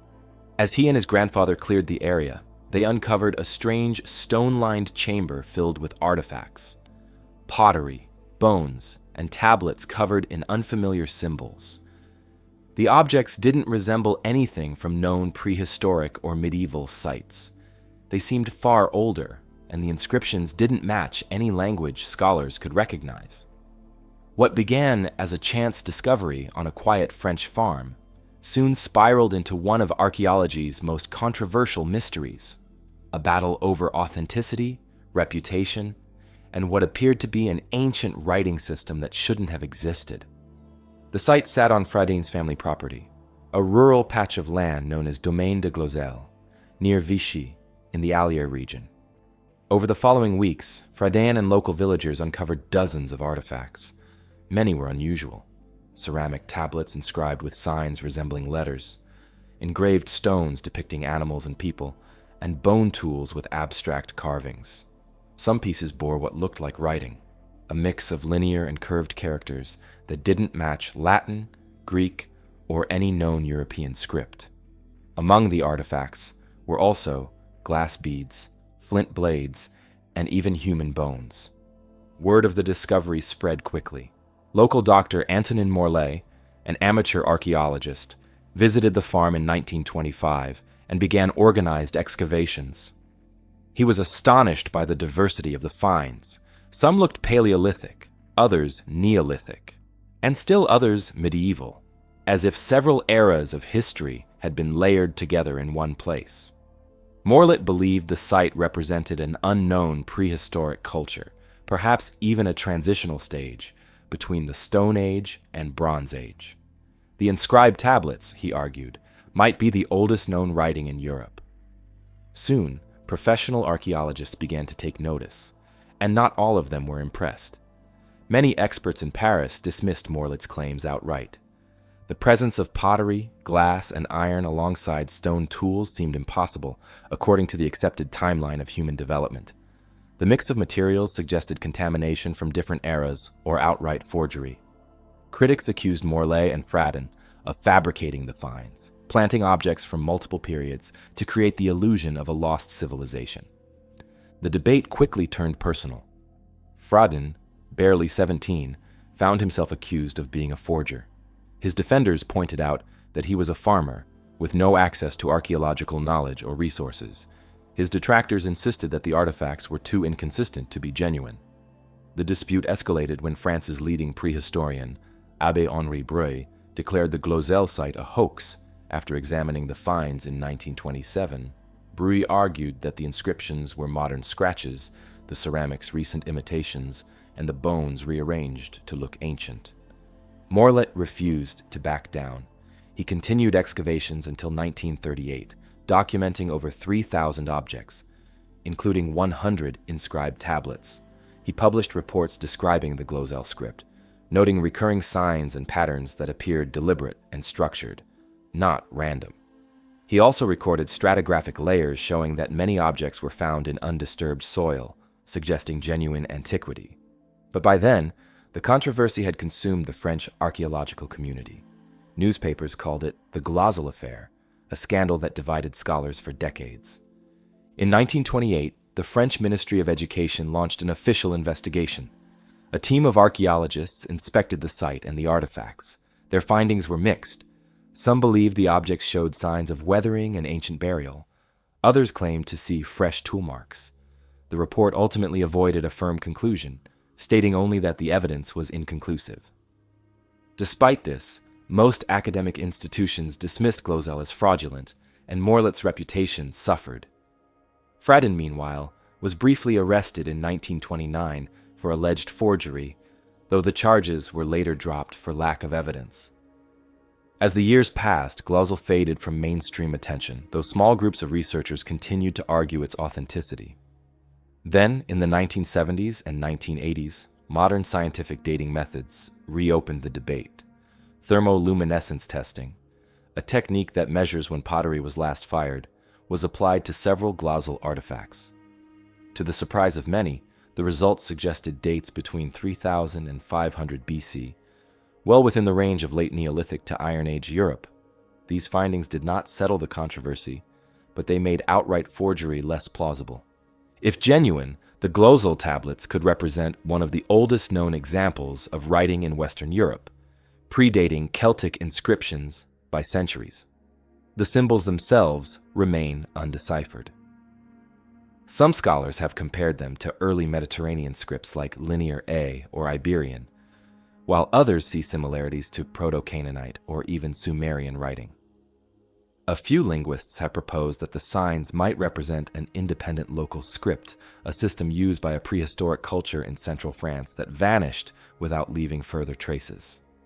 Skeptics argue that the thermoluminescence results only prove that the clay was ancient, not necessarily that the inscriptions were. It's possible, they say, that genuine ancient pottery was engraved in modern times. However, microanalysis of the engravings under electron microscopes in later studies found mineral deposits within the carved lines consistent with long-term burial, evidence suggesting the inscriptions were not recent additions. The Glozel script itself contains around 120 distinct symbols, some resembling letters or pictographs, others abstract geometric shapes. Patterns indicate that they may have been written from right to left, though some tablets show mixed directions. The repetition of certain signs suggests syntax or numerical value. To this day, no one has deciphered them conclusively. The Glozel controversy reflects a larger challenge in archaeology: how to handle discoveries that don't fit established narratives. In the early 20th century, European prehistory followed a rigid timeline of cultural development. Paleolithic hunters gave way to Neolithic farmers, who then evolved into Bronze and Iron Age societies. Glozel's mixed artifacts seem to defy that linear model, implying cultural overlap or forgotten transitions. For traditional scholars, accepting such evidence required rewriting entire chapters of prehistory. Today, Glozel remains officially classified as an ambiguous site. The local museum, opened by Émile Fradin himself in 1978, displays hundreds of artifacts excavated from the area. Visitors can still see the inscribed tablets, the stylized figurines, and the engraved stones that sparked the original controversy. Modern archaeologists who have revisited the site acknowledge that while forgeries may exist among the collection, a significant portion of the finds are authentic and prehistoric. Fradin lived his entire life in Glozel, maintaining until his death in 2010 that every artifact was genuine. Decades after his discovery, the mystery endures, not because of buried treasure or supernatural claims, but because it challenges the boundaries of what we think we know about Europe's distant past. Whether the tablets represent the lost script of a forgotten culture or the misinterpretation of a unique archaeological deposit, Glozel remains a monument to curiosity, a reminder that even in the heart of modern France, the past can still surprise us. Farther north, another artifact of ancient origin would surface, a bronze disc etched with celestial symbols that would rewrite what historians thought early Europeans knew about the stars. In 1999, two men with metal detectors hiked into the forest near Nebra, a small town in central Germany.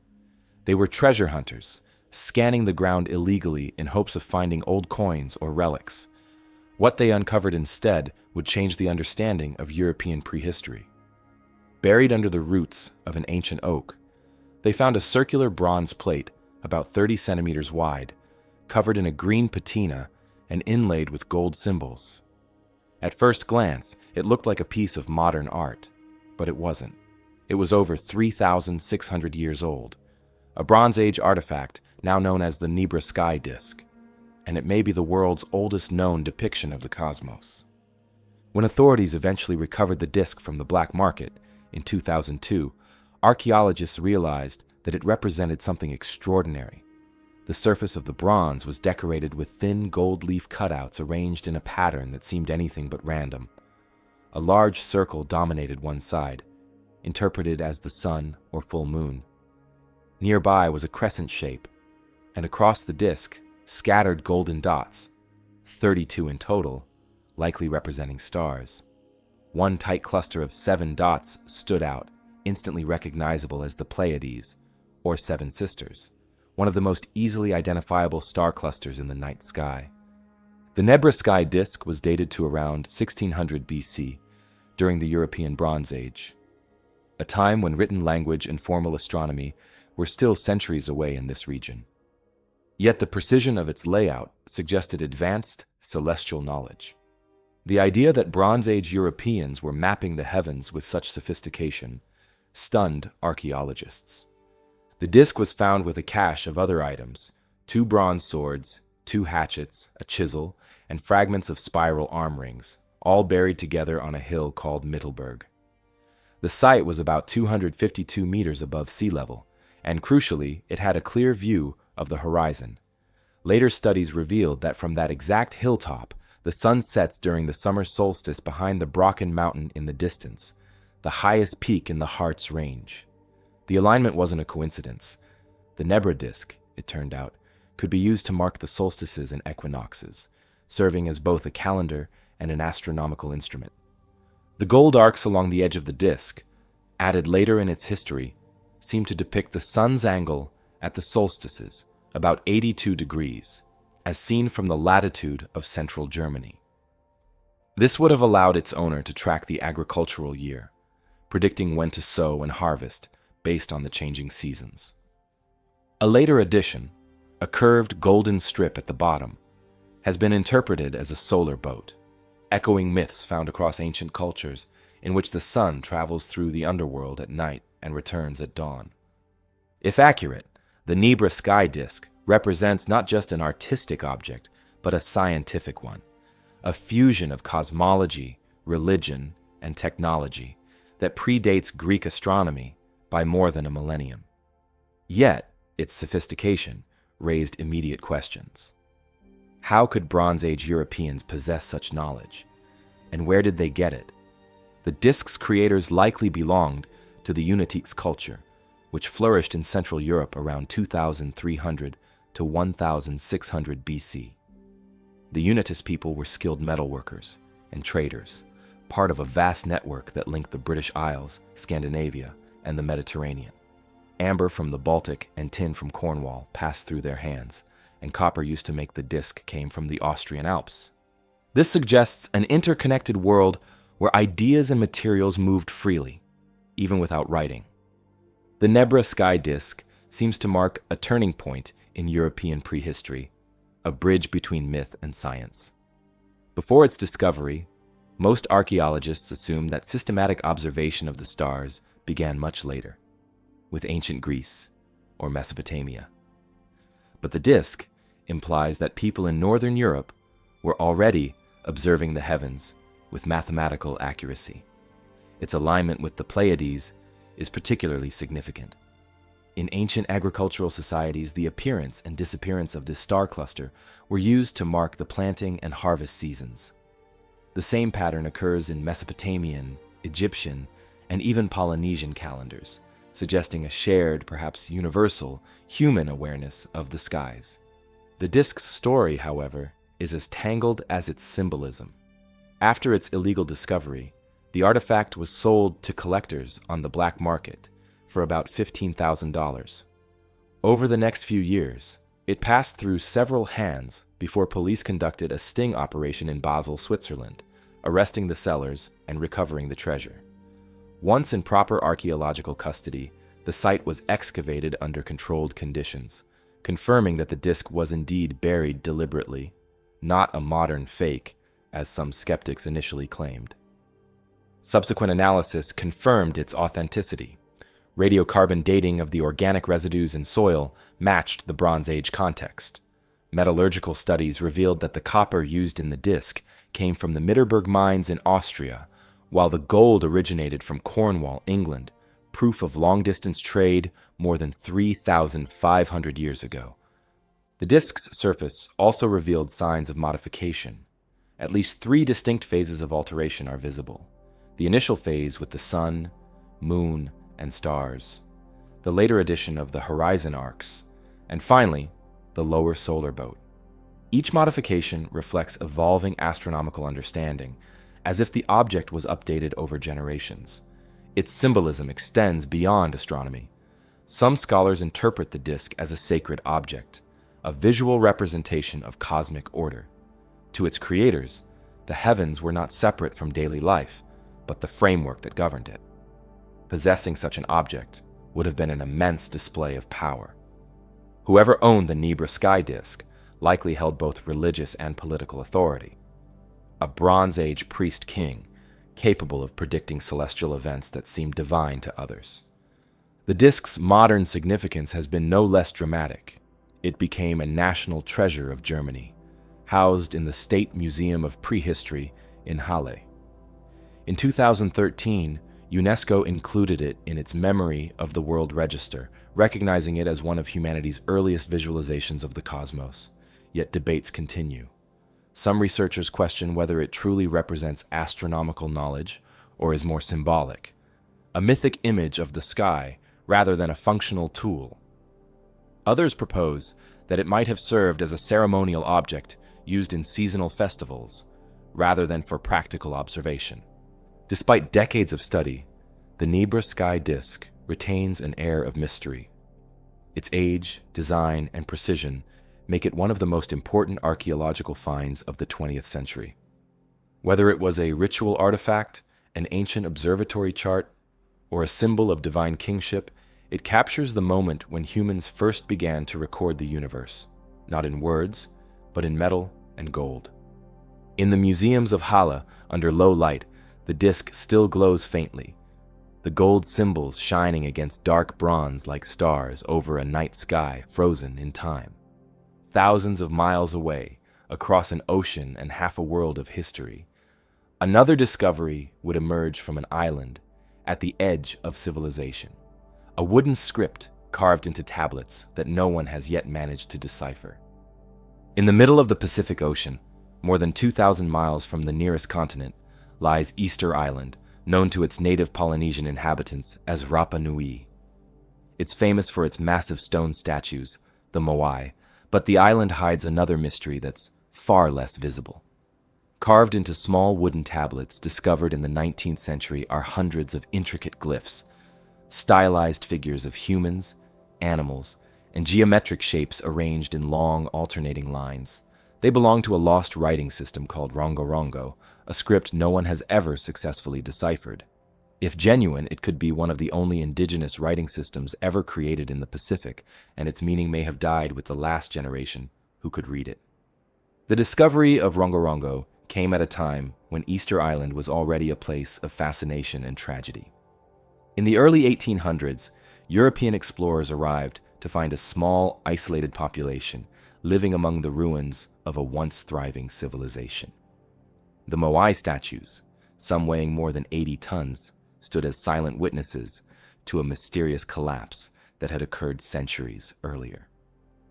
By the mid-19th century, the island society had been devastated by slave raids, disease, and colonial exploitation.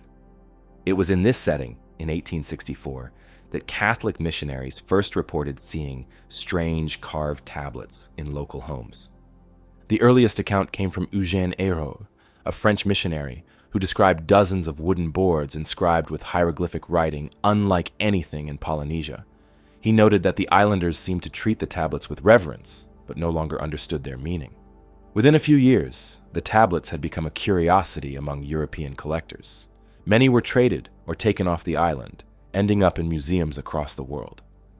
Today, only about 24 authentic Rongorongo tablets are known to exist, scattered between institutions in London, St. Petersburg, Santiago, and Honolulu. Each tablet is small, between 20 and 60 centimeters long, and carved from local or driftwood, often with natural curvature. The glyphs were incised using shark teeth or obsidian flakes, creating sharp, precise lines. The writing follows a distinctive pattern known as reverse baustrophedon, meaning the text alternates direction every line. One line runs left to right, the next right to left, like the furrows of a plowed field. This layout, found in few other writing systems, gives the tablets a rhythmic, almost woven appearance. The glyphs themselves are remarkably complex. There are about 120 basic symbols, but with variations and combinations, the total count exceeds 600. Many depict recognizable figures, birds, fish, plants, tools, and stylized human forms, while others are abstract. Some appear to show movement or interaction, suggesting that the script may encode actions rather than simple sounds or words. The precision and consistency across tablets indicate a formal system rather than decorative art. What the tablets actually say, however, remains unknown. Early European scholars hoped they had found a Polynesian equivalent of the Rosetta Stone, but efforts to decode Rongorongo have failed for more than 150 years.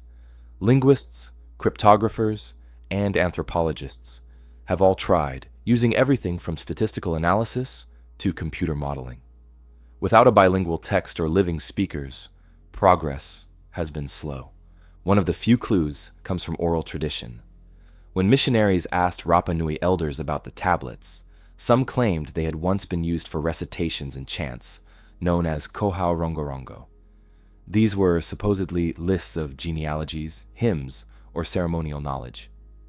A few islanders demonstrated how they were read by holding the tablet in both hands and chanting rhythmically, following the direction of the glyphs. But by the late 1800s, the last people with direct knowledge of the script had died, victims of forced labor and disease. Scholars have proposed several theories about what Rongorongo represents. One view is that it was a proto-writing system, a mnemonic device used to aid oral storytelling rather than a full written language. In this interpretation, the glyphs served as prompts for priests or bards reciting myths, similar to how knot chords or pictographs functioned in other pre-literate cultures. Another possibility is that Rongorongo was a true script encoding the Rapa Nui language phonetically, like syllabic writing. If so, it would mean that Easter Island independently developed writing, one of only a handful of civilizations on Earth to do so. The question of its age complicates matters. Radiocarbon dating of the wooden tablets suggests they were carved no earlier than the 17th or 18th century, but that only reflects the age of the wood, not the invention of the script itself. Some historians argue that Rongorongo could have existed in earlier centuries and simply been recopied onto newer materials. Others contend that it was inspired by contact with Europeans, possibly after 1770, when Spanish explorers brought documents written in Latin script to the island. In this scenario, the Rapa Nui may have developed Rongorongo after seeing writing for the first time, creating their own version of it using traditional motifs. But even if the script arose after European contact, it remains extraordinary. No other Polynesian culture developed a comparable writing system before or after. Its sophistication suggests that it drew on much older traditions of symbolic communication, possibly linked to carvings found on the island's stone statues and petroglyphs. Some of the same birdman motifs seen in Rongorongo also appear in rock art associated with the Tangata Manu cult, a religious competition that dominated the island in later centuries. This connection hints that the tablets may have preserved religious or mythological knowledge tied to the island's rituals. Attempts to decode the tablets continue to this day. Researchers have identified recurring patterns that may represent dates, genealogies, or sequences of events. Statistical studies show that the glyphs follow non-random distributions consistent with structured language. A few lines appear to mark lunar cycles, leading to speculation that some tablets recorded calendars or astronomical observations. Others may contain genealogical records of chiefs or priestly incantations. The greatest obstacle remains the lack of a key. Unlike Egyptian hieroglyphs, no bilingual inscription exists, and the Rapa Nui language has changed significantly since the script fell out of use. In the 1950s, French ethnographer Thomas Barthel produced the first catalog of glyphs, numbering them for reference. His work laid the foundation for modern study, but progress remains limited. Across the seas in medieval Europe, another book would emerge centuries later, filled with its own indecipherable script, a massive illuminated manuscript written in a language no one has ever been able to read, known as the Devil's Bible. In a quiet room of the National Library of Sweden sits a book so large that it takes 2 people to lift it. It stands almost a meter tall, weighs over 75 kilograms, and is bound in thick leather reinforced with iron. Its pages are made of animal skin, not a few, but nearly 160 of them, requiring the hides of more than 160 donkeys or calves. Its Latin text contains the entire Vulgate Bible, medieval chronicles, and medical knowledge. But what gives it its name and its reputation is a single page inside. There, in vivid color, is a full-page portrait of the devil himself. The book is the Codex Gigas, or Giant Book, better known as the Devil's Bible, and for nearly 8 centuries it has inspired equal parts awe and fear. The Codex Gigas was created in the early 13th century, around 1229 AD, in the Benedictine monastery of Podlajic in what is now the Czech Republic. It is one of the largest medieval manuscripts ever made, measuring 92 centimeters tall, 50 wide, and almost 23 thick. The handwriting is uniform throughout, leading most scholars to conclude that the entire work was produced by a single scribe. An astonishing feat given its size and complexity. The ink used for the text was made from crushed insect shells, while the red and blue decorations came from ground minerals. Completing such a volume would have taken decades, yet the legend says it was finished in a single night. According to medieval lore, the book's creator was a monk who had broken his vows and faced execution by being walled up alive. Desperate to save himself, he promised to create a book containing all human knowledge in one night to atone for his sin. As midnight approached and the task proved impossible, he turned to the devil for help. In exchange for his soul, the demon completed the book, and the monk added the now famous portrait of his infernal savior in gratitude. This story, though apocryphal, explains why the Codex Gigas became known as the Devil's Bible, a mixture of faith, fear, and medieval imagination. In reality, the book is an encyclopedia of 13th century knowledge. It begins with the Old and New Testaments, followed by historical texts such as the works of Flavius Josephus, Isidore of Seville's Etymologiae, and medical treatises on herbal remedies and illnesses. It even contains a calendar of saints' days, incantations, and a list of penitential rules for monks. One section records the names of brothers who lived in the monastery, suggesting that the book also served as a record of the community. The portrait of the devil appears opposite a page showing the heavenly city, symbolizing the eternal struggle between sin and salvation. In the illustration, the devil is drawn in bright green with claws, horns, and red-tipped tongue, crouched inside a framed border. His depiction is unusual, neither terrifying nor entirely symbolic, and stands out as one of the most striking medieval renderings of the demonic. Scholars believe it served as a moral reminder to the monks reading it, a visual representation of temptation rather than a celebration of evil. While the devil's portrait made the book famous, the Codex Gigas holds other remarkable features. Despite its massive size, every page is written in the same meticulous hand, without visible corrections or errors. This consistency has fascinated paleographers for centuries. Estimates suggest that writing the text alone would have taken at least 20 years, possibly 30. Adding the elaborate decorations and illuminations could have taken another decade. The scribe would have worked continuously, using thousands of quills and gallons of ink. Whoever created it was not only skilled, but astonishingly dedicated. The book's later history is as dramatic as its creation.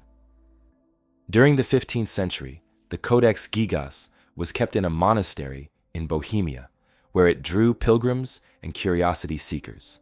In 1594, it entered the collection of Emperor Rudolf II in Prague, a ruler obsessed with the occult, alchemy, and strange artifacts. When Swedish troops sacked Prague during the 30 Years' War in 1648, they seized the emperor's treasures and carried the Devil's Bible back to Stockholm as war booty. It has remained in Sweden ever since, housed today in the National Library. In 1697, the Codex Gigas barely survived destruction. A fire broke out in the royal castle of Stockholm, and as the building burned, a soldier reportedly threw the book out a window to save it. The fall ripped a hole through its binding, which remains visible to this day. Over the years, scientists and historians have examined the Codex Gigas to uncover its secrets. The parchment pages are made of vellum, specially prepared animal skin. An analysis shows it would have required nearly 200 animals to produce enough material. The ink was likely made from gallnut, a common medieval pigment. Tests of handwriting style suggest it was indeed the work of one monk, possibly named Hermann the Recluse, whose name appears in later accounts associated with the manuscript. The most puzzling aspect remains how and why it was made. Some historians think it was intended as a monument to the monastery's scholarship, a single volume encompassing theology, history, and science. Others believe it was commissioned by a wealthy patron or ruler seeking to create a book of all knowledge, a medieval equivalent of a library in one object. The book's supernatural reputation persisted partly because of its scale. Nothing like it existed at the time. The idea of one man writing and illustrating such a massive tome seemed impossible without divine or infernal assistance. Combined with the eerie image of the devil, it invited stories of pacts and curses. Local legends claimed that anyone who stared at the portrait too long would go mad or be visited by misfortune. Monks reportedly refused to touch it after dark. Despite its ominous nickname, there is nothing explicitly satanic in the text itself. The Codex Gigas is, at its core, a Bible surrounded by scholarly and moral works. It reflects the medieval belief that knowledge, sacred and secular, could coexist. Even the inclusion of magical formulas and exorcisms was common for the time, reflecting the monks' efforts to understand and combat evil through faith.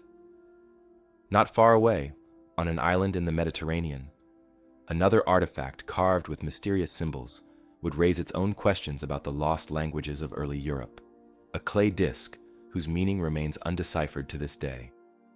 In 1908, Italian archaeologist Luigi Pernier was excavating the ruins of the ancient Minoan palace of Phaistos on the island of Crete when he made a discovery that would puzzle scholars for more than a century. Buried several meters below the floor of a small underground chamber, he found a flat, circular object made of fired clay, about 16 centimeters across and just over a centimeter thick. Both sides were covered with a spiral of stamped symbols, 241 in total, arranged in a perfect coil that wound from the edge to the center. No other artifact like it has ever been found.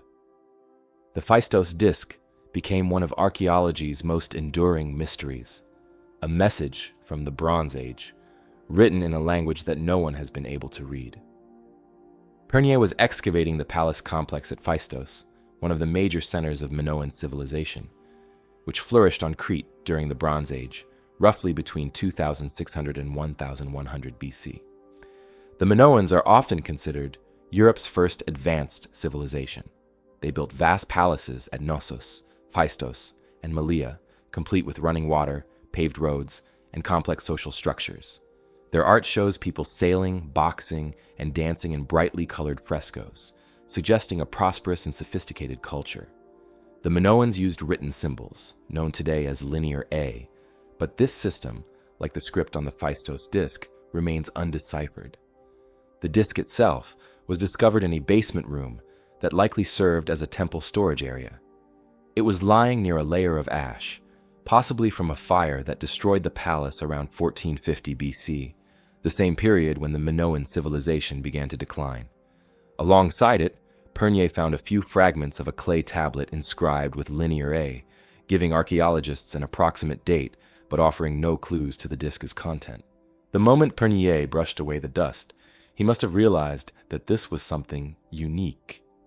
Instead of being inscribed by hand like other ancient texts, the symbols on the Phaistos disc were impressed into the clay using individual stamps, each one carved with a different sign.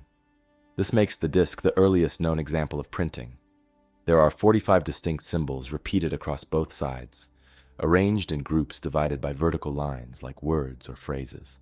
The spiral design was carefully laid out before the symbols were stamped, suggesting that the maker planned the text in advance.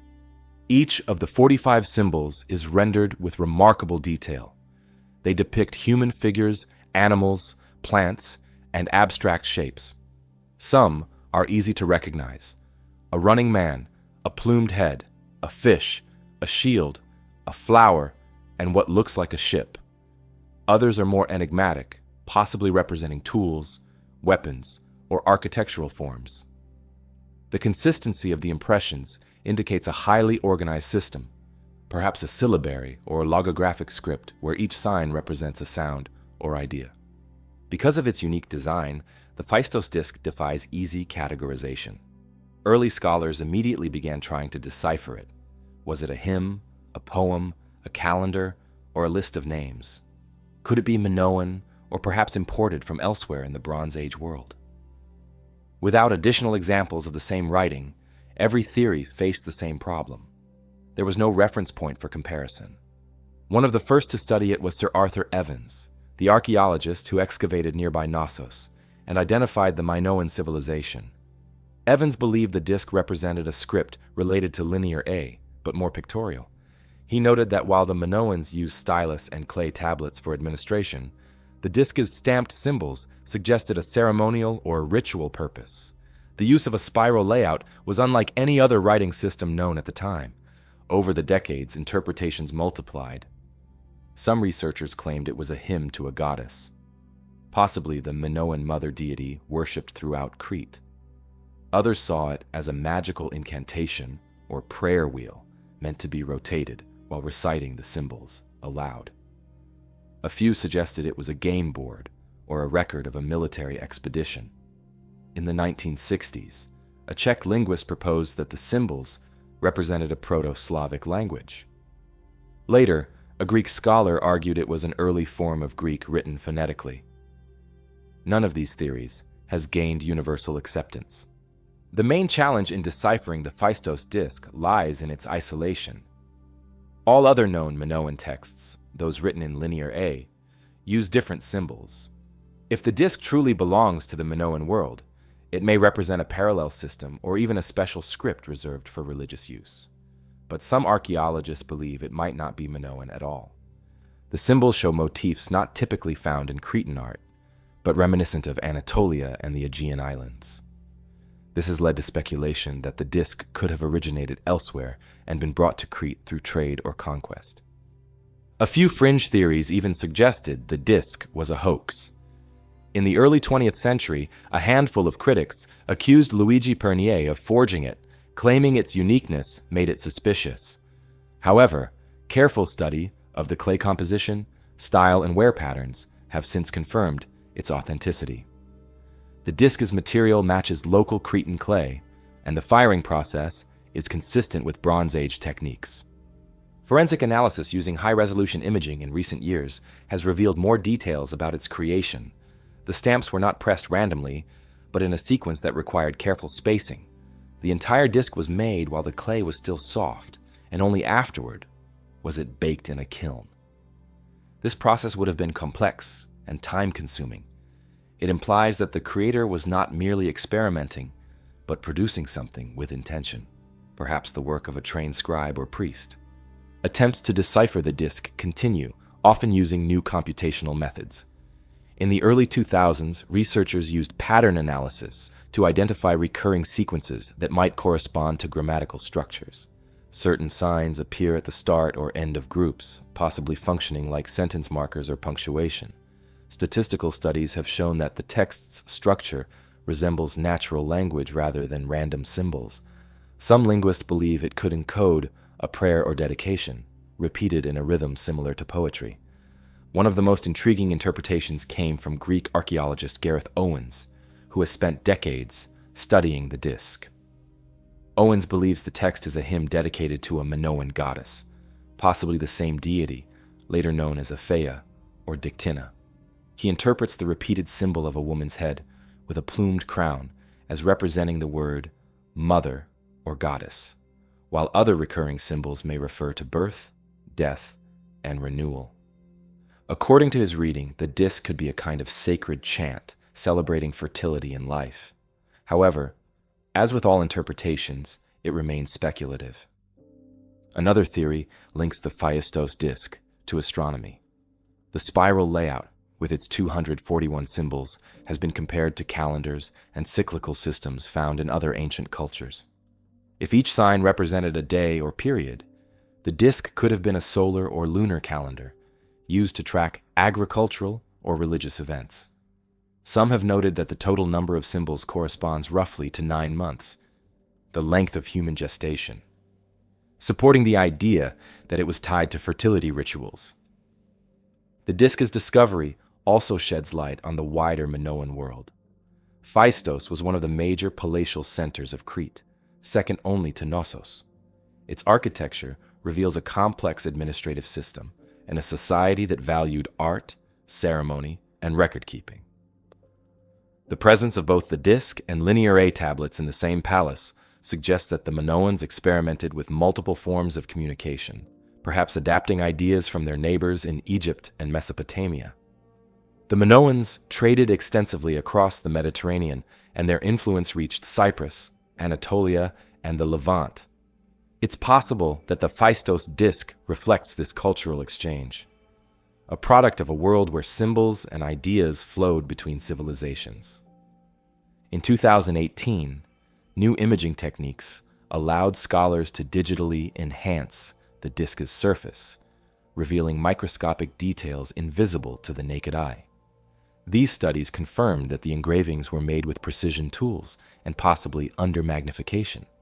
They also revealed slight differences between repeated symbols, suggesting that each stamp was carved by hand, not mass-produced. This implies a limited and specialized use, far from the mass communication system we associate with printing. Despite more than a century of study, the Phaistos Disc remains undeciphered. Its unique combination of artistry, technology, and mystery continues to fascinate linguists, archaeologists, and historians. It sits at a crossroads between prehistory and history, between image and language. Some experts have argued that the disc may never be deciphered because it could represent a local or ceremonial dialect that left no descendants. Others remain hopeful that future discoveries, perhaps another tablet or inscription using the same symbols, could unlock its meaning. What's beyond doubt is its cultural importance. The disc challenges assumptions about early writing and human creativity. It demonstrates that even 3,700 years ago, people on a small Mediterranean island were experimenting with new ways to record and transmit information. The spiral text, the use of standardized symbols, and the deliberate organization all point to a civilization pushing the boundaries of communication. Today, the Phaistos Disc is housed in the Heraklion Archaeological Museum in Crete, displayed under glass beside other Minoan artifacts. Visitors are drawn to it immediately, not because of its size, but because of the mystery it embodies. Its surface glows under the lights, the stamped symbols still sharp after thousands of years. Whether it's a hymn, a legal document, a calendar, or a record of something entirely unknown, it remains one of archaeology's most captivating puzzles. Far across the world, in another era and on a different continent, explorers studying an ancient map would discover that our ancestors may have understood the shape of the earth and its lands long before modern science ever did. In 1929, a group of historians working in the Topkapi Palace Museum in Istanbul made a discovery that would challenge the accepted story of world exploration. While cataloging a collection of ancient manuscripts, they unrolled a fragile sheet of gazelle skin covered in faded ink and intricate drawings. It was clearly a map, coastal outlines, compass roses, and notes written in elegant Ottoman Turkish. But what made it astonishing was its date, 1513. This was the Piri Reis Map, drawn just 21 years after Columbus first reached the Americas, and centuries before the Antarctic coastline was officially charted. Even more remarkable, parts of the map appear to show features that, by all accounts, should not have been known to anyone living at the time. The map was created by Ahmed Muhyiddin Piri, better known as Piri Reis, an Ottoman admiral, navigator, and cartographer. Born around 1470 in Gallipoli, he grew up in a world where the Ottoman Empire dominated the eastern Mediterranean. His uncle, Kemal Reis, was a renowned privateer who later became an admiral in the Ottoman fleet, and Piri learned navigation by accompanying him on voyages across the Aegean, North Africa, and Spain.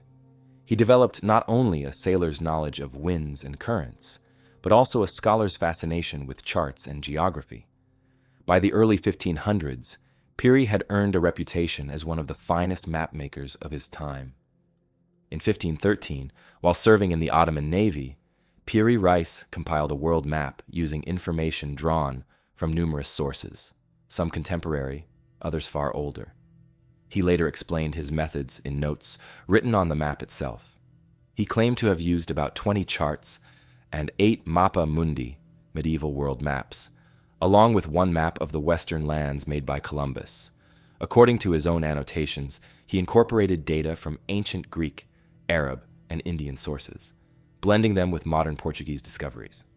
The result was a composite of global knowledge as it existed in the early 16th century, part traditional geography, part cutting-edge exploration.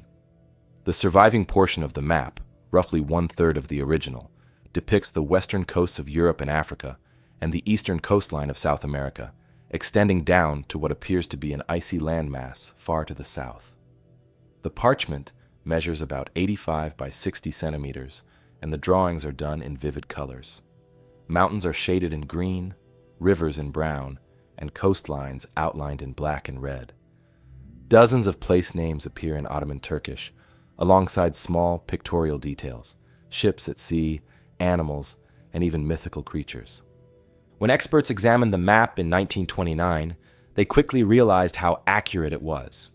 The Caribbean islands, for instance, are positioned remarkably close to their true locations relative to one another, and the contours of South America align closely with modern maps, astonishing precision for 1513.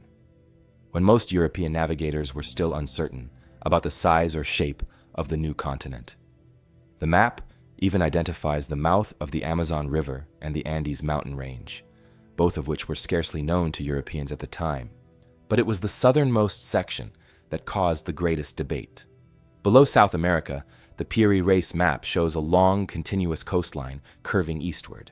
Some early researchers thought this land represented the northern coast of Antarctica, mapped 3 centuries before the first confirmed sighting of the continent in 1820. Even stranger, the coastline appeared to show details resembling the Queen Maud land region of Antarctica, yet drawn without ice. If true, it would imply that someone had charted the Antarctic shoreline thousands of years earlier, when the continent was ice-free. This theory gained traction in the 1950s, after U.S. Air Force cartographers compared the Piri Reis Map with modern seismic surveys of Antarctica. They noted similarities between the shapes of the two coastlines, and suggested that the ancient map maker must have had access to charts made by a civilization capable of mapping the Earth before the last ice age. Writers like Charles Hapgood later expanded this idea in his 1966 book, Maps of the Ancient Sea Kings, arguing that the Piri Reis Map preserved remnants of an advanced prehistoric cartographic tradition, perhaps from a lost civilization such as Atlantis. Mainstream historians, however, see it differently. Most scholars believe the Antarctic section of the map is actually a distorted representation of South America's southern tip, drawn with the landmass turned eastward due to errors in longitude. At the time, mapmakers often struggled to reconcile conflicting reports from sailors exploring the coasts of Brazil, Patagonia, and the Falkland Islands. Lacking precise instruments, they merged these partial observations into a single, continuous landform. The supposed ice-free Antarctica, in this interpretation, is simply an exaggerated depiction of South America stretching too far south. Still, the map's accuracy raises legitimate questions about Piri Reis's sources. His annotations mention maps from the time of Alexander the Great and Arab charts of the Indian Ocean, which could have preserved information from older, possibly ancient maritime traditions. The Arabs inherited much of their geographic knowledge from the Greeks, particularly the works of Claudius Ptolemy, the 2nd century scholar whose Geographia influenced medieval cartography for over 1,000 years. Piri Reis may have combined these ancient projections with more recent Portuguese maps produced after Vasco da Gama's voyages around Africa.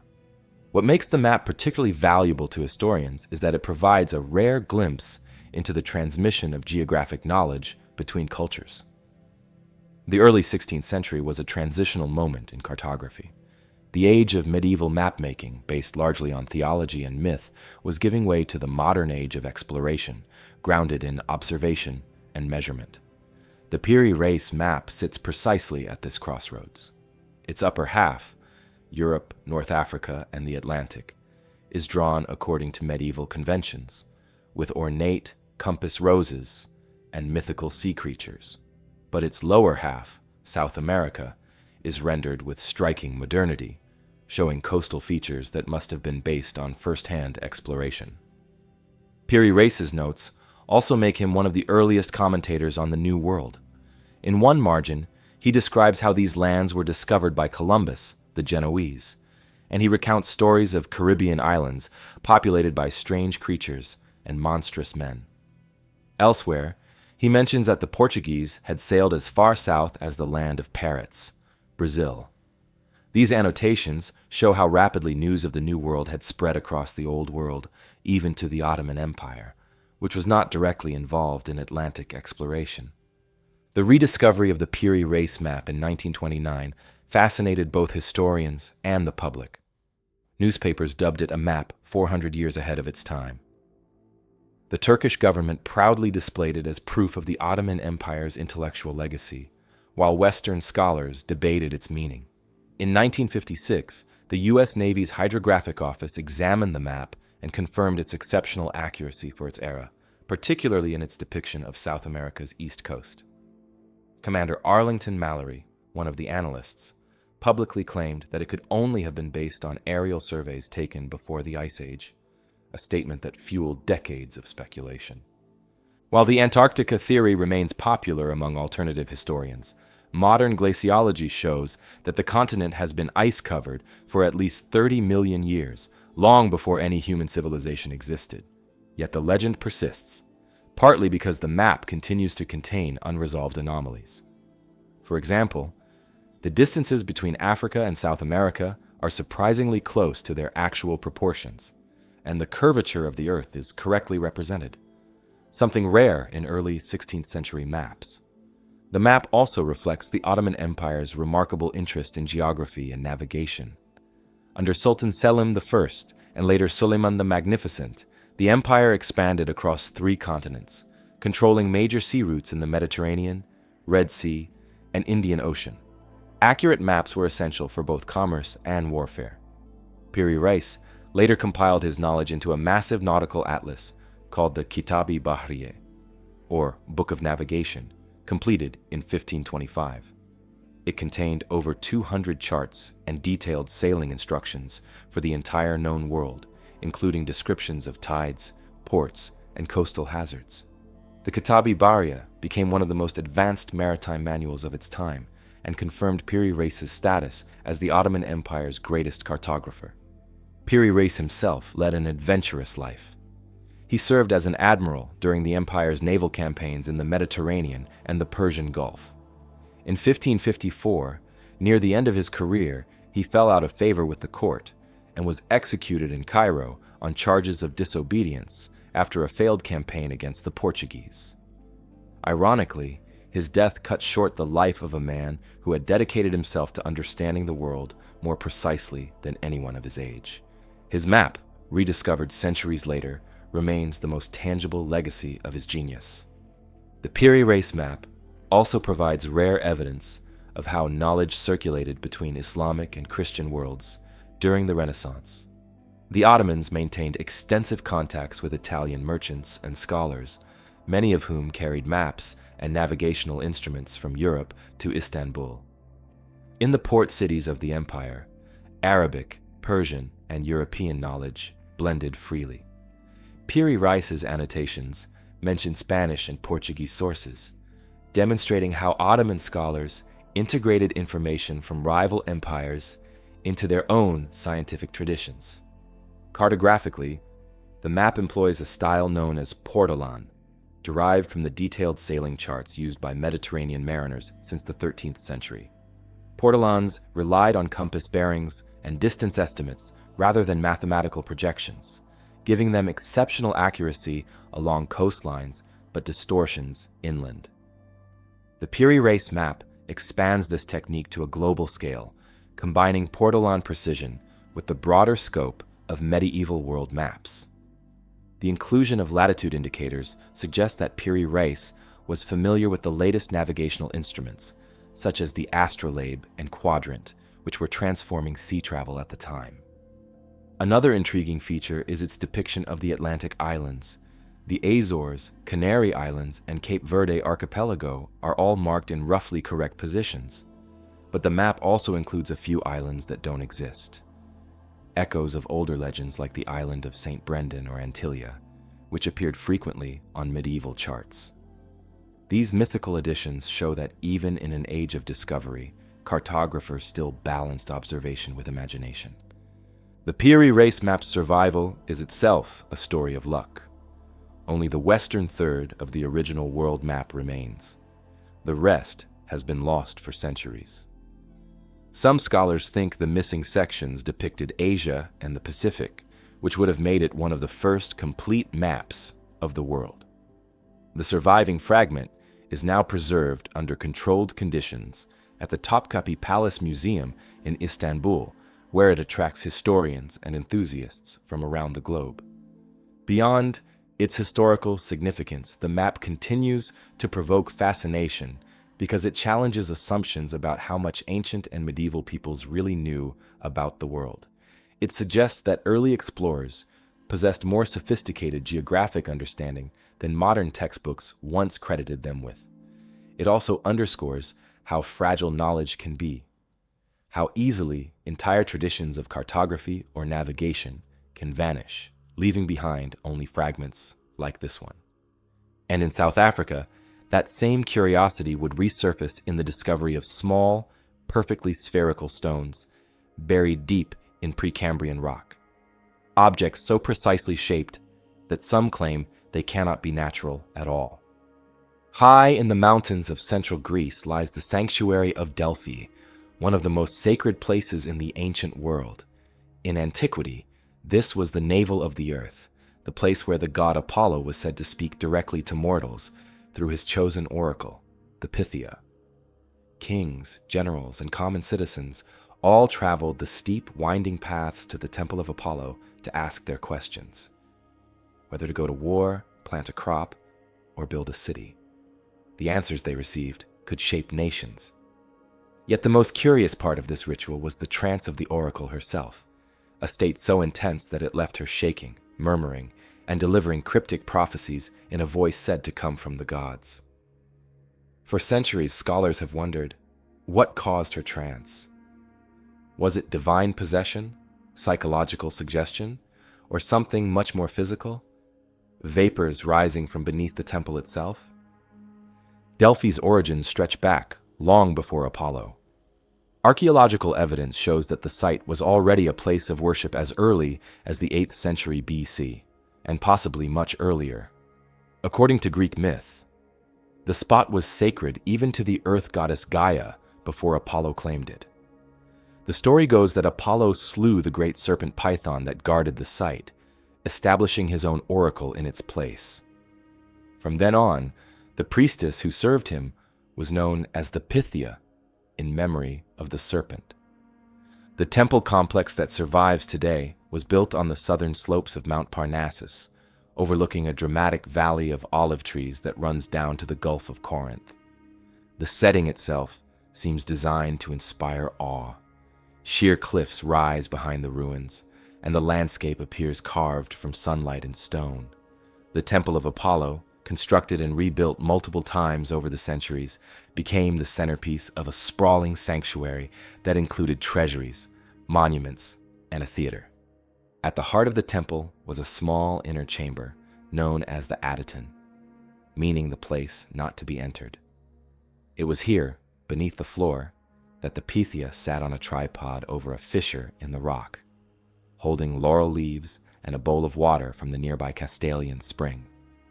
Visitors seeking a prophecy would first undergo purification rituals, bathing in the spring, making sacrifices, and waiting for their turn.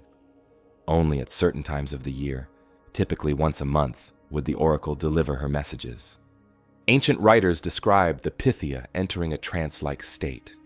Plutarch, who served as a priest at Delphi in the 1st century AD, wrote that she would inhale sweet-smelling vapors rising from the earth, which induced an ecstatic frenzy. In this altered state, she uttered incoherent words that priests interpreted and recorded as verses. Her answers were often ambiguous.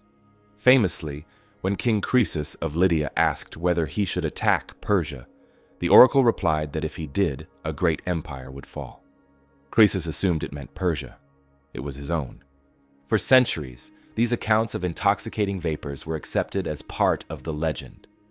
But by the modern era, scholars began to doubt them. When European travelers rediscovered Delphi in the 18th and 19th centuries, they found no sign of fissures, no smell of gas, and no evidence of volcanic activity in the area. Geologists declared the story a myth invented by later writers. By the early 20th century, the academic consensus was that the oracle's trance was purely psychological, perhaps induced by fasting, ritual, or the repetitive chanting of hymns. The idea of hallucinogenic vapors was dismissed as ancient exaggeration. That remained the view until the late 1990s, when a new team of researchers re-examined the site using modern geological techniques. The group included archaeologist John Hale, geologist Gel de Boer, chemist Jeffrey Chanton, and toxicologist Henry Spiller.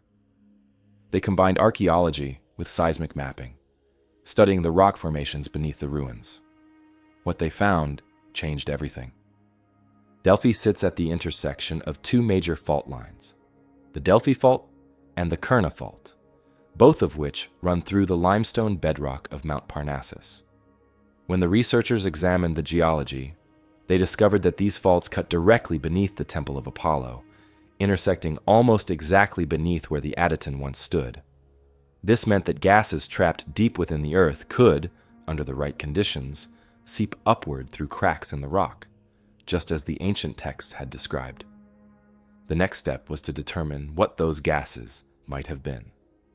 The surrounding limestone is rich in bituminous layers, containing hydrocarbons such as methane and ethylene.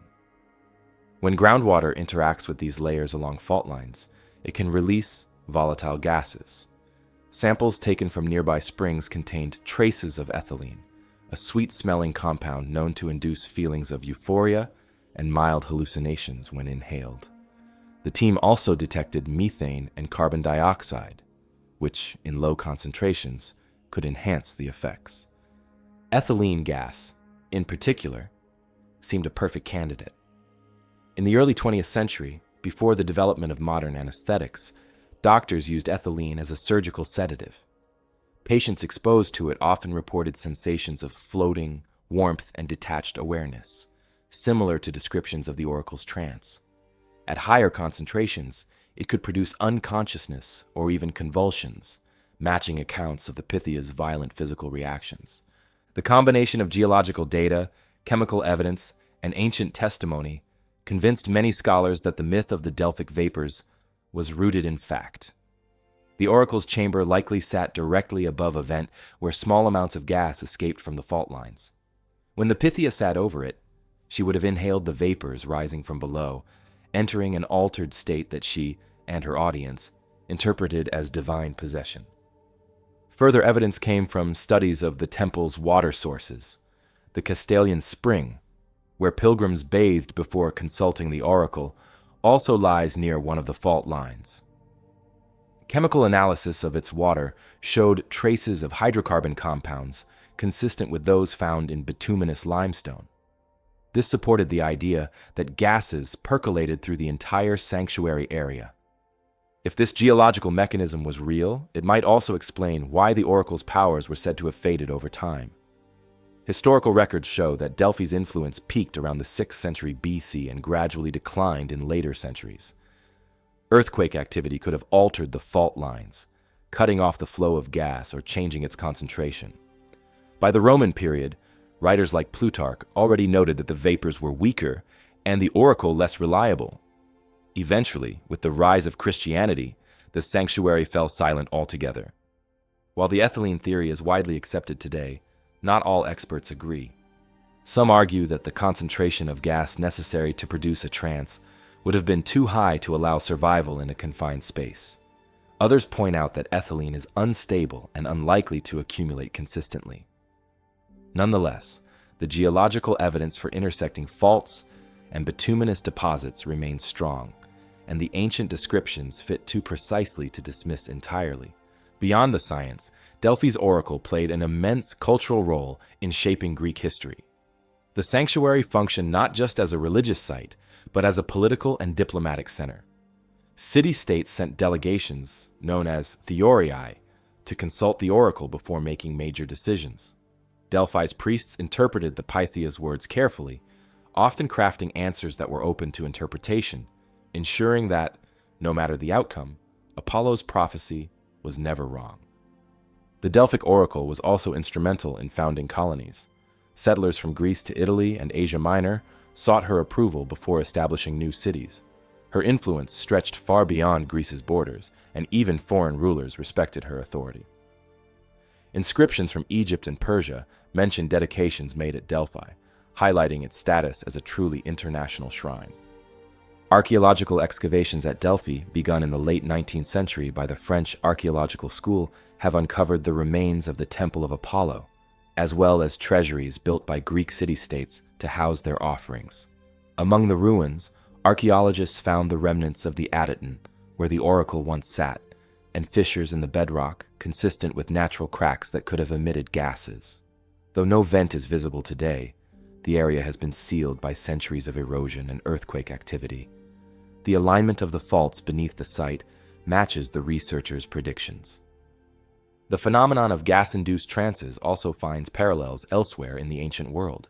In Turkey, at the site of Hierapolis, archaeologists discovered a gate to Hades, a small cave emitting lethal concentrations of carbon dioxide. Ancient priests used it for ritual animal sacrifices, claiming that the gas was the breath of the underworld. In Italy, near Lake Avernus, volcanic gases were thought to mark entrances to the realm of the dead. These examples suggest that ancient peoples often associated natural emissions from the earth with divine or supernatural forces. Delphi may simply have been the most famous expression of that idea.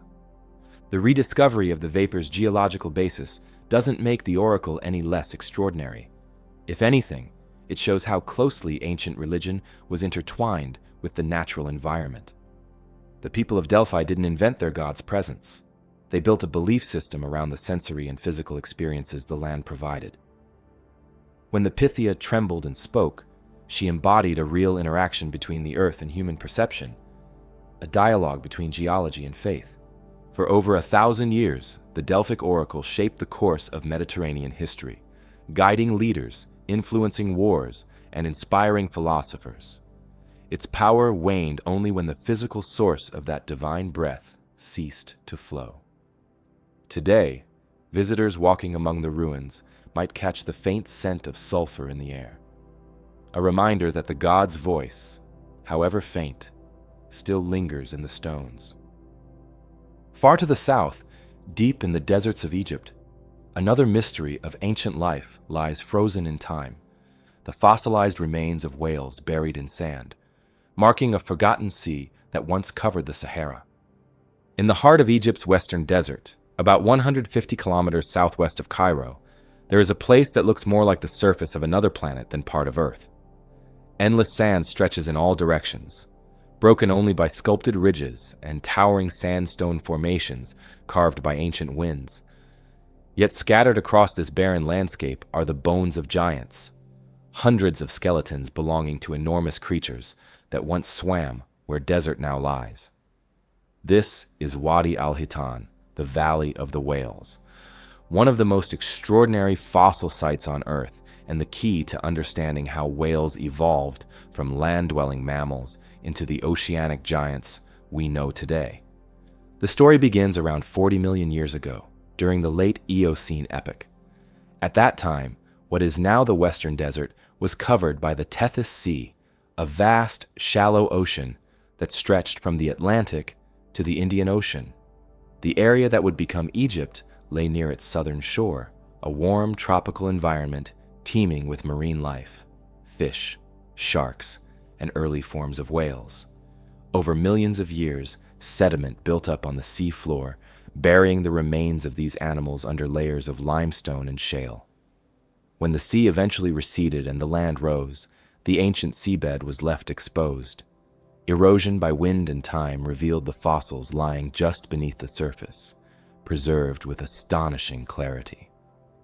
The first fossils from Wadi al-Hitan were found in the early 20th century. In 1902, a team of Egyptian surveyors exploring the Fayum Depression stumbled upon what they thought were scattered rocks shaped like bones. Soon afterward, British paleontologist Beadnell Hugh John Llewellyn identified them as belonging to ancient whales, members of a group known as Archaeocidae, the earliest forms of whales known to science. But it wasn't until decades later that researchers understood how unique the site truly was.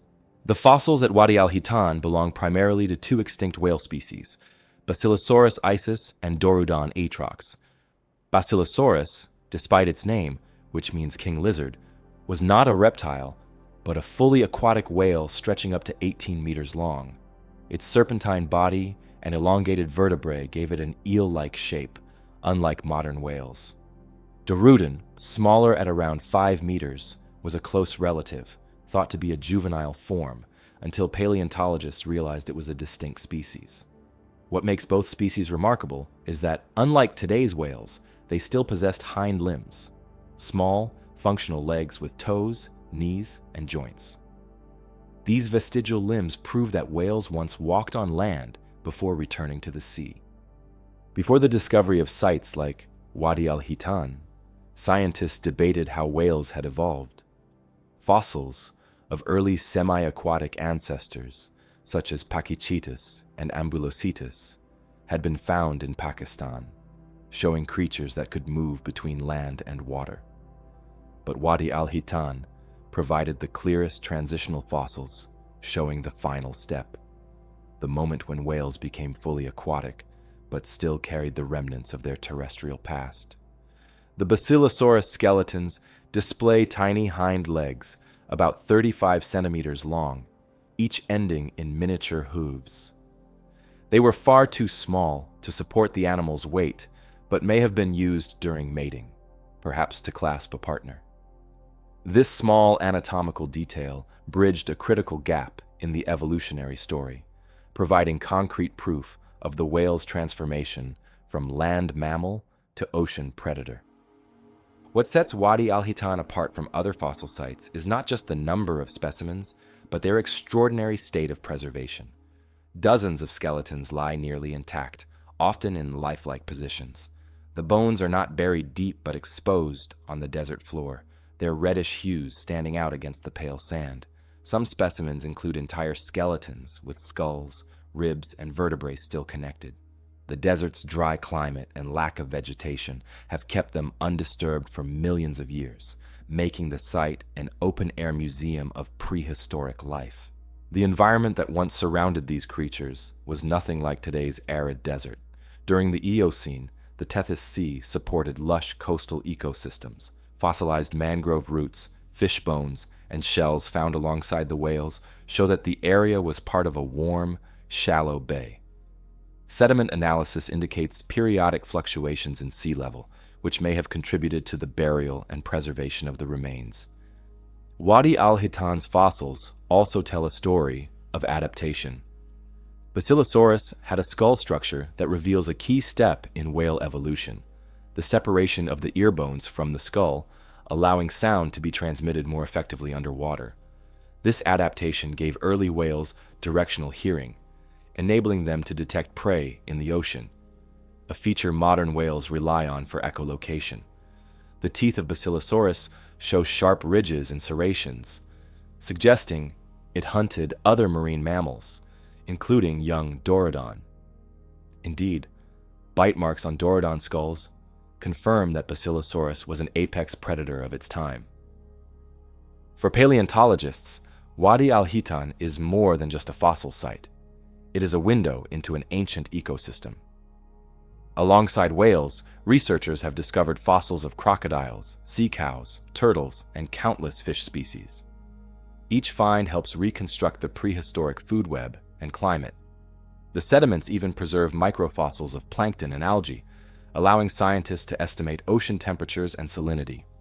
These studies reveal that the region experienced periodic changes from open marine to lagoon environments, possibly driven by shifting tectonic plates and global sea level fluctuations. Despite its scientific importance, Wadi al-Hitan remained relatively unknown outside academic circles until the late 20th century. In the 1980s and 1990s, joint expeditions by Egyptian and American teams mapped the area in detail, cataloging over 400 individual whale skeletons. In 2005, recognizing its unparalleled contribution to understanding whale evolution, UNESCO designated the site a World Heritage Site, the first in the world dedicated primarily to fossils. Today, Wadi al-Hitan is both a protected research area and a tourist destination.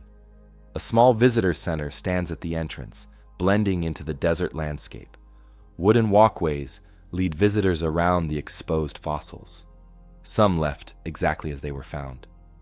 At night, the desert transforms.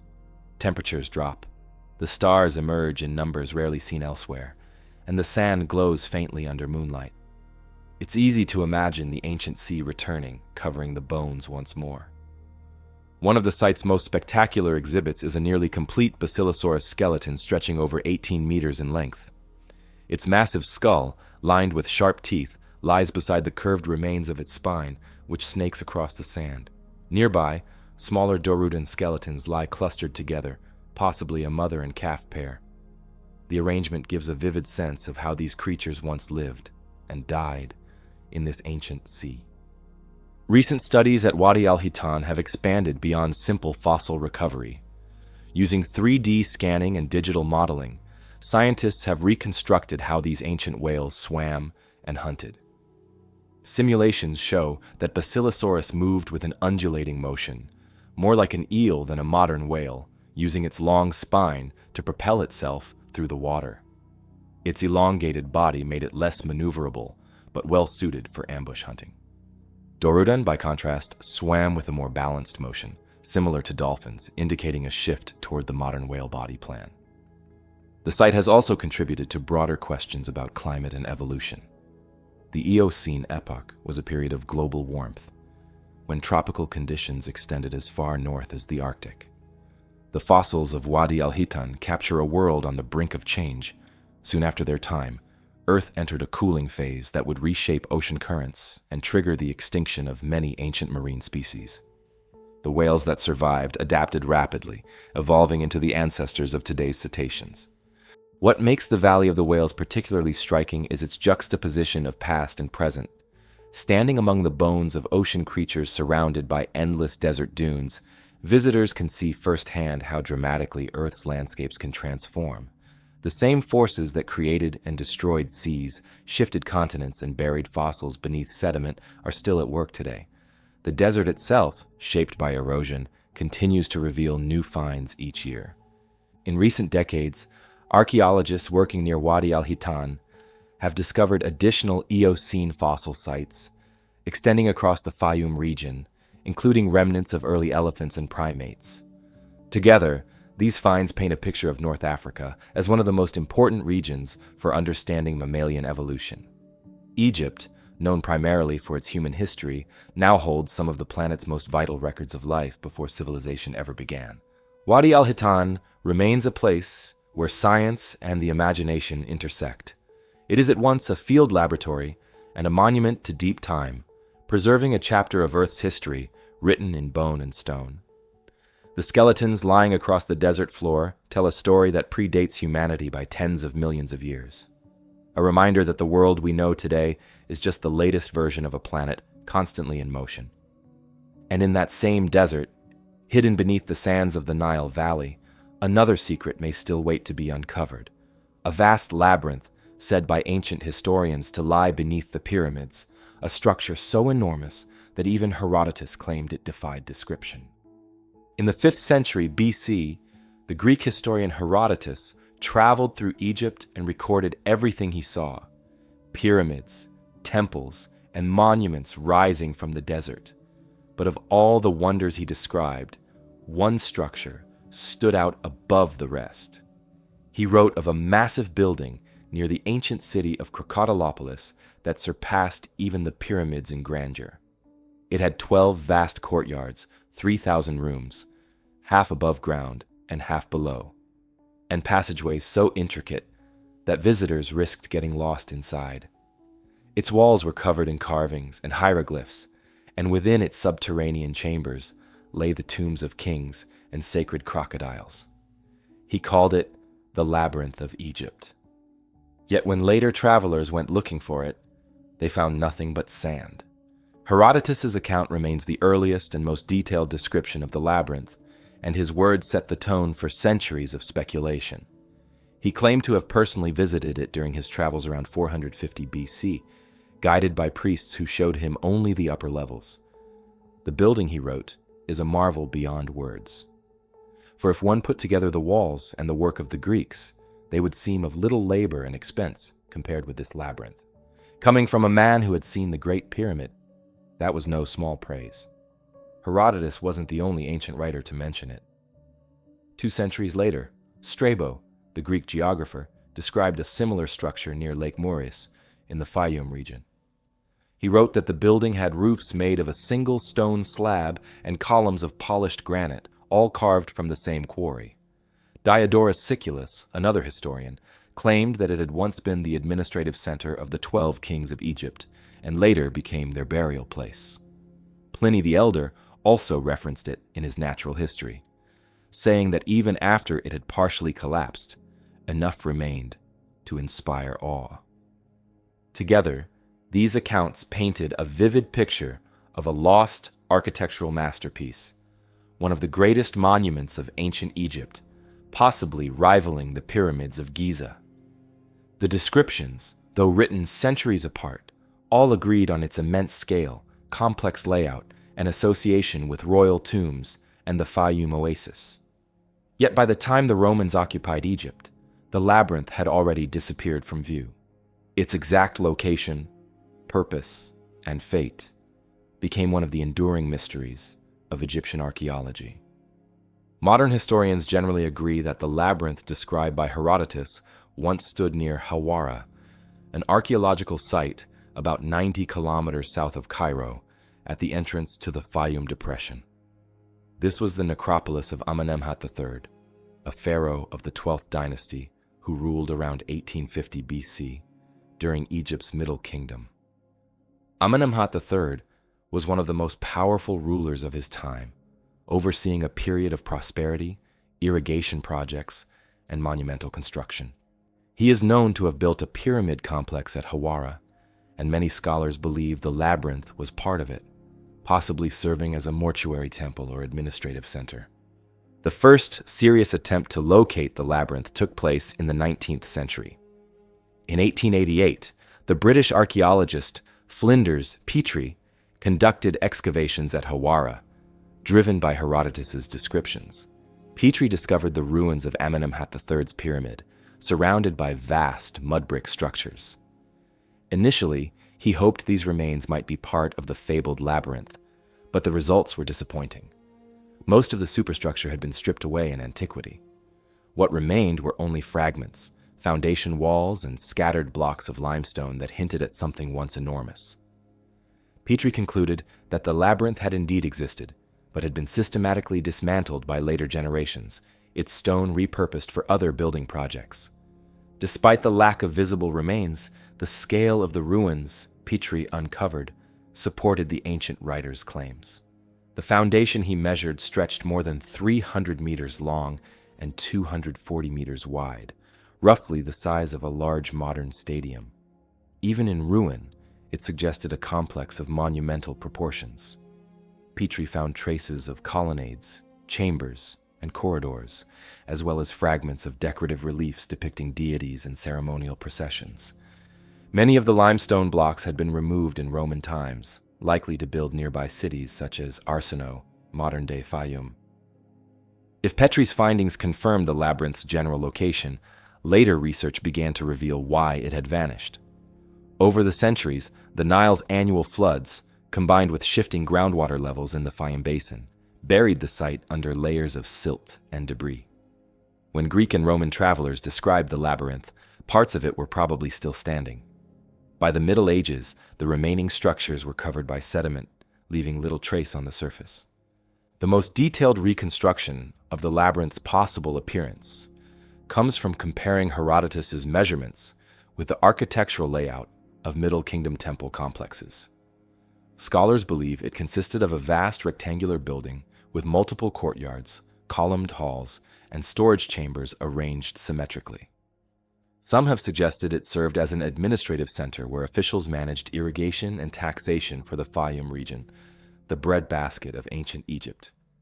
Others argue it was primarily religious, functioning as a temple to the gods associated with Amenemhat III's mortuary cult.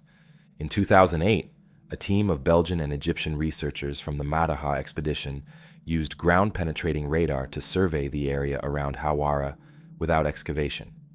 Their scans revealed a massive subsurface structure lying several meters beneath the sand, an enormous grid of walls and rooms consistent with a multi-level building. The data matched the approximate size given by Herodotus. According to the expedition's report, the structure was so large and complex that it extended beyond the limits of their radar equipment. The findings were never fully published due to political restrictions, but leaked details suggested that something immense still lies buried beneath the desert floor. If the labyrinth truly survives underground, its potential significance is immense. The structure may contain archives, reliefs, or inscriptions that could shed new light on the Middle Kingdom, a period often overshadowed by the grandeur of the Old and New Kingdoms. Amenemhat III's reign was marked by engineering achievements such as the irrigation of the Fayum, the construction of canals, and the regulation of Lake Moeris. The labyrinth might have served as the central hub for these projects, combining bureaucracy and religion under one roof. The association between the labyrinth and Lake Moeris is also intriguing. Ancient writers often mentioned the labyrinth in conjunction with the lake, describing it as a kind of gateway between land and water. Some historians believe it was intentionally built near the lake's edge to symbolize the transition between life and death, fitting for a mortuary complex. Others have speculated that part of the labyrinth may have extended underground, possibly linked to canals or water chambers that helped control flooding. Herodotus's mention of subterranean tombs has fueled much of the speculation. He claimed that priests refused to let him enter the lower chambers because they contained the tombs of the kings and sacred crocodiles, animals worshipped in the nearby city of Crocodilopolis, dedicated to the crocodile god Sobek. Archaeologists have indeed found crocodile mummies in the Fayum region, confirming that the cult of Sobek was strong there. Some researchers believe the labyrinth may have doubled as a sacred necropolis for both royalty and sacred animals, mirroring the dual purpose of temples like Abydos or Saqqara. The question remains why such a monumental structure would be dismantled and erased from history. One possibility is that it fell into disuse after the decline of the Middle Kingdom and was later quarried for stone. During the New Kingdom and later Greek and Roman periods, older monuments were often cannibalized for building materials. Earthquakes and floods may also have weakened the structure, hastening its destruction. Over thousands of years, erosion and agriculture buried what little survived. Yet the idea of a vast, underground complex continues to capture the imagination of explorers and alternative theorists alike. Some fringe researchers have suggested that the labyrinth could contain lost archives, a hall of records preserving the knowledge of ancient Egypt or even earlier civilizations. This notion, though unsupported by evidence, persists in popular media, often conflated with myths surrounding Atlantis or secret chambers beneath the pyramids. In reality, the labyrinth's mystery lies not in supernatural origins, but in its historical significance, the potential to reveal how ancient Egypt organized one of its greatest administrative and religious centers. Recent archaeological advances offer new hope for rediscovery. Remote sensing technologies such as electrical resistivity tomography and ground-penetrating radar have been refined since the Madaha expedition. These tools can now detect voids, walls, and tunnels with greater accuracy even under deep sediment. In recent years, Egyptian authorities have expressed interest in revisiting Hawara using these methods. However, the site's fragile environment poses challenges. High groundwater levels and salt infiltration threaten the preservation of any buried remains, meaning that full excavation could risk damaging the structure before it's properly documented. Even without uncovering the labyrinth itself, nearby finds at Hawara have shed light on Amenemhat III's complex. His pyramid, built primarily from mud brick and encased in limestone, contains a maze-like interior of corridors and false passages designed to thwart tomb robbers. Some scholars believe this design may have inspired the later legends of the labyrinth. The pyramid's burial chamber, carved from a single quartzite block weighing over 100 tons, ranks among the most impressive feats of Middle Kingdom engineering. Around it stood mortuary temples and administrative buildings that could easily have merged into the labyrinthine complex described by Herodotus. One intriguing discovery from Petrie's excavation was a series of beautifully painted wooden coffins and funerary masks found in nearby tombs. These artifacts, known today as the Fayum portraits, provide some of the earliest examples of realistic portraiture in Egyptian art. They show that the region remained culturally vibrant long after the Middle Kingdom, blending Egyptian and Hellenistic influences. This fusion of traditions may echo the labyrinth's original purpose, a meeting point between worlds, whether between gods and humans, life and death, or Egypt and the wider Mediterranean. Today, Hawara lies quiet under the desert sun. The remains of Amenemhat III's pyramid rise as a low mound surrounded by salt-encrusted soil. Travelers who visit can still see the faint outlines of ancient canals and mud brick walls, but the labyrinth itself remains hidden, its halls, if they still exist, buried beneath millennia of sand. The local Bedouins call the area Al-Lahun, and they speak of strange hollows in the earth where the wind whistles through unseen chambers. Whether the lost labyrinth of Egypt still waits to be uncovered or has been lost forever, its legend continues to echo through history. The accounts of Herodotus and Strabo may have exaggerated its scale, but they captured something real. The awe inspired by ancient Egypt's ambition to build on a monumental scale, both above and below the ground. In the high-altitude borderlands between China and Tibet lies a remote, wind-swept range known as the Bayan Har Mountains, part of the greater Kunlun Range.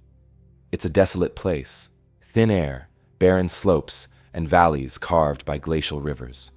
Few people live there even today, but in the 20th century, rumors began to spread that something extraordinary had once been discovered among those mountains. Hidden inside ancient caves, explorers were said to have found hundreds of small circular stone discs, each engraved with mysterious spiral markings, artifacts unlike anything seen in Chinese archaeology. They became known as the Dropa Stones, and their story remains one of the strangest and most controversial tales in modern archaeology. The story first appeared in the 1960s, though it claimed to describe an expedition that took place decades earlier. According to most versions, in 1938, a Chinese archaeologist named Chi Pu-te led a team from Peking University to investigate a series of caves on the Tibetan plateau near the Chinese border province of Qinghai. The caves were said to contain ancient burial chambers, some of them artificially carved into the rock. Inside, the team reportedly found small skeletal remains, humanoid, but with unusually large skulls and fragile, slender bodies, buried in orderly rows. Alongside them were hundreds of flat stone discs, about 30 centimeters in diameter, each with a hole in the center and grooves spiraling outward like the ridges of a vinyl record. What made the discs remarkable were the fine, microscopic carvings along the spiral grooves. Tiny, hieroglyphic-like symbols that appeared to form a continuous text. The archaeologists, it was said, sent several of the discs back to Beijing for analysis, but no one could decipher them. Over time, the discs were forgotten, and the story faded into obscurity. Then, in 1962, an article in a Russian science magazine called Sputnik revived the tale. The article, titled Hypothesis of the Extraterrestrials, claimed that a Chinese researcher named Dr. Tsumum Nui had studied the Dropa Stones and managed to translate their inscriptions. His translation, published in Beijing around 1960, but quickly suppressed by authorities, allegedly revealed an astonishing narrative, a chronicle written by an alien race. According to Tsum Nui's reported translation, the stones told the story of the Dropa, a small gray-skinned people who had crash-landed on Earth some 12,000 years ago. Their spacecraft had come down in the Bayan Har Mountains after a meteorological failure. Unable to repair their ship, they sought refuge in caves, where they were eventually hunted by local tribes who feared them. Over time, the survivors intermarried with the locals, and their descendants still lived in the region in isolated mountain communities. The supposed text read, "The Dropa came down from the clouds in their aircraft.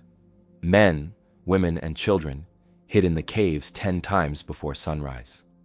Then they realized that they could not communicate with the people on Earth. In the end, they made peace."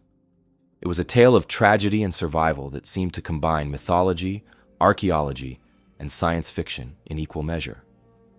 After Sputnik published the account, the Dropa Stones captured the imagination of readers worldwide. UFO enthusiasts seized upon the story as possible evidence of prehistoric alien visitation. Photographs began to circulate, showing small discs with central holes and spiral grooves, often compared to ancient phonograph records. Writers like Erich von Däniken and Hartwig Hausdorff later cited the Dropa Stones in books about ancient astronauts, arguing that they proved early contact between humans and extraterrestrials. Yet when historians and archaeologists looked for evidence of the original discovery, the trail quickly disappeared. There were no records of a Professor Chipu Te at Peking University, no trace of Tsumum Nui in Chinese academic archives, and no official documentation of any excavation matching the description. The earliest references to the story appear only in Western publications, particularly Russian and German ones, during the height of the Cold War, when communication with China was extremely limited. Nevertheless, fragments of the legend persisted. In the 1970s, several travelers claimed to have seen some of the discs in Chinese museums.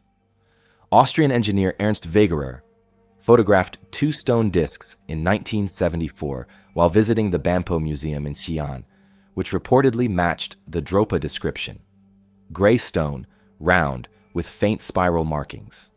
He said museum staff told him they were unexplained artifacts of unknown origin found in Western China. Soon after, the discs reportedly vanished from display, adding to the sense of mystery. Over time, researchers began to untangle where the story might have originated. Many now believe the Dropa legend was based loosely on real archaeological discoveries in the region, discoveries that were then distorted and exaggerated through miscommunication and pseudoscience. The area described in the story, near the Qinghai Tibet Plateau, is indeed rich in prehistoric sites. Since the early 20th century, Chinese archaeologists have documented numerous Neolithic cave burials and rock engravings across the region. Some sites, such as those in the Kunlun and Kaidam basins, contain circular stone artifacts, mostly Bai discs, ritual objects common in ancient Chinese culture. Bai discs, typically made of jade or other hard stone, date back to as early as 3000 BC. They feature a central hole and polished surfaces, symbolizing heaven or the cosmos. Though most are undecorated, some display faint carvings, which could easily have inspired the Dropa legend when seen by early explorers. There's also the linguistic confusion. The name Dropa doesn't correspond to any known ethnic group in Tibet or China. However, the Dzogpa or Drokpa people, semi-nomadic herders living in Tibet and Qinghai, might have provided the phonetic basis. Western writers unfamiliar with Tibetan dialects may have transliterated the name incorrectly, transforming Drokpa into Dropa. The Drokpa are short-statured compared to lowland Chinese populations, which may explain the legend's description of the small, strange-looking people said to live near the discovery site. As for the mysterious discs themselves, no verified example has ever been recovered. The objects photographed by Wegerer in the 1970s have never been authenticated, and their whereabouts remain unknown. Some believe they were simply mislabeled Neolithic Bai discs or even modern carvings. Others suspect that the entire story originated as a Soviet-era fabrication, a piece of speculative journalism meant to rival Western interest in UFO phenomena. Despite the lack of hard evidence, the Dropa story refuses to die. It continues to circulate in books, documentaries, and online forums, often embellished with new details. Some versions claim that magnetic tests conducted on the discs revealed traces of cobalt or other metals, suggesting advanced technology. Others describe them as functioning data storage devices, comparing their grooves to binary patterns. These claims, while imaginative, have never been supported by physical analysis or peer-reviewed publication. Still, the legend touches on something that resonates deeply: the idea that humanity's past might hold traces of forgotten visitors, stories etched in stone long before written history began. For many, the Dropa Stones represent a tantalizing what-if. What if some ancient artifact really did preserve knowledge from a time before civilization or from beyond the Earth entirely? For scientists, however, the true mystery lies in how such stories evolve. The Dropa legend shows how easily fact, rumor, and cultural misunderstanding can combine to create enduring myths. The remote landscapes of Tibet and Western China, vast, ancient, and poorly documented until recent decades, provided fertile ground for speculation. Early travelers often encountered local legends about sky gods and celestial visitors, which could have merged with reports of strange artifacts to form a cohesive narrative. In the broader context of archaeology, circular stone discs are hardly unique. Thousands have been found across Asia and the Middle East, many serving as grinding stones, burial markers, or religious symbols. The idea that a particular set of discs could carry microscopic inscriptions is extraordinary, but not impossible in theory. Ancient Chinese artisans were capable of intricate work on jade and bronze, yet microscopic text on stone would require magnification technology unknown in prehistory, and no example of such precision engraving has ever been verified from that period.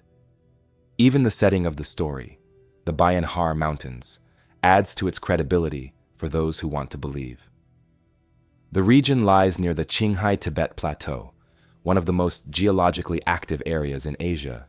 Its caves and limestone formations could easily hide ancient artifacts, while its isolation makes verification difficult. Until recently, much of this region was off-limits to foreign researchers, fueling conspiracy theories about suppressed discoveries. There's also a curious postscript to the tale. In 1995, German writer Hartwig Hausdorff published The Chinese Roswell, reviving the Dropa story for a new generation. He claimed that Chinese officials still kept the artifacts hidden, and that descendants of the Dropa survived in isolated mountain villages, distinguished by their unusual physical features and reported sensitivity to sunlight. Hausdorff's claims, however, were based entirely on second-hand reports and contained numerous factual errors. Nonetheless, his book helped cement the Dropa Stones as a staple of modern ancient astronaut mythology. Interestingly, the Chinese government has never issued an official statement on the Dropa legend, neither confirming nor denying it.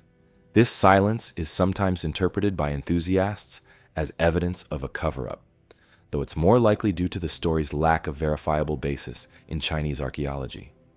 Most Chinese scholars regard the Dropa tale as a Western fabrication that gained traction during the 1960s UFO boom. That said, the intersection of myth and archaeology in this region is real and fascinating. The Tibetan Plateau and its surrounding areas are among the most important Paleolithic landscapes in Asia. Fossil evidence shows that humans, and possibly earlier hominins, have lived there for hundreds of thousands of years, adapting to extreme altitude long before modern humans reached Europe.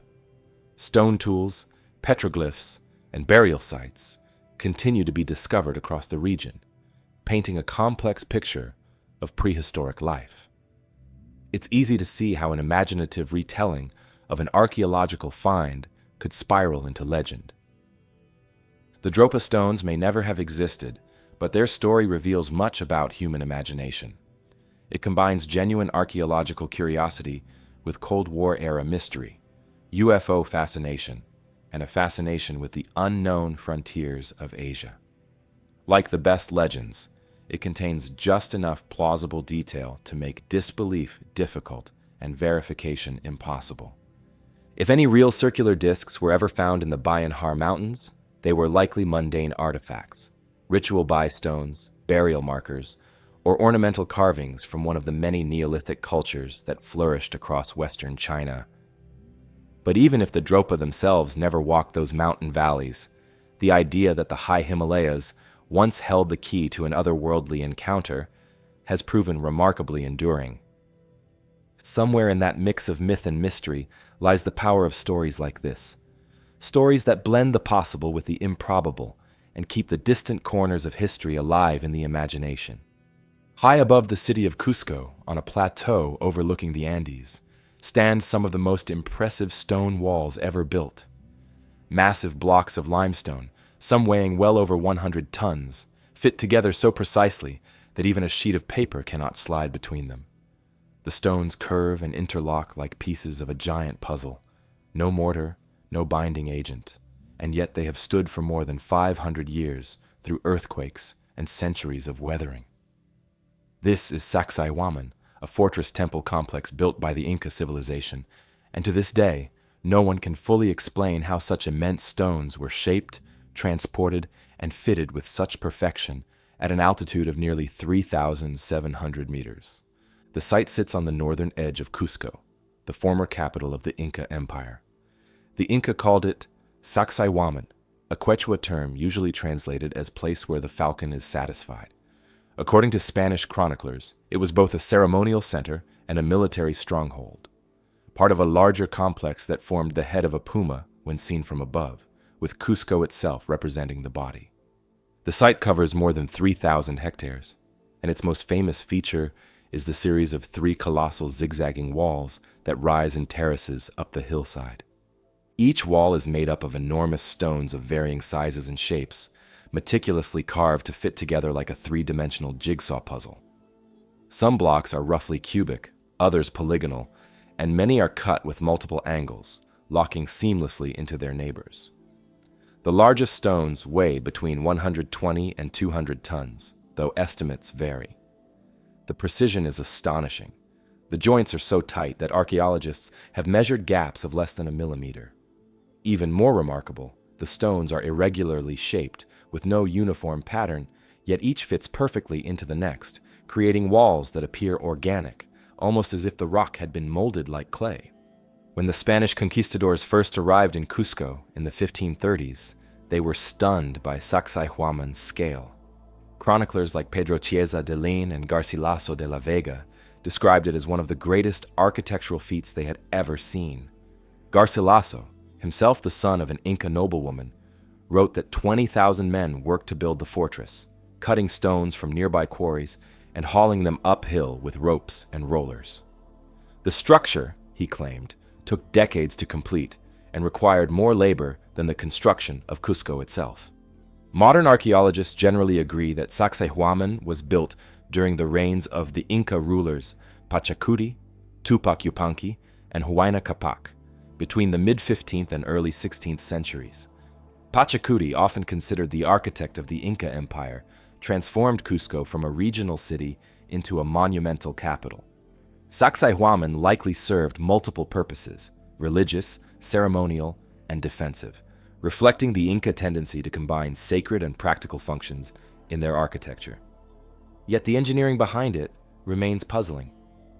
The limestone used for the walls was quarried at Rumicolca, about 35 kilometers southeast of Cusco. Transporting such massive blocks across valleys and steep terrain without wheels or draft animals would have been a monumental task. The Inca had no iron tools, no pulleys, and no written plans. Yet somehow they moved, shaped, and placed hundreds of stones with a level of accuracy that rivals modern machining. Archaeologists have proposed various methods. One theory suggests the stones were dragged on wooden sledges lubricated with wet clay, then levered into place with ropes and inclined planes. Others argue that smaller stones were inserted beneath larger ones, gradually raising them into position, a kind of ancient jacking technique. The fitting process itself likely involved trial and error. Workers would carve the rough shape, place the stone, then mark the contact points with pigment, remove it, and shave it down until it fit exactly. The process may have taken weeks or even months for each stone. Still, the precision remains extraordinary.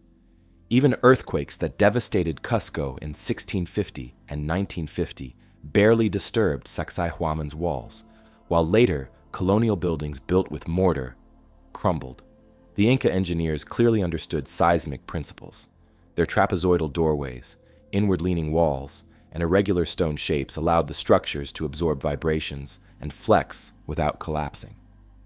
It's a level of sophistication in earthquake-resistant architecture that modern engineers continue to study. The exact purpose of Sacsayhuaman has also been debated. The Spanish called it a fortress because of its elevated position and formidable walls, but Inca sources suggest it was primarily ceremonial.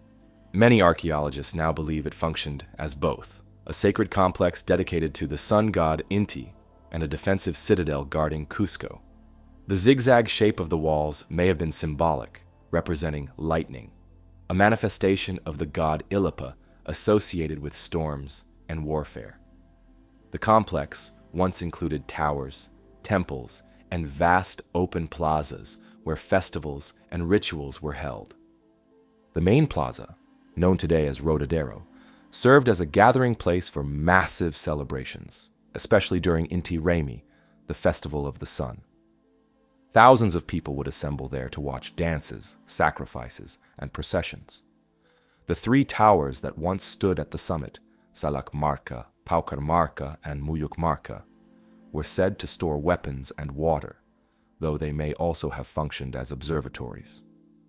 Muyukmarca, the circular tower, is thought to have aligned with astronomical events such as solstices, underscoring the Incas' mastery of both architecture and astronomy.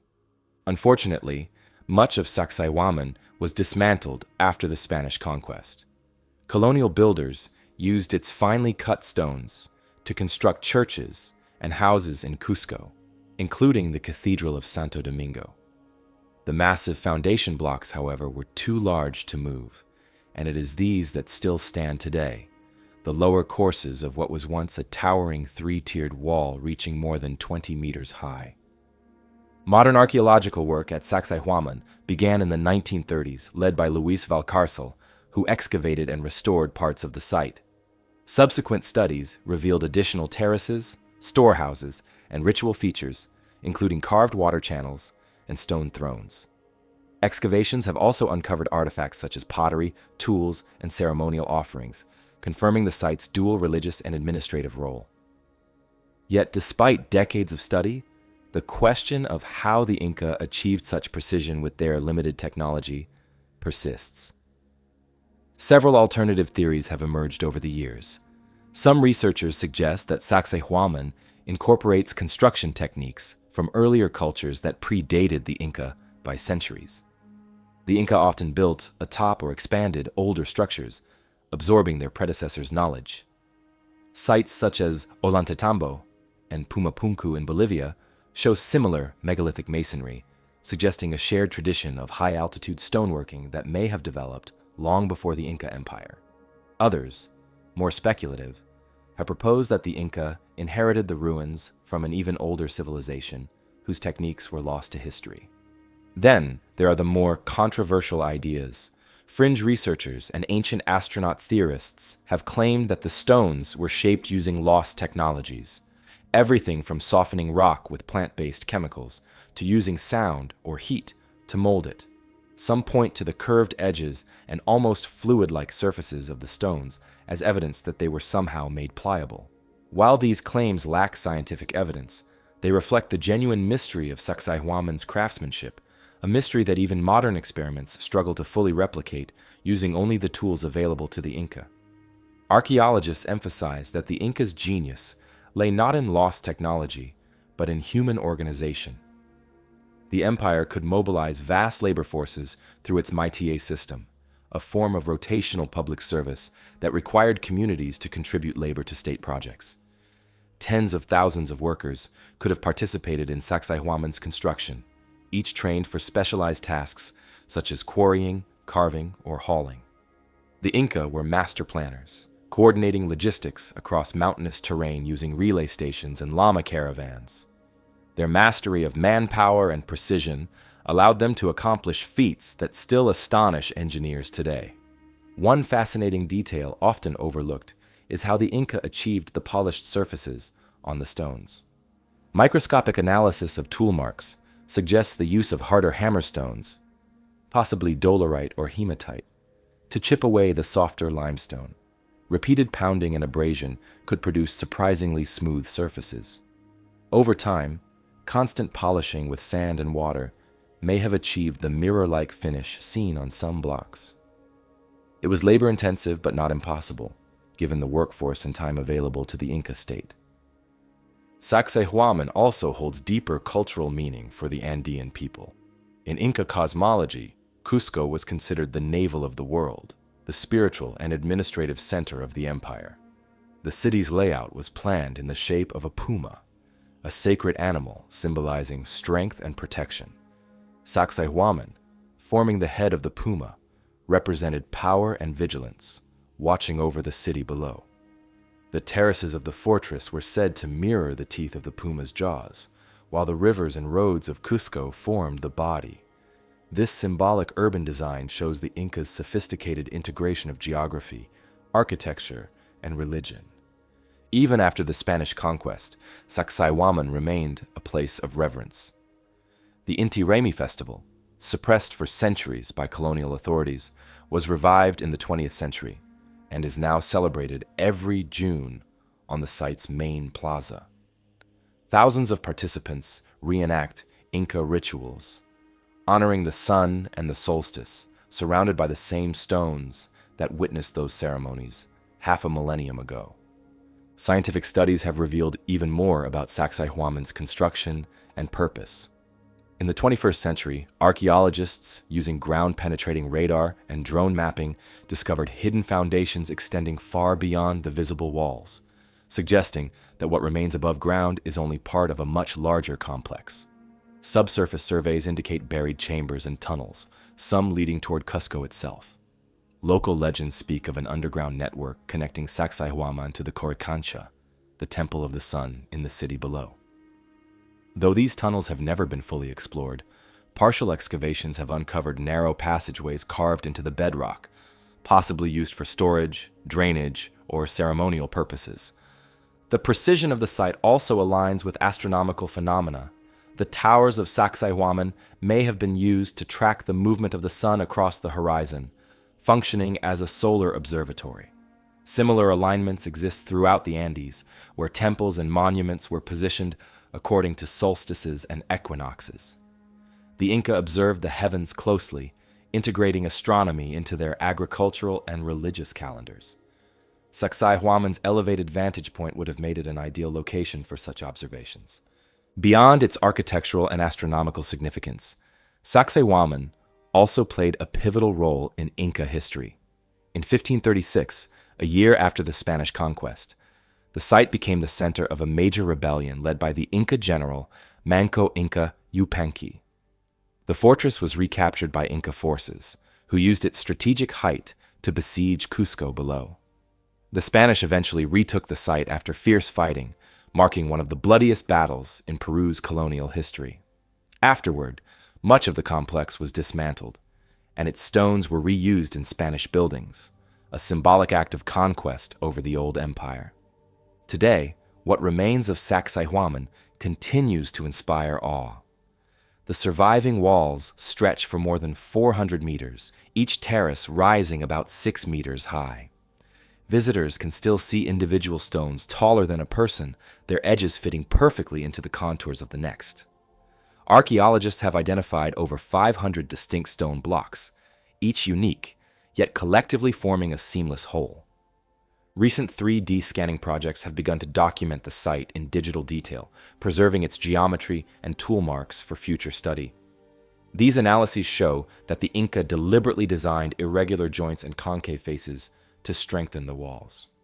Unlike modern masonry, where uniformity ensures stability, the Inca achieved it through controlled asymmetry. Every stone locked into others at multiple angles, distributing stress evenly.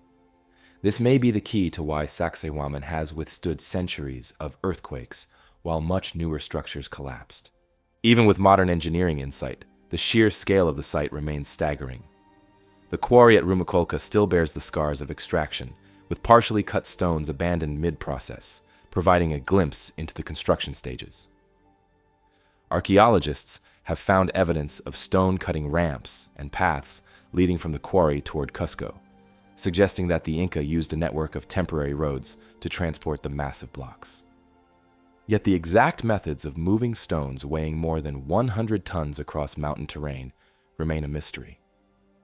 High in the cloud forests of northern Peru, the Chachapoya people built their settlements along ridges and mountaintops, earning them the name Warriors of the Clouds from later Inca chroniclers. Their stone cities, cliff tombs, and striking mummies are impressive enough, but woven into the stories of this remote region is an account that stands apart from the usual archaeology, the tale of a sky flame that terrified the Chachapoya and left a mark on local memory. The Chachapoya culture flourished from around 800 AD until their conquest by the Inca in the 15th century. Their homeland stretched along the eastern slopes of the Andes, where the mountains drop sharply into the Amazon basin. This terrain is rugged, covered in cloud forest, with frequent mist and sudden weather shifts. Archaeologists have documented fortified settlements like Cuelap, a massive stone complex sometimes called the Machu Picchu of the north. They built circular houses, decorated stone walls with geometric friezes, and carved sarcophagi in the shape of stylized human figures that still perch on cliff faces. Spanish chroniclers, who encountered the Chachapoya after the Inca had already subdued them, described them as fierce warriors and skilled builders, but they also recorded strange stories passed down through oral tradition. Among these accounts is one of a great flame in the sky, an event that supposedly occurred before Spanish arrival, but was vivid enough to be remembered generations later. The details vary, but most versions describe a fiery object streaking across the heavens, illuminating the night and filling the air with noise. Some texts suggest it crashed in the mountains, others that it passed overhead and disappeared. For the Chachapoya, who lived in a world of omens and gods tied to the natural landscape, such a sight would have carried deep meaning. The Inca and later the Spanish chroniclers framed it as a portent, something extraordinary that the people could not ignore. So what was the sky flame? Historians and scientists have offered a few possibilities. The most straightforward is that the Chachapoya witnessed a large meteor or bolide.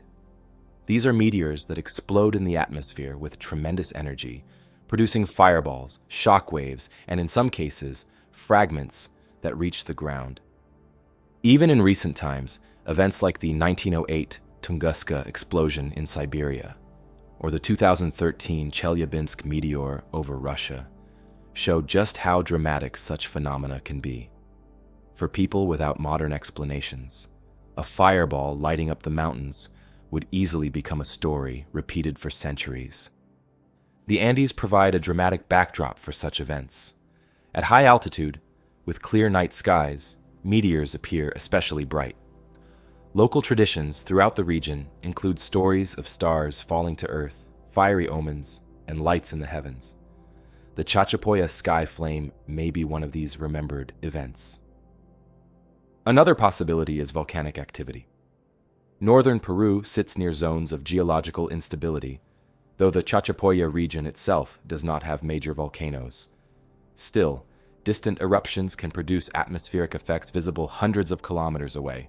Some have speculated that a volcanic eruption elsewhere in the Andes could have lit the sky, with the glow carried in oral tradition as a flame overhead. There is also the chance that the event was a comet. Bright comets periodically appear in the sky, sometimes with tails visible for weeks. In cultures around the world, comets have been remembered as fiery visitors, often interpreted as warnings or heralds of change. If a bright comet appeared during the Chachapoya's time, it could have been passed down as the sky flame. Whatever the cause, the story is notable for how it survived in historical records. Unlike a mythological tale detached from specific time and place, the chroniclers recorded it as a remembered event, an actual happening that people claimed their ancestors had witnessed. That distinction makes it valuable, a rare glimpse into how ancient Andean peoples understood extraordinary natural phenomena. The Chachapoya themselves remain somewhat mysterious in the archaeological record. Their cities were later incorporated into the Inca Empire, and much of their heritage was altered or lost in that process. Yet their distinctive traditions endure. The cliff sarcophagi at Karagia, with their oversized heads and painted faces, still stare across valleys. Mummies found in caves, wrapped in layers of textiles and preserved by the cold, give insight into burial customs. Their architecture at Cuelap shows planning and communal effort comparable to better-known Inca works. The sky flame sits alongside these tangible remains as a reminder that the Chachapoya were also careful observers of the world around them, living in cloud forests with constant shifting weather. They would have been attuned to unusual changes in the sky. An event powerful enough to be remembered long after their political defeat suggests it had an enormous impact on them. Archaeologists investigating Chachapoya settlements often find that ritual spaces were integrated into their cities. At Cuelap, for instance, circular buildings include remains interpreted as offering pits. Carved stones and symbolic designs suggest that celestial events were connected to their spiritual life. The memory of a fiery sky event would have fit into this worldview, reinforcing the idea that the heavens and the earth were closely linked. Spanish chroniclers, writing decades after the conquest, sometimes interpreted these stories through their own frameworks. To them, fiery signs in the sky often suggested divine approval or punishment. But stripped of that lens, the Chachapoya story reads like a preserved memory of a natural event, a bolide, comet, or atmospheric explosion that simply had no better explanation in its time. Today, researchers continue to revisit these accounts, comparing them with known astronomical or geological events. While no definitive answer exists, the consistency of such stories across different Andean cultures shows how important sky phenomena were to ancient peoples. They were rare, dramatic, and unforgettable. And as the Chachapoya told stories of fire streaking through the heavens, our next mystery takes us far across the world to Roman Britain, where an entire legion of soldiers disappeared from the record without explanation. The Roman army was known for its discipline, its iron organization, and its ability to stamp out rebellion across an empire stretching from the deserts of Syria to the forests of Britain. Yet one of Rome's legions, the 9th Hispana, slipped out of the historical record so completely that its fate has been debated for centuries. The disappearance of the 9th has become one of the most famous unsolved mysteries of Roman history. The 9th Legion had a long pedigree. It may have been raised originally by Julius Caesar during his campaigns in Gaul in the mid-1st century BC. Units bearing the name 9th fought in Caesar's conquest of Gaul, and later at the decisive Battle of Pharsalus in the Roman civil wars. After Caesar's assassination, the legion was reconstituted and fought under Augustus, Rome's first emperor, serving in Hispania, modern Spain, where it earned the title Hispana. By the early 1st century AD, the 9th was stationed in Britain. Roman forces invaded the island in AD 43 under Emperor Claudius, establishing control over much of southern England. The conquest was far from easy. Tribes in Wales and the north resisted fiercely, and the 9th was heavily involved in these campaigns. In AD 60 or 61, during the revolt of the Iceni led by Queen Boudica, the 9th suffered a major defeat. Marching to relieve the Roman settlement at Camulodunum, modern Colchester, the legion was ambushed. According to Tacitus, most of its infantry was wiped out. Only the cavalry escaped. The legion was rebuilt, but the loss haunted its reputation. After Boudica's revolt, the 9th remained in Britain, headquartered at York, then known as Eboracum. Inscriptions and tile stamps confirm their presence there well into the early 2nd century. Then, suddenly, the record grows thin. By around AD 120, mentions of the 9th Hispana disappear. Other legions stationed in Britain, like the 2nd Augusta or the 20th Valeria Victrix, continue to be documented, but the 9th is missing. This absence gave rise to the theory that the legion was destroyed in battle in Britain, possibly during a campaign against northern tribes in what is now Scotland. The idea was popularized in the 20th century by historians and later by the novel The Eagle of the Ninth, which imagined the legion annihilated beyond Hadrian's Wall. Archaeological evidence shows that Roman forts in Scotland were attacked and burned in the early 2nd century, which might suggest heavy fighting in the region. Could the Ninth have marched north and never returned?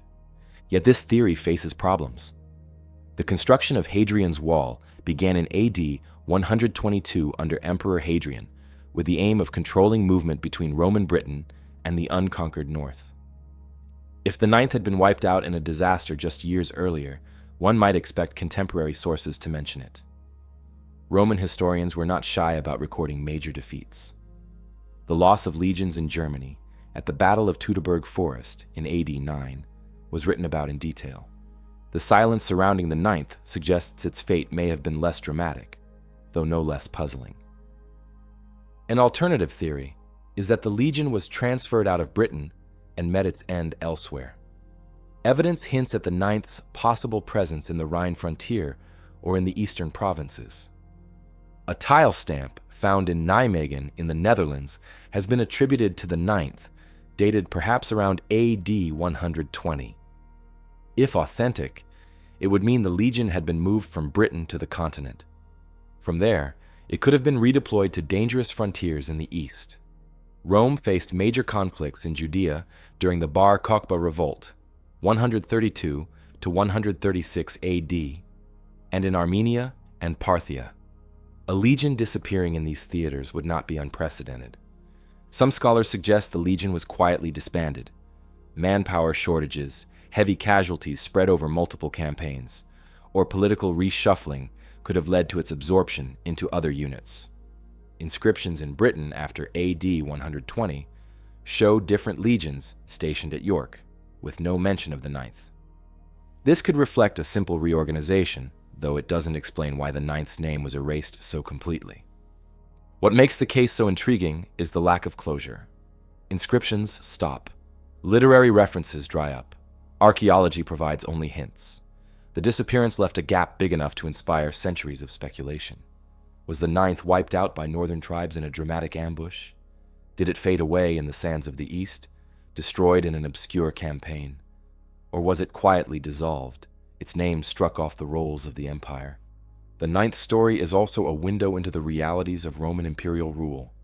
Britain was Rome's far-flung frontier, costly to hold and constantly tested by rebellion.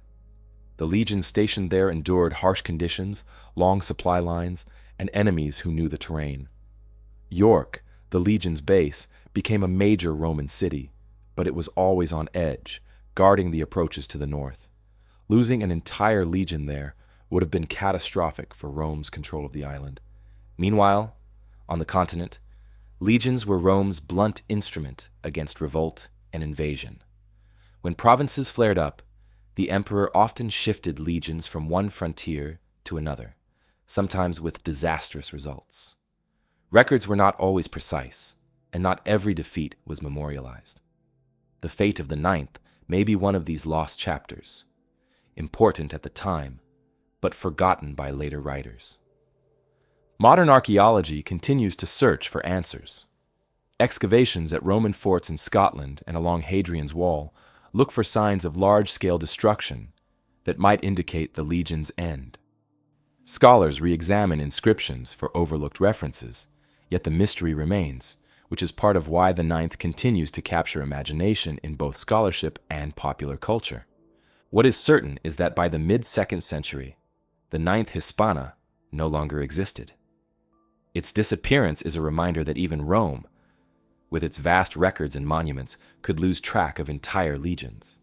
The silence left behind is as striking as the legion's centuries of service, and with the fate of the Ninth still unsettled, we turn to another disappearance altogether, one set not in Europe, but in Central America, where a small terracotta head raised questions about connections that should not have been possible.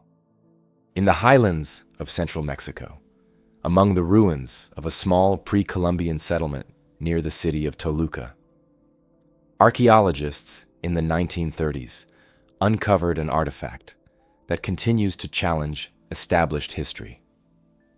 It was found buried among offerings in a grave surrounded by pottery, textiles, and ornaments that dated firmly to the late pre-Hispanic period.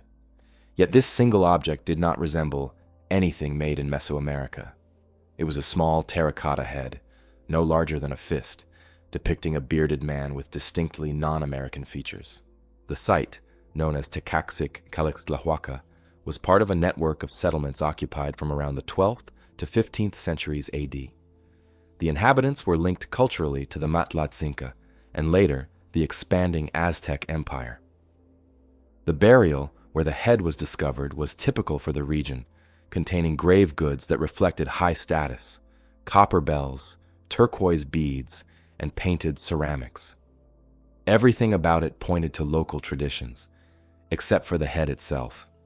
Its style, with its sharp nose, almond-shaped eyes, and full beard, looked strikingly Mediterranean. The object was first described in detail by Mexican archaeologist José García Payón, who directed the excavation in 1933. He catalogued it as part of the burial assemblage and noted its unique appearance, but at the time, few paid much attention. It was only decades later, when his excavation notes were revisited, that scholars realized how anomalous the find truly was. The head appeared to resemble Roman or Hellenistic terracotta figurines, objects produced in the Mediterranean more than 1,000 years earlier and half a world away. The idea that a Roman-style artifact could be found in a pre-Columbian Mexican grave raised immediate controversy. Radiocarbon dating was impossible for the object itself, but the burial context left little doubt about its antiquity. The other items in the grave belonged to the post-classic period, around the 14th century AD, long before European contact. That meant the head had to have arrived in Mexico centuries before Columbus. In the 1990s, scientists subjected the head to thermoluminescence testing at the Max Planck Institute in Germany to determine when its clay was last fired. The results suggested a wide range of possible dates between the 9th century BC and the 13th century AD. This proved it was indeed ancient, though the test could not determine its geographic origin. The clay was not local to central Mexico, but neither did it match any known Mediterranean deposits.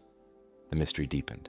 Some researchers proposed that the head might have arrived through transoceanic contact, perhaps brought across the Atlantic by accident or trade.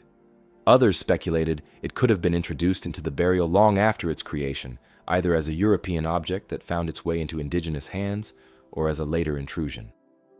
Yet, there was no sign of disturbance in the burial layers. The head had been sealed in place when the grave was first closed, along with the other offerings. The features of the figure made explanations difficult. No known Mesoamerican culture portrayed bearded men with realistic facial proportions. In art across the region, human figures are stylized and hairless, and facial hair is virtually absent. To depict a beard was unprecedented. This one detail convinced many observers that the object could not have been made in the Americas. Several theories emerged to explain the anomaly. One suggested it could have been created by a local artist influenced by foreign traders, though no evidence of such contact exists. Another proposed it was an imitation made by indigenous artisans using unfamiliar motifs brought from distant lands. The most radical theory claimed it was a genuine Roman artifact, perhaps carried across the ocean by shipwreck survivors during the early centuries AD. Advocates of this view pointed to the presence of Roman glass beads and coins in other distant regions of the Old World, arguing that maritime drift or chance voyages might have spread objects even further.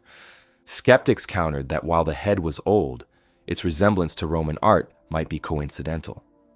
Simple geometric features could easily align with Mediterranean styles by chance. They also argued that isolated anomalies cannot overturn an entire historical framework. Without other evidence of Mediterranean contact in the Americas, no tools, inscriptions, or architecture, the head alone could not prove anything beyond its own mystery. Still, the object refuses to fit comfortably within any known category. If it were an imported artifact, how did it reach the Toluca Valley more than 1,000 years before the Spanish? If it were a later European intrusion, why was it buried in an undisturbed context with objects datable to the 15th century? the answers remain elusive. The location of the find adds another layer to the puzzle. Tecaxic-Calixtlahuaca was strategically positioned in a high mountain basin along trade routes connecting central Mexico with the Pacific coast. Traders known as Pochteca moved goods across long distances, carrying obsidian, salt, cacao, and exotic items. It is conceivable that rare foreign objects could have traveled great distances through exchange networks. But across centuries of excavation, no other artifacts of clearly Old World origin have ever been found in comparable contexts in Mesoamerica. The head's craftsmanship also resists classification. The clay is fine-grained, its surface smooth, and fired at a high temperature consistent with advanced kiln techniques. The expression is realistic, with carefully molded features. The figure's proportions and style match Roman figurines produced in the Eastern Mediterranean between the 2nd century BC and the 2nd century AD, though no identical examples are known. For those who view the artifact as evidence of ancient contact, the implications are enormous. It would mean that ships from the Old World reached the Americas long before Viking voyages to North America and more than a millennium before Columbus. Yet extraordinary claims require extraordinary evidence, and the solitary head of Tecaxic-Calixtlahuaca stands alone, a single artifact without context or comparison. Despite the skepticism, its existence cannot be ignored. The object is real, its material ancient, its discovery well documented. The puzzle lies in how it came to rest in a pre-Columbian grave. Whether it was carried across the ocean by accident, passed through countless hands along forgotten routes, or simply created locally in an unfamiliar style, its presence challenges the accepted boundaries of history. No inscription marks its surface. No record explains its journey. All that remains is a small terracotta face with a beard, staring up from the soil of Mexico, silent evidence of either the greatest coincidence in archaeology or a connection between worlds that has yet to be understood. As the mystery of the Tecaxic-Calixtlahuaca Head continues to defy explanation, another ancient puzzle emerges on the far side of the world. A city carved from stone high in the mountains of Afghanistan that once blended Greek architecture with Eastern traditions before disappearing entirely. In the far northeast of Afghanistan, where the Oxus River meets the Kokcha, lie the ruins of a city that once stood at the crossroads of civilisations. Its stone columns and broken theaters look more like the remains of Greece than Central Asia. This was Ai Khanoum, a city built by men who followed in the wake of Alexander the Great. For nearly 2 centuries, it thrived as one of the easternmost outposts of Greek culture in the ancient world. Then it was destroyed and abandoned so completely that its name was forgotten. Ai Khanoum means Lady Moon in Persian, though its ancient name is lost. It was founded sometime in the early 3rd century BC, after Alexander's armies swept through Bactria and into India. When the conqueror died, his generals divided the empire, and the Greek rulers of the East established the Greco-Bactrian kingdom, stretching from the mountains of Afghanistan to the plains of northern India. Ai Khanoum was one of their great cities, a blend of Greek urban planning and Eastern architecture built in an unlikely place, thousands of kilometers from the Aegean. The site covered more than 100 hectares. Excavations revealed paved streets, colonnaded courtyards, a palace complex, a theater, gymnasium, and fortified walls rising above the river. Everything about its layout echoed Greek design. Inscriptions written in Greek were found carved into stone and bronze. One of the most striking bore maxims from the Temple of Delphi, including the phrase, "Know thyself." That such an inscription was found here, in what was once the edge of the known world, shows how far Greek language and philosophy had traveled. Archaeologists identified the city's gymnasium as one of the largest ever discovered outside Greece, an unmistakable marker of Hellenic life. The palace walls were decorated with Corinthian columns, and bronze coins depicted Greek gods alongside local symbols. At the same time, traces of Persian and Central Asian influence appeared everywhere. Mud brick fortifications, local pottery styles, and temples that combined Greek and Iranian forms. Ai Khanoum was not a colony of Greece transplanted intact, but a hybrid, a city where two worlds met and merged. The prosperity of Ai Khanoum rested on its location. The Oxus River Valley formed a vital trade corridor linking India, Persia, and China. Caravans carried goods across it long before the Silk Road became a formal network. Ai Khanoum sat directly on these routes, controlling river crossings and collecting wealth through trade. Its warehouses stored grain, metals, and luxury items such as ivory, gems, and spices. For a time, the city was a beacon of Hellenistic culture in the heart of Asia, connected to both Mediterranean and Eastern markets. Then, around 145 BC, it disappeared. Excavations uncovered a layer of ash, collapsed walls, and signs of intense fire. Skeletons lay in the streets, and arrowheads were embedded in the walls. Whatever struck the city came suddenly and violently. The destruction coincided with the invasion of the Yuezhi, a nomadic people migrating westward from the steppes of China. Historical sources describe how the Yuezhi overran Bactria, shattering the Greco-Bactrian kingdom. Ai Khanoum, positioned directly in their path, likely fell during these upheavals. The attackers razed the city, and its Greek-speaking population either fled or perished. After the destruction, Ai Khanoum was never rebuilt. The new powers that rose in the region, first the Yuezhi, then the Kushans, founded their own centers of trade and worship elsewhere. The site was gradually buried under dust and river sediment, preserved by the isolation of the landscape. For 2,000 years it remained hidden, its memory erased even from local tradition. What makes Ai Khanoum remarkable is how complete a picture it provides of a civilization that blended East and West. The city's architecture reveals the mechanics of cultural fusion. Greek building methods coexist with local adaptations, stone colonnades beside mud brick walls, Greek theaters next to Zoroastrian altars. Artifacts show the same pattern. Coins bear Greek inscriptions but feature Eastern deities. Sculptures display Greek proportions carved in Central Asian stone. This was not cultural domination but exchange, a dialogue between peoples that produced something entirely new.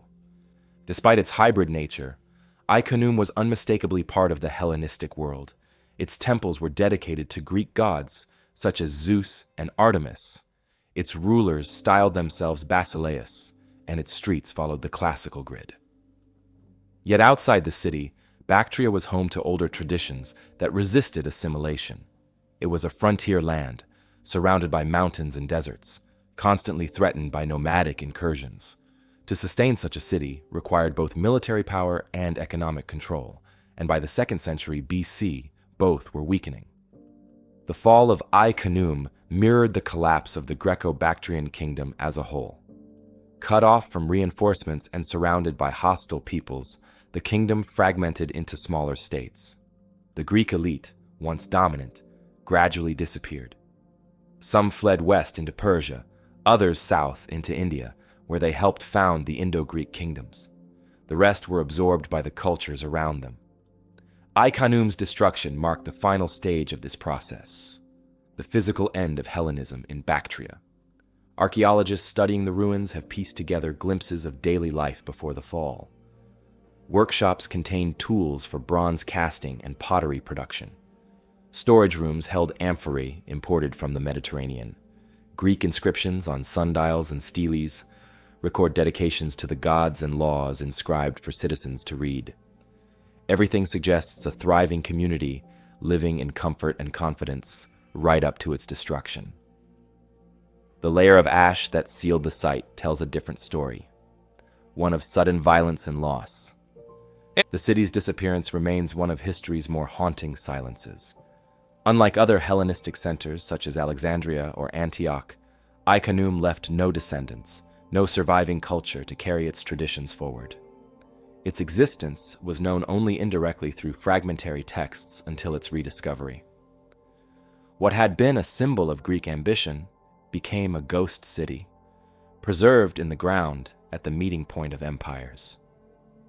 Beyond the mountains of Bactria, another mystery waits high among the Andean peaks, where bodies preserved by cold and altitude still lie in stone tombs built for rituals that ended long before written history began. At the edge of the Bolivian Altiplano, rising more than 6,500 meters above sea level, Mount Sajama dominates the landscape. It is the country's highest peak, a snow-capped volcano surrounded by windswept plains and thin air where few people live today. But high on the slopes of Sajama, archaeologists and climbers have stumbled upon one of the most remarkable discoveries in the Andes: naturally preserved mummies, placed in small stone tombs and left for centuries in some of the harshest conditions on Earth. The Sajama mummies first came to international attention in 1939 when two Austrian mountaineers, climbing in the area, spotted unusual stone structures high above the plains. These small towers, known locally as chulpas, had openings facing east and contained human remains wrapped in textiles. What astonished the climbers was the preservation.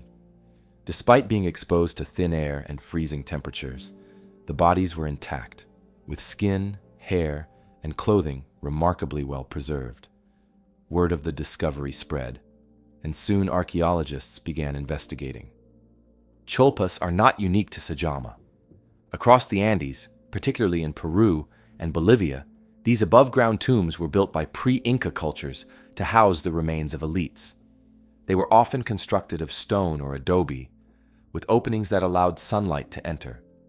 But the Sajama chulpas stand out for their altitude. Some of them are perched at elevations above 5,000 meters, higher than many Himalayan villages. The extreme cold, dry winds and low oxygen created a natural freeze-drying effect, turning the interred bodies into mummies without deliberate embalming. Radiocarbon dating of remains from Sajama indicates they were placed in the chulpas around 1,000 years ago, during the late pre-Columbian period, likely associated with the Aymara-speaking groups that dominated the central Andes before the rise of the Inca Empire. The mummies included both adults and children, wrapped in layers of finely woven textiles. Some still wore tunics, belts, and sandals. The preservation was so striking that even facial expressions could be made out. The conditions on Sajama are brutal for the living, but ideal for preservation. Daytime sun can warm the surface, but nights drop far below freezing. The constant cycle of cold and dryness prevents bacteria from breaking down organic material. Textiles, feathers, and hair can survive for centuries, allowing researchers to study not just the people, but their clothing and burial practices in extraordinary detail. What makes the Sajama mummies particularly fascinating is how little they were disturbed for centuries. Unlike the better-known Inca mummies of Peru, often unearthed in sacrificial contexts on mountaintops, the Sajama chulpas appear to have been community tombs, revisited over time. Families or groups may have added bodies across generations, creating clusters of tombs dotting the high slopes. Archaeologists believe they represent a tradition of ancestor veneration common throughout the Andes, where the dead were not seen as gone, but as active members of society, influencing the living. The finds also offer insight into pre-Inca cultures in Bolivia. Long before the Inca rose to power in Cusco, the Altiplano was home to complex societies like the Tiwanaku and later Aymara polities. These groups built cities, cultivated quinoa and potatoes in raised fields, and herded llamas and alpacas across the plateau. By the time the Sajama mummies were interred, the Inca were expanding into the region, eventually incorporating it into their empire. The tombs show that despite political change, local traditions of burial and ancestor worship continued. Clothing found with the Sajama mummies tells its own story. The textiles include tunics made of llama or alpaca wool, dyed with natural pigments in geometric patterns. Some garments are so well preserved that weaving techniques can be studied thread by thread. These fabrics were more than clothing. They signified identity, community, and social status. In the Andes, textiles were among the most valuable possessions, often used as offerings and symbols of wealth. The location of the chulpas may have had symbolic meaning as well. High places in the Andes were sacred, believed to be inhabited by powerful mountain spirits known as apus. By placing their dead on the slopes of Sajama, Communities may have sought to connect their ancestors with these divine forces, ensuring protection for the living. Facing the tombs toward the rising sun in the east reflected a broader Andean cosmology linking life, death, and the cycles of nature. While the Sajama mummies became known in the 20th century, they have not been as widely studied as other Andean mummy finds, in part because of their remote location. The area is difficult to access, with thin air that challenges even experienced climbers. Expeditions in the 1970s and later documented dozens of chulpas, but many remain unexplored. Looting has also been a problem, as local communities and outsiders disturb some tombs in search of textiles or artifacts. Still, enough survives to provide a rare glimpse into this high-altitude mortuary tradition. The natural preservation at Sajama also highlights the Andes' unique role in world archaeology. Few other environments produce mummies on such a scale without deliberate embalming. While Egypt perfected artificial mummification, Andean cultures relied on the climate itself. In dry coastal deserts, caves, and high mountains, bodies naturally resisted decay. The Sajama mummies are part of this broader Andean phenomenon, but they remain among the highest altitude examples ever found. For archaeologists, these remains offer more than just striking visuals. They provide data on diet, health, and daily life. Analysis of hair samples shows evidence of maize and other Andean staples, while textile studies reveal trade networks for dyes and fibers. Even parasites preserved in the intestines of some mummies tell stories about health challenges faced in the pre-Columbian Andes. Despite their importance, the Sajama mummies exist in a fragile state. Exposure to modern air and handling can cause textiles to disintegrate, and many tombs have already been damaged. Preservation efforts have been limited, and much of what we know comes from photographs and reports made decades ago. The remoteness of Sajama has helped protect the site, but it also makes systematic study difficult. The mystery that lingers is why these tombs were abandoned and never reused. After the Inca conquest and later the arrival of the Spanish, burial practices shifted, and many high-altitude traditions faded. The Sajama Chulpas remain as frozen witnesses to a different time, when communities braved the cold and thin air to honor their ancestors on the slopes of a sacred mountain. Now, our next mystery takes us to the Nile Valley, where an ancient skeleton offers a very different kind of puzzle about humanity's deep past. In 1980, Egyptian archaeologists excavating a quarry site near Sohag in Upper Egypt came across an extraordinary discovery. Buried beneath layers of sediment was a nearly complete human skeleton, accompanied by a collection of stone tools and the remains of a simple grave. The site was named Nazlet Khader, and radiocarbon dating would later place it at around 35,000 to 40,000 years old. What made it so remarkable was that this skeleton, known as Nazlet Khader II, was one of the oldest modern human burials ever found in Africa, yet it didn't look entirely modern. The Nazlet Khader individual was an adult male, probably in his 20s, buried in a shallow pit, with a finely crafted stone axe beside him. His bones showed clear evidence of deliberate interment, not a random deposition. That single fact, the presence of an intentional burial, places the site among the earliest known examples of ritual treatment of the dead in Africa. But what captured researchers' attention was the skeleton's physical features. While the skull and facial proportions were broadly Homo sapiens, some traits appeared more archaic. The shape of the cranium and jaw suggested affinities with earlier species like Homo erectus or archaic Homo sapiens. In other words, Nazlet Khader II represented a transitional figure, an early modern human still retaining some older characteristics. The find provided rare physical evidence of what populations in North Africa looked like during the late Pleistocene, a period when modern humans were spreading out of Africa and into Eurasia.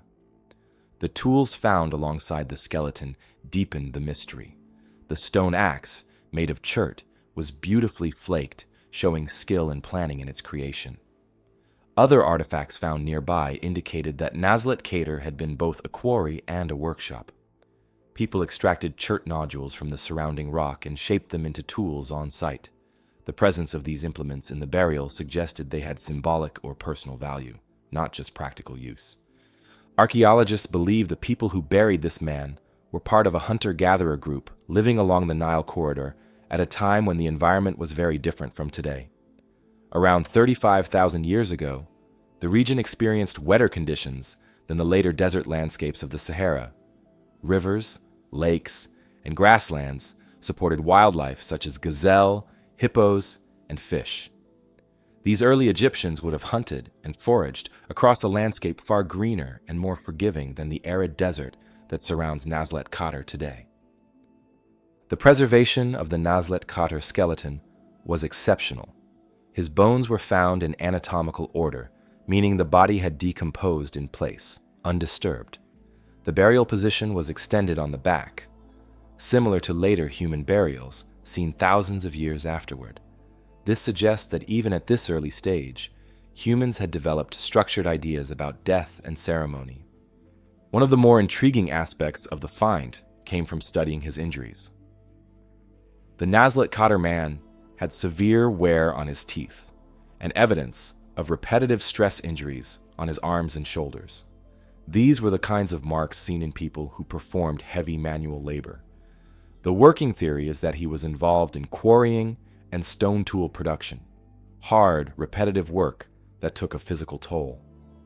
His teeth also showed grooves likely caused by holding plant fibers or leather strips in his mouth, a practice seen in toolmakers who use their teeth as a third hand. For anthropologists, Nazlet Khater helped fill a gap in the fossil record between East Africa's early Homo sapiens populations and the later Upper Paleolithic peoples of Europe and Western Asia. It demonstrated that anatomically modern humans were established in North Africa by at least 40,000 years ago, and that this region played an important role in human migration and cultural development. What makes the find even more important is how rare it is. Human remains from this period in Africa are incredibly scarce. The environment tends to destroy organic material over long spans of time, so a well-preserved skeleton from this era provides a snapshot few other sites can offer. The Nazlet Khater burial has been studied for decades, with scientists using new technologies like CT scanning and 3D reconstruction to refine our understanding of his anatomy. The surrounding site adds another layer of interest. Nazlet Khater isn't just a burial ground, it's part of a larger complex of prehistoric quarries.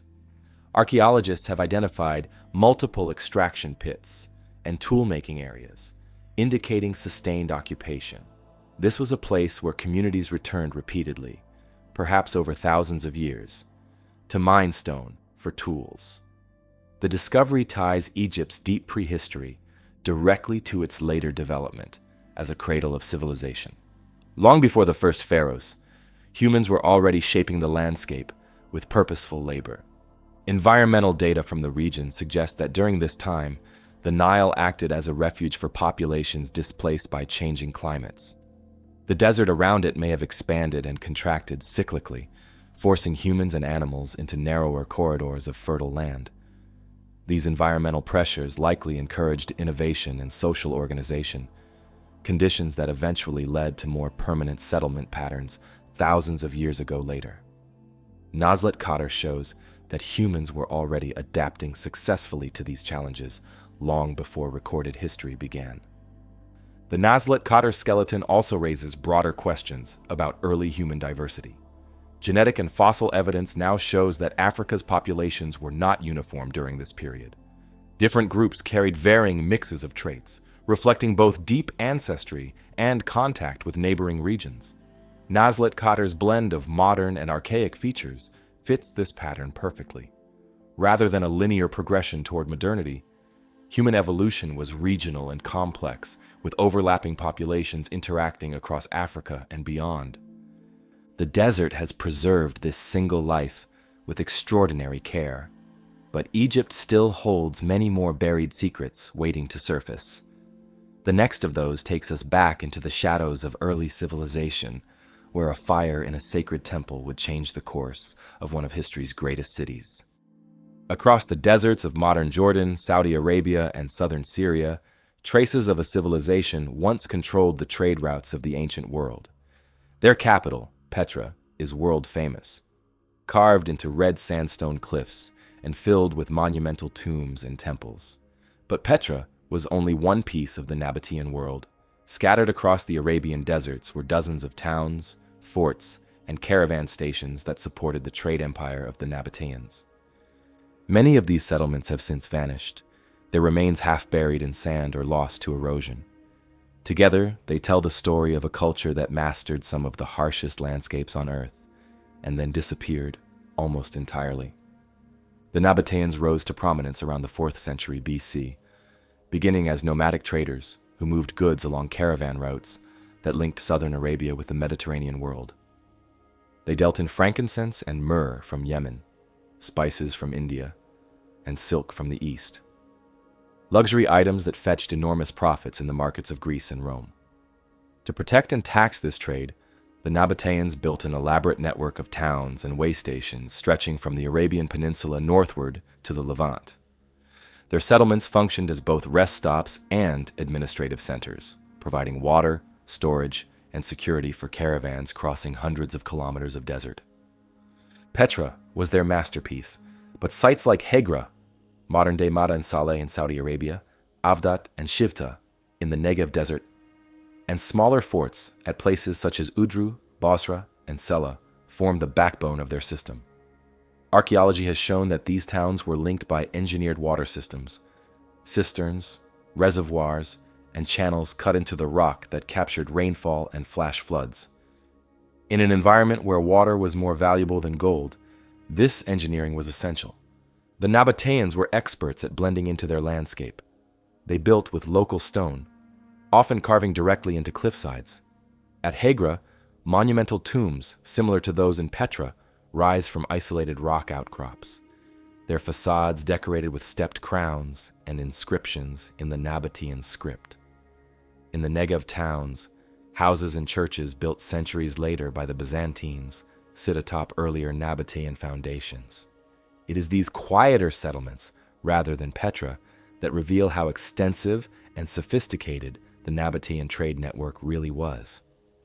Archaeological surveys over the past century have mapped dozens of these towns, yet many remain only partially excavated. Satellite imagery has helped identify caravan roads stretching across the desert, dotted with what appear to be small fortresses or watchtowers. These would have guarded wells and provided safe rest points. The scale of this infrastructure suggests careful planning and strong central control, surprising for a people who began as nomads. By the 1st century BC, the Nabatean kingdom was powerful enough to rival Rome's eastern provinces. Their control of trade routes brought immense wealth, which they used to fund monumental building projects. Greek and Roman writers described their capital as both opulent and mysterious, a city hidden in the mountains and reachable only through narrow gorges. Yet, for all their contact with the Greco-Roman world, the Nabateans retained their distinct identity. Their inscriptions were written in a script derived from Aramaic, and their art mixed local, Hellenistic, and Mesopotamian motifs. The disappearance of many Nabatean towns is tied to the kingdom's eventual decline. In AD 106, the Roman Emperor Trajan annexed the Nabatean realm, turning it into the province of Arabia Petraea.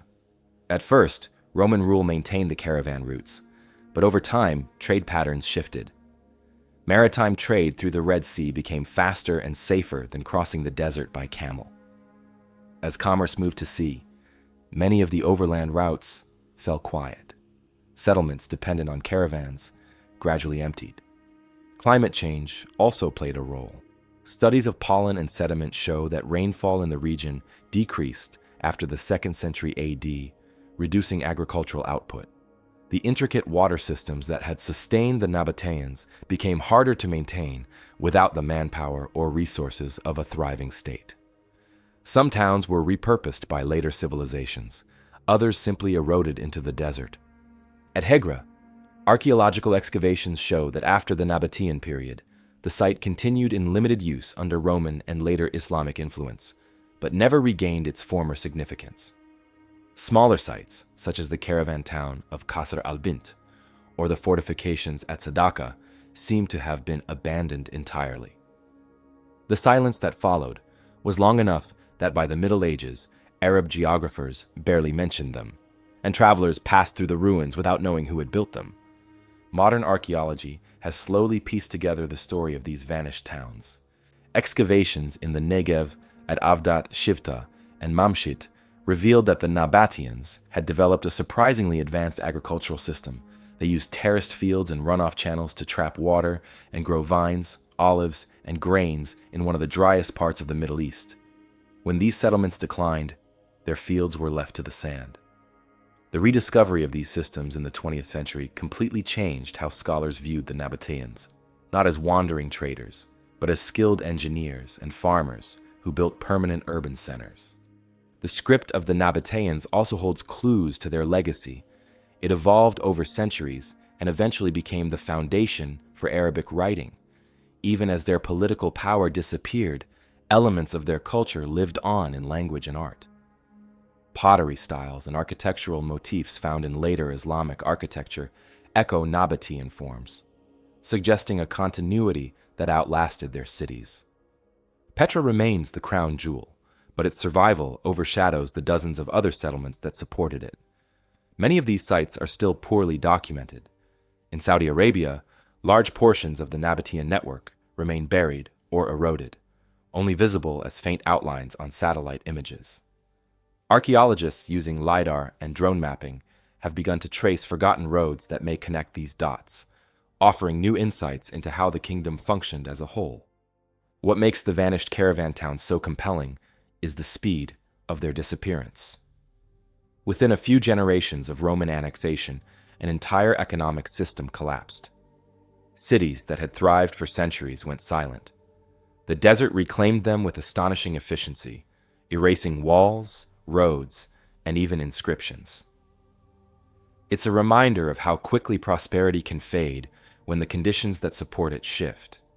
With the Nabatean story fading into the sand, the next mystery moves to the ancient world's beating heart, Alexandria, where an unexplained fire consumed one of history's great sister temples and left behind traces of something far stranger than myth. At the edge of the desert, near the ancient Egyptian capital of Memphis, lies a complex that once rivaled the most famous temple of Alexandria. It wasn't built for a pharaoh or a sun god, but for a deity who represented something new, a fusion of Greek and Egyptian belief. His name was Serapis, a god of healing, wisdom, and resurrection, created to bridge two worlds. The temple built for him at Saqqara became known as the Serapeum, and for more than 1,000 years it stood as one of Egypt's most important cult centers. Then, at some point in late antiquity, it was consumed by fire. The cause remains one of Egypt's most overlooked mysteries. The Serapeum of Saqqara began long before the Greeks arrived. In the 13th century BC, during the reign of Pharaoh Rameses II, it was built as the burial place of the Apis bulls, animals considered the living embodiment of the god Ptah. When an Apis bull died, it was mummified, placed in a massive granite sarcophagus, and entombed in long underground galleries. The scale of these tombs is astonishing even today. Vast corridors cut through bedrock, with chambers large enough to hold sarcophagi weighing more than 60 tons each. Centuries later, when Egypt came under Greek control, after the conquest of Alexander the Great, the worship of the Apis bull merged with Hellenistic ideas about the afterlife. The Greeks reinterpreted the bull as a manifestation of a new god, Serapis, a deity who embodied both Greek and Egyptian traditions. In Alexandria, a grand temple to Serapis became one of the city's great landmarks, famed for its library and philosophical schools. The Serapeum at Saqqara, though smaller and older, remained its spiritual twin. The temple at Saqqara functioned as both a sanctuary and a continuation of ancient ritual. Pilgrims came to offer prayers and leave votive offerings. Greek inscriptions began to appear beside hieroglyphs. The complex grew over time, with new shrines and chapels built above the ancient burial galleries. It was, in many ways, a living museum of Egyptian religion, where thousands of years of belief coexisted under a single god's name. Then, sometime during the late Roman period, disaster struck. Excavations in the 19th and 20th centuries uncovered thick layers of ash and charcoal across parts of the complex, along with fallen roofing beams and melted bronze artifacts. Walls were scorched, statues cracked from intense heat, and wooden coffins reduced to carbonized remains. Archaeologists could see immediately that a fire had torn through the sanctuary above the Apis tombs, but when it happened, and why, remains unclear. The most common theory ties the fire to the violent religious upheavals of the 4th century AD. By this time, Christianity had become the dominant faith of the Roman Empire, and pagan temples were increasingly targeted. In AD 391, the Serapeum at Alexandria was famously destroyed during riots between Christians and pagans, an event that marked the symbolic end of classical religion in Egypt. It's possible that Saqqara's Serapeum met a similar fate, attacked by zealots or imperial forces, seeking to extinguish the last strongholds of the old gods. Yet the evidence from Saqqara complicates that story. The layers of burning predate the final Christian destruction in Alexandria by several decades. Pottery and coins found in the debris point to a date closer to the mid-3rd century AD, a period when Egypt was rocked by internal strife, economic collapse, and repeated invasions. Some scholars suggest that the fire may have been accidental, caused by oil lamps or incense burners used in rituals. Others believe it could have been set during one of the many civil wars that tore through Egypt, as rival Roman emperors fought for power. Whatever sparked the flames, the results were devastating.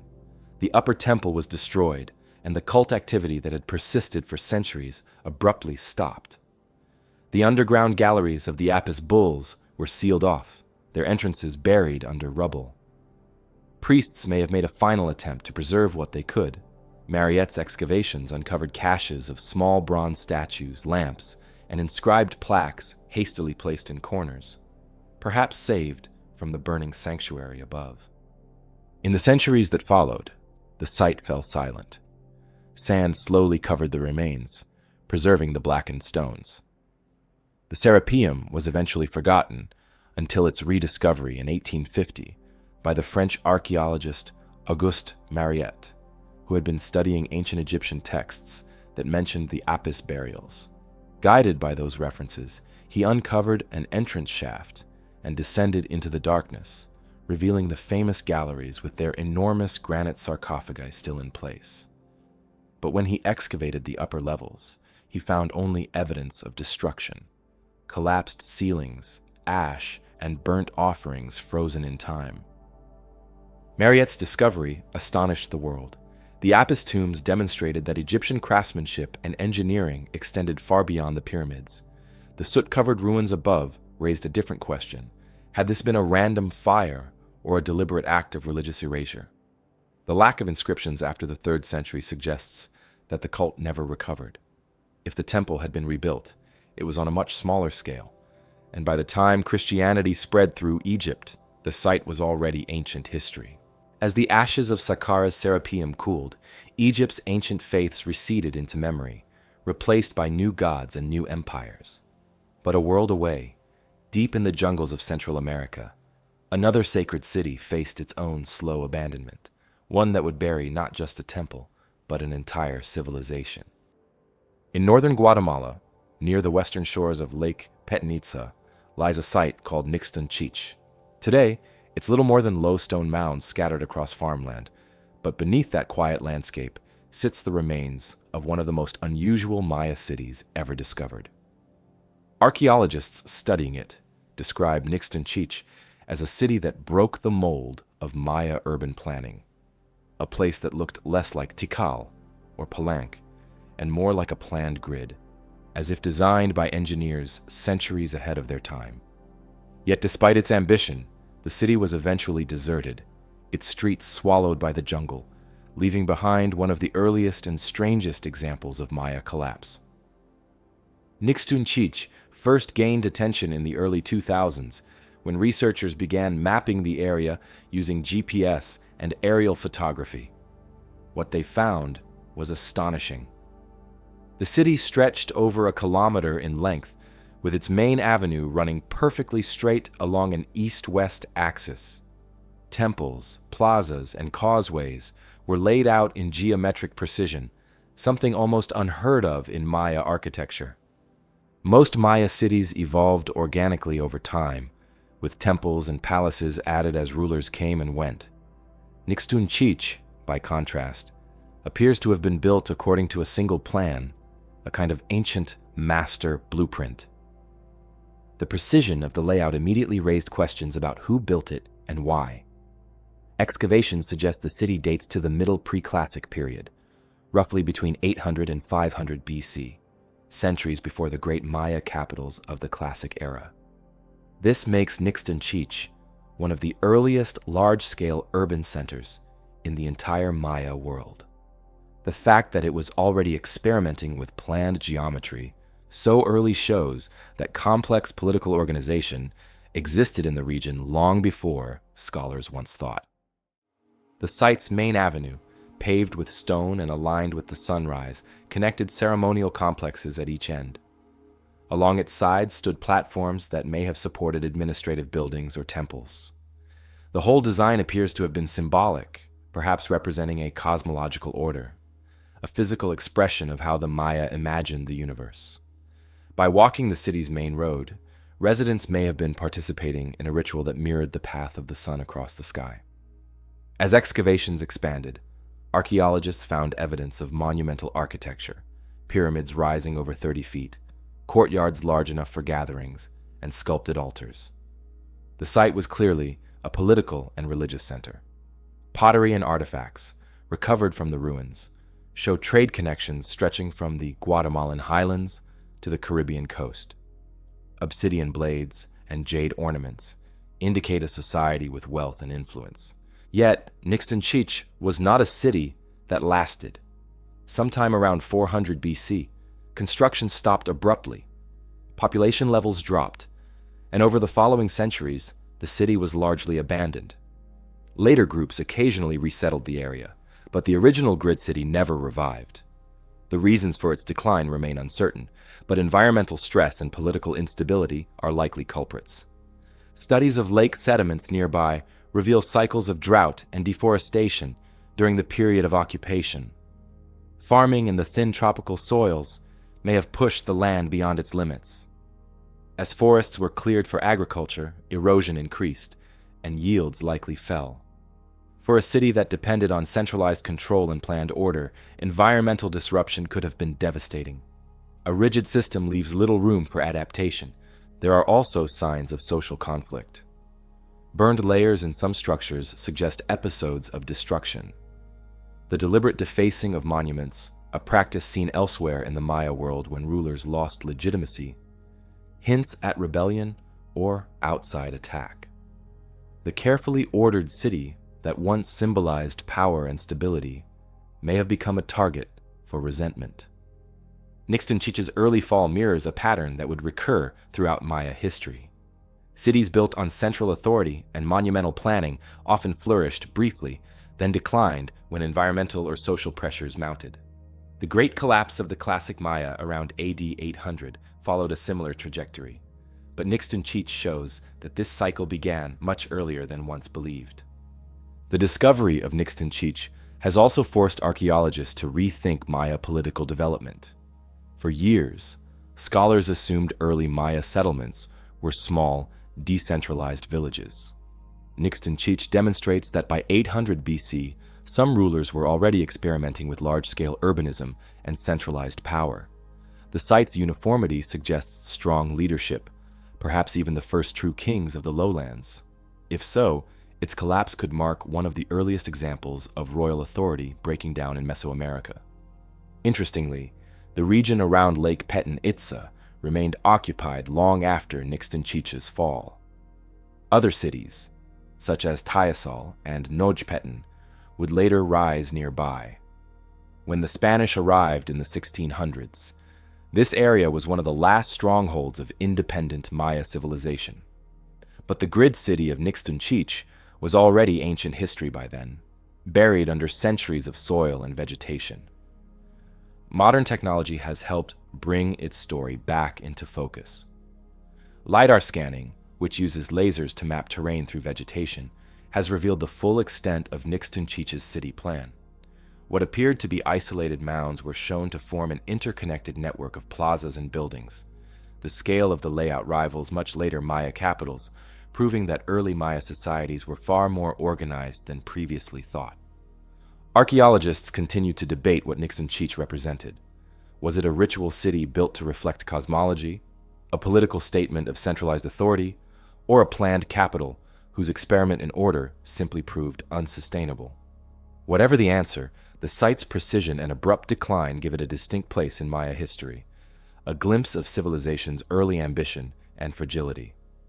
Just as Nixtun-Ch'ich fell into obscurity after its brief moment of greatness, another mystery lies hidden deep in South America, a vast stone covered in carvings that no one has yet deciphered, waiting in the river valleys of Brazil. In the dry interior of northeastern Brazil, near the small town of Inga in the state of Paraíba, there's a rock face unlike any other in South America. Locals call it the Pedra do Inga, the Inga Stone, and for centuries it has been covered with strange carvings that no one has ever managed to explain. Stretching over 40 meters in length and nearly 3 meters high, the surface of the rock is densely packed with hundreds of engravings, spirals, circles, animals, geometric shapes, and what look like celestial patterns. No one knows who made them, when they were carved, or what they mean. The first written accounts of the Inga Stone date to the 19th century, when explorers and missionaries traveling through Paraíba recorded rumors of a stone covered with letters. When scholars visited the site, they found not an alphabet, but a mass of symbols carved into the dark gray gneiss bedrock. Some are shallow grooves only a few centimeters deep. Others form broad, interconnected panels. The level of detail is astonishing. The carvings appear deliberate and organized, yet they form no obvious sequence or pattern that can be interpreted as writing. Archaeologists studying the site estimate that the carvings are between 1,000 and 2,000 years old, possibly made by pre-Columbian peoples who lived in the region long before the arrival of Europeans. But because there's no organic material embedded in the rock, direct radiocarbon dating isn't possible. Instead, researchers rely on comparison with nearby archaeological sites, rock shelters and petroglyph fields showing similar motifs, to estimate its age.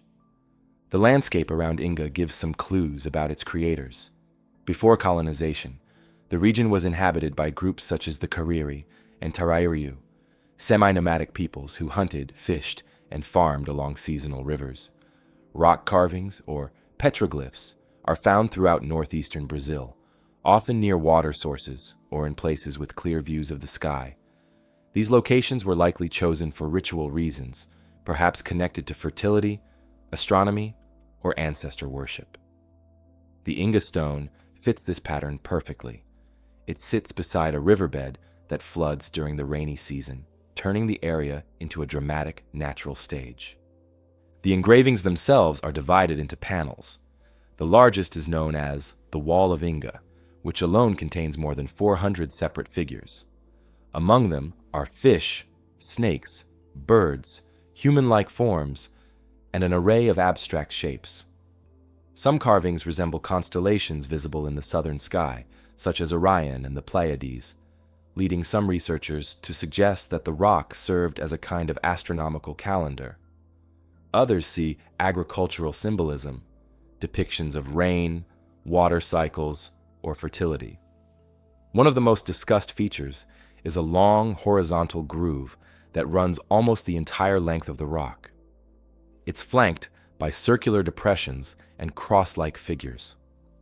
Some early researchers believed it represented a river, while others proposed it could be an alignment tool used for tracking the sun's position at certain times of year. However, without written records or living traditions linked to the site, any interpretation remains speculative. Over time, the mystery of the Inga Stone has inspired a wide range of theories. Some fringe writers have claimed that the carvings are evidence of lost civilizations or even extraterrestrial contact, pointing to their supposed resemblance to ancient scripts from other parts of the world. These ideas make for colorful reading, but have no archaeological support. the mainstream consensus remains that the carvings were made by indigenous groups using stone tools, part of a long-standing South American rock art tradition. Brazil contains thousands of similar sites, though few on the same scale. In the Serra da Capivara National Park, for example, cave walls are decorated with paintings dating back more than 10,000 years. Along the Amazon and San Francisco rivers, petroglyphs with geometric designs have been found carved into rock outcrops. The Inga Stone, however, stands out for its complexity and density, a single surface covered with overlapping figures that must have taken years to complete. Close examination shows that the engravings were made by pecking and polishing the hard gneiss surface. Some lines are smooth and deliberate, suggesting careful planning, while others appear added later. This layering implies that the rock may have been carved over multiple generations, with each group adding its own contributions. If so, the Inga Stone could represent centuries of ritual activity condensed into one monumental canvas. In the 1940s, Brazilian researchers conducted one of the first systematic studies of the site. They made casts and photographs of the carvings, documenting their layout. Later surveys used modern techniques like 3D scanning to capture even the faintest markings. These studies confirmed that many of the figures align roughly east to west, possibly referencing celestial movement. Yet, despite advances in mapping, the meaning of the symbols remains unknown. The carving's preservation owes much to the climate of the region. Paraiba's dry season and the hardness of the rock have protected the engravings from erosion. Still, modern threats are growing. The Inga Stone has suffered vandalism and unregulated tourism, with visitors scratching initials or pouring substances into the grooves to make them more visible. Conservation efforts now include fencing the site and installing lighting that allows visitors to see the carvings at night without touching them. Standing before the Inga Stone, the effect is overwhelming. The carvings seem to flow like a river across the rock, merging recognizable shapes with pure abstraction. It's easy to see why early travelers thought they were looking at writing. There's a rhythm and structure to the engravings that feels intentional, as if recording information in a visual language no one can now read. If the carvings do record knowledge, whether of astronomy, ritual, or myth, that knowledge has been lost with the people who created it. The absence of continuity between ancient and modern cultures in the region leaves the Inga Stone suspended between archaeology and art. To scientists, it's a vital record of pre-Columbian symbolic expression. To others, it remains a mystery carved into the earth itself. Researchers continue to study the site using non-invasive methods.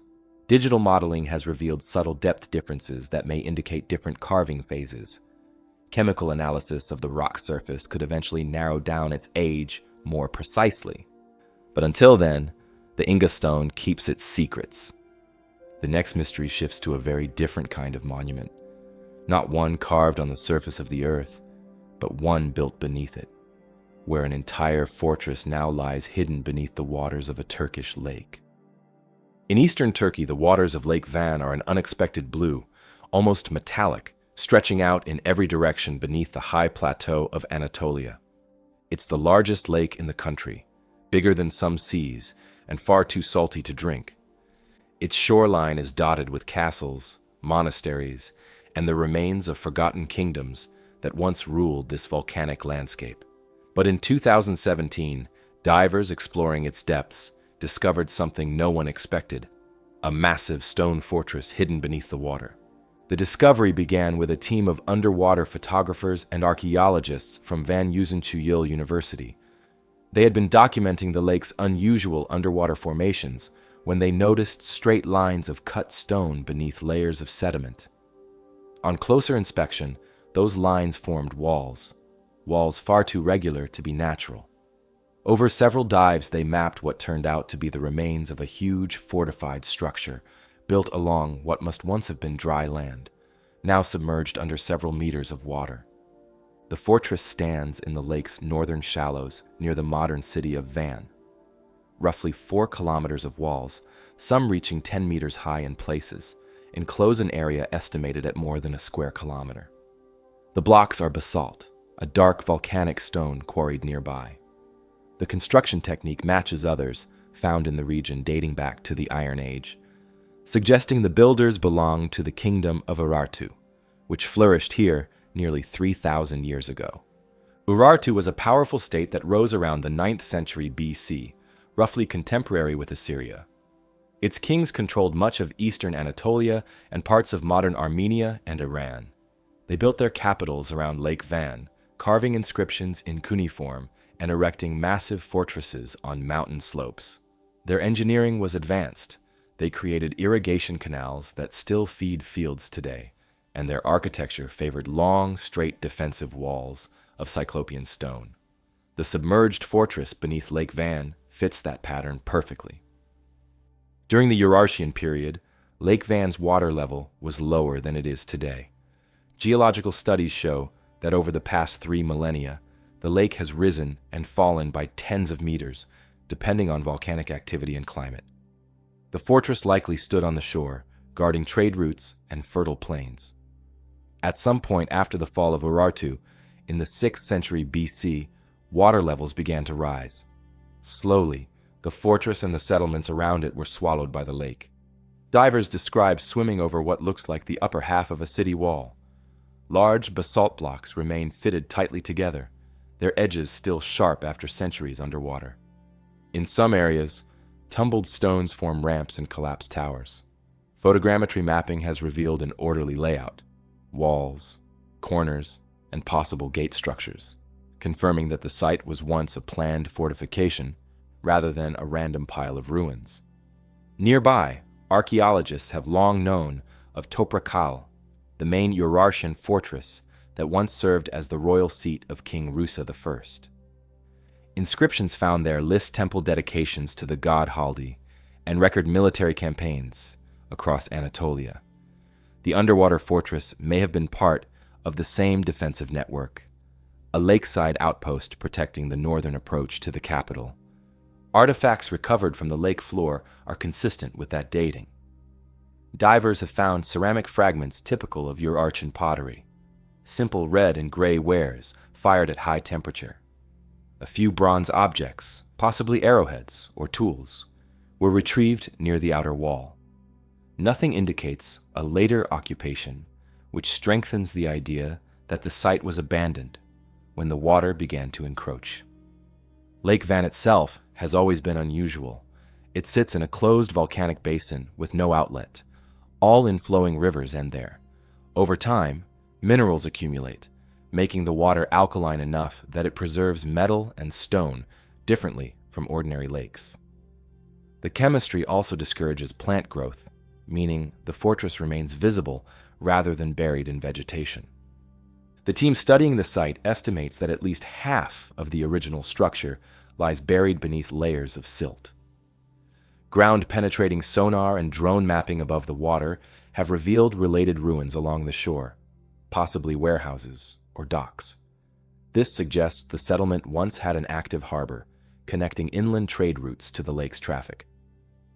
Boats carrying obsidian, copper, and grain may have docked here long before the Persians or Romans set foot in the region. The mystery that follows is what caused Urartu itself to collapse. Historical records are scarce, but by the 6th century BC, the Assyrians and later the Medes had invaded. Many of the fortresses around Van were burned and never rebuilt. The population dispersed, and the kingdom faded from history, remembered only in fragments of Assyrian chronicles.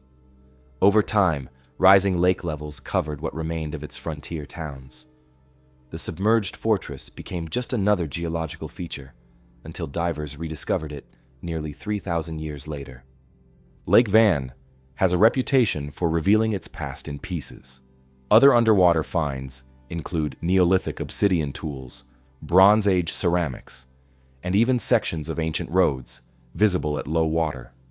Local legends speak of entire cities hidden beneath the waves. Stories now lent credibility by the discovery of real ruins. Ongoing research continues to piece together details. Sediment analysis around the fortress shows alternating layers of lake deposits and volcanic ash from nearby Mount Nemrut. This suggests that tectonic or volcanic activity may have triggered sudden rises in the lake level, drowning the fortress faster than gradual climate change alone could explain. If true, the event might have forced local populations to migrate, contributing to Urartu's final decline. The discovery of the Lake Van fortress adds a new chapter to the history of Urartu. For centuries, scholars believed all of its major cities had been found, their remains perched high on hills or buried under later towns. The existence of an entire stronghold beneath the lake changes that picture, showing that the Urartians built not only on mountains, but also on the shores of the vast inland sea that sustained them. While the depths of Lake Van conceal a kingdom drowned by time, the next mystery lies much farther north, where windswept cliffs in the Scottish Islands hold another story written in stone, one involving tombs carved for the dead rather than fortresses built for the living. Across the Orkney Islands off northern Scotland, the land itself is a monument to prehistory. Grass-covered mounds, standing stones, and chambered tombs dot the windswept moors, many older than the pyramids and Stonehenge. These islands hold evidence of a civilization that flourished 5,000 years ago, long before written records, leaving behind stone architecture so advanced that even now it challenges explanations. Among these remains are the tombs of Orkney, Neolithic structures that reveal an early people with an astonishing command of engineering, astronomy, and ritual. One of the most remarkable examples is the Great Tomb of Meisho, constructed around 2700 BC. On the surface, it appears as an unassuming grassy mound, but beneath it lies an architectural masterpiece, a long stone passageway leading to a central chamber built with massive blocks of sandstone fitted so precisely that even after millennia, the joints remain tight. The design is deliberate and symmetrical, every slab placed with care. When the sun sets on the winter solstice, its rays travel directly through the entrance passage to illuminate the chamber's back wall. This alignment is not coincidence. It shows that Orkney's Neolithic builders tracked the sun's path with remarkable accuracy. Meisho is part of a larger ceremonial landscape. Within a few kilometers stand the Ring of Brodgar, the Stones of Stennes, and the settlement of Barnhouse, all aligned across a natural causeway between two lochs. The same communities that built these monuments also constructed dozens of tombs across the islands, each unique yet sharing a common architectural language. Tombs such as Unstan, Quanternes, and Queen Hill feature central chambers with side cells, their roofs formed by overlapping stone slabs stacked inward to create corbelled vaults. Inside these tombs, archaeologists have found human bones, often disarticulated and rearranged, along with pottery, stone tools, and animal remains. The evidence suggests that the tombs were not simple graves, but sacred spaces used repeatedly over generations. Bodies may have been placed in the chambers, allowed to decay, and later revisited for ceremonies that honored the ancestors. At Queen Hill, the skulls of dogs were discovered beside human bones, possibly symbolizing loyalty or protection in the afterlife. Each tomb seems to have served as both burial site and shrine. The precision of their construction raises questions about how these ancient people achieved such stability and design. Many of the tombs are built using massive slabs weighing several tons, quarried and transported without metal tools or wheels. The builders shaped each block to interlock perfectly, relying only on stone hammers, antler picks, and sheer coordination. The result is architecture that has endured longer than almost any other in Europe.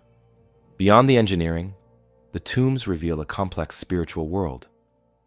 The entrances almost always face specific directions, often toward the solstice sun or important topographical features, such as distant hills or water bodies. This consistency hints at a shared cosmology in which the journey of the sun mirrored the cycle of life and death. In winter, when the light entered Meisho's chamber, it may have been seen as the return of life after darkness, a rebirth tied to the ancestors entombed within. Across Orkney, tombs contain markings carved into the stone, spirals, crosshatches, and cup and ring symbols also found in Neolithic Britain and Ireland. These motifs appear in remote places from Kilmartin Glen to the Boyne Valley, linking Orkney to a wider prehistoric tradition.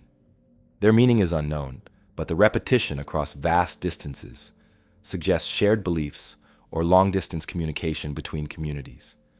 The carvings may have represented maps, celestial paths, or abstract spiritual concepts passed down through generations of stoneworkers who carved the same shapes into new monuments. The scale of construction in Orkney suggests social organization far beyond what might be expected of a farming community. To build Maisho or Brodgar, hundreds of people would have needed to quarry and haul stone, feed workers, and coordinate timing with astronomical cycles. Such efforts imply leadership, ritual specialists, and a society capable of organizing large communal labor projects. The tombs are, in a sense, records of that organization, enduring symbols of collective identity rather than individual wealth. In some of the smaller tombs, the arrangement of bones and artifacts points to regional variations in burial practice. At Unstan, pottery of a distinctive shallow bowl style was found alongside remains of multiple individuals, suggesting communal interment. At Quanternus, bones appear to have been moved after burial, perhaps during later rituals. The repeated opening and resealing of tombs indicate that these were not places of final rest, but focal points of ongoing interaction between the living and the dead. Despite their age, the exact purpose of the tombs remains uncertain. Were they built primarily to honor ancestors, mark territory, or align with celestial events? The evidence supports all three possibilities. The consistency of design across sites implies shared planning, but differences in size and complexity suggest varying local importance. Some tombs stand in isolation, others cluster within sight of major monuments. The landscape itself appears to have been part of the ritual, the positioning of tombs, circles, and settlements forming a sacred geography that reflected both daily life and cosmic order. Another layer of mystery comes from the apparent speed with which Orkney's Neolithic culture declined.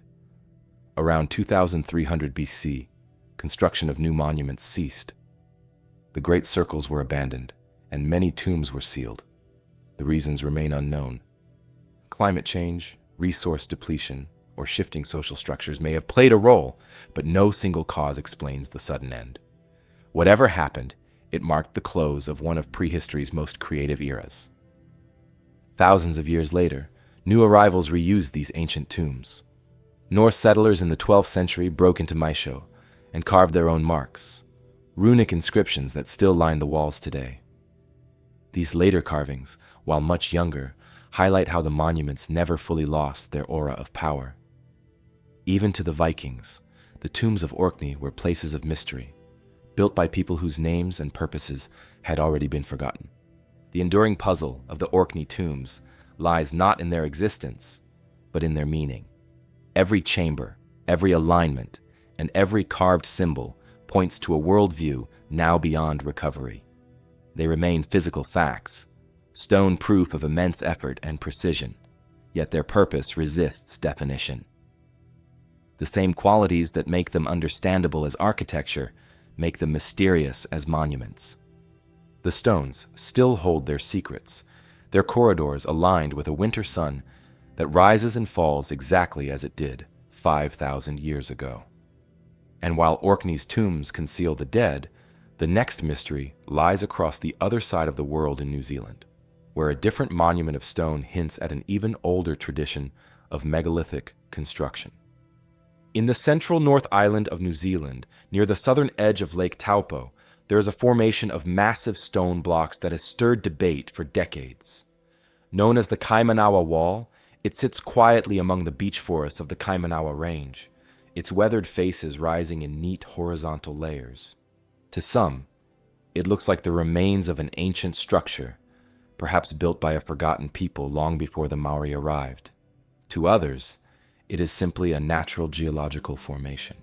The question remains unresolved, and for more than half a century, it has remained one of New Zealand's most persistent archaeological mysteries. The Kaimanawa Wall first came to public attention in 1996, when photographs began circulating that showed what appeared to be a stone terrace made of enormous rectangular blocks stacked one atop another with precise joins. The blocks looked regular and evenly spaced, as though carefully cut and fitted. The structure measured several meters across and stood roughly 2.5 meters high before vanishing beneath the soil and vegetation. Local stories and rumors quickly followed, suggesting that this was evidence of a pre-Maori civilization, perhaps even connected to the lost continent of Lemuria or ancient South America. Geologists and archaeologists were drawn to the site to investigate. What they found was less straightforward than either side expected. The formation is composed of ignimbrite, a type of volcanic rock created by pyroclastic flows, clouds of superheated ash and debris that solidify after settling. This kind of rock is common in the Taupo volcanic zone, one of the most active volcanic regions on Earth.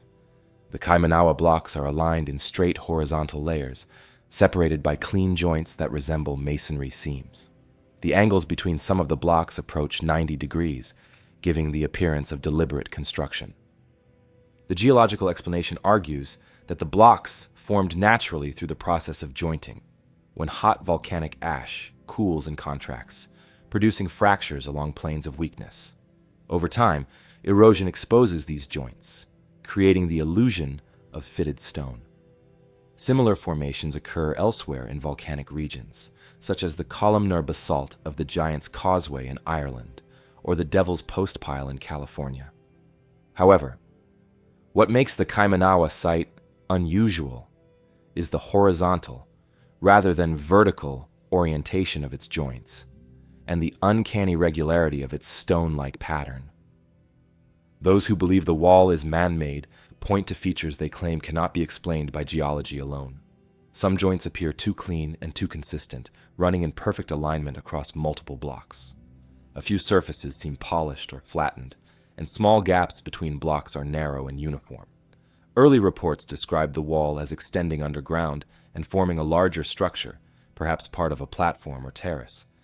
These details fueled speculation that the Kaimanawa Wall could be the remains of a human-built foundation, long buried and forgotten.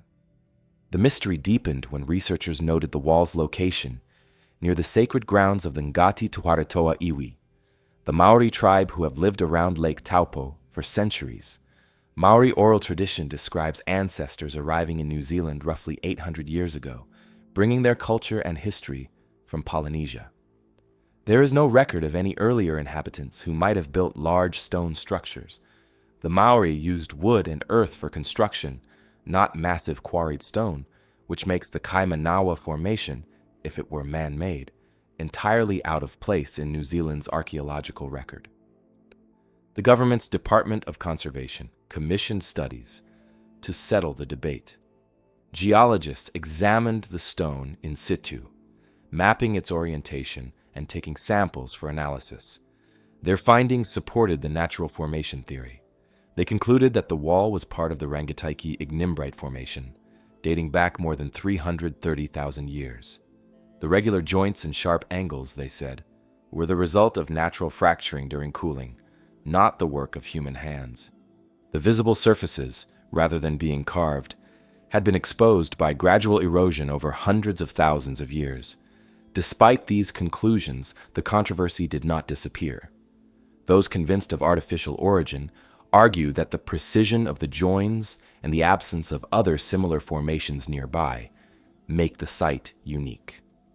They point to the alignment of some blocks as evidence of design, suggesting that if the ignimbrite formed naturally, it would not produce such orderly geometry in a localized area. The lack of large-scale excavation leaves room for speculation that more of the structure lies buried beneath the surface, perhaps extending far deeper than anyone has seen. The Kaimanawa Wall also fits into a broader pattern of legends that hint at ancient peoples in the Pacific, long before Polynesian settlement. Stories collected in the 19th century mention the Patupaiarehe, pale-skinned, supernatural beings said to have lived in the forests and mountains before the arrival of humans. Some have linked these myths to supposed traces of pre-Polynesian architecture, though no credible archaeological evidence has ever supported such claims. Still, the persistence of these stories has kept interest in the wall alive. The Taupo region itself is a landscape shaped by cataclysm. The Taupo volcano, which dominates the area, erupted about 1,800 years ago in one of the most violent volcanic events in recorded human history. The explosion blanketed much of New Zealand in ash and dramatically altered the landscape. The Kaimanawa Wall, whether natural or not, sits within this dynamic geological environment. It is entirely possible that its clean, rectangular appearance owes as much to those ancient eruptions as to human imagination. Comparisons have been drawn between the Kaimanawa site and megalithic architecture in other parts of the world, the stone terraces of Pumapunku in Bolivia, or the Cyclopean walls of Sacsayhuaman in Peru. Such parallels are tempting, but no cultural or physical connection exists. If it were truly a constructed wall, it would represent a civilization completely unknown to archaeology, one that left no pottery, no tools, and no settlements anywhere else in the Pacific.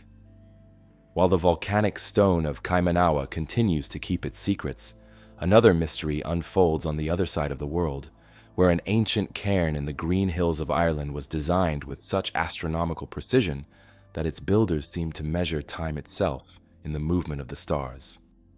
In the green hills of County Meath in Ireland, about 60 kilometers northwest of Dublin, a chain of grass-covered mounds stretches across the landscape. They rise one after another, like the backs of sleeping giants, each concealing chambers built from great slabs of stone. This place is known as Loughcrew, a vast Neolithic cemetery dating back more than 5,000 years. It is older than the pyramids and Stonehenge, yet far less understood. Beneath its rounded hills lie passage tombs filled with art, geometry, and astronomical precision that still defies full explanation. The cairns of Loughcrew are part of Ireland's ancient megalithic tradition, built between 3,300 and 2,900 BC during the Late Stone Age. Archaeologists have identified more than 30 mounds spread across a series of ridges, though many are now little more than outlines in the grass. The site's builders hauled enormous slabs of sandstone and limestone from nearby quarries, arranging them into chambers covered by stone roofs and sealed beneath layers of soil and smaller rocks. The effort required to build even one of these tombs would have been immense, yet the people of Neolithic Ireland constructed dozens across the region, each serving as a communal burial and ritual site. The most complete and studied of these is Cairn T, located on the highest ridge known as the Hill of the Witch. Its entrance passage stretches for more than 6 meters, leading into a central cruciform chamber with 3 side recesses. Inside, sunlight filters down the narrow passage, striking the decorated stones that line the inner walls. The carvings include spirals, lozenges, zigzags, and radiating circles, patterns echoed at Newgrange and other Neolithic monuments. On the backstone of the main chamber, concentric circles and solar motifs seem to pulse with meaning, though their purpose remains unknown. Cairn T's alignment with the equinox is one of its most extraordinary features. Twice each year, at sunrise around March 21st and September 21st, the first rays of the sun travel directly through the entrance passage and illuminate the carvings on the backstone. The light moves slowly across the engravings, tracing each spiral and circle in sequence. The alignment is so precise that even a small shift in the stone's position would have broken the effect. This careful design reveals a sophisticated understanding of the solar year by builders working thousands of years before written calendars. The idea of tracking celestial events appears again and again across the megalithic sites of Ireland. Newgrange, Knowth, and Douth share similar alignments with solstices and equinoxes. Loughcrew's builders, however, seem to have chosen elevation over monumentality. The cairns crown the highest ridges in the area, providing clear views of the surrounding valleys. From their summits, one can see miles in every direction, a landscape dotted with smaller tombs and sacred sites. This placement suggests that Loughcrew was part of a network of ritual centers tied not only to burial, but to seasonal cycles, where ceremonies were performed to mark the passage of time and the renewal of life. Excavations of the cairns have uncovered cremated human remains, along with fragments of bone, pottery, and stone beads. Unlike later individual burials, these tombs served entire communities. The remains were often burned, then placed together in the chambers.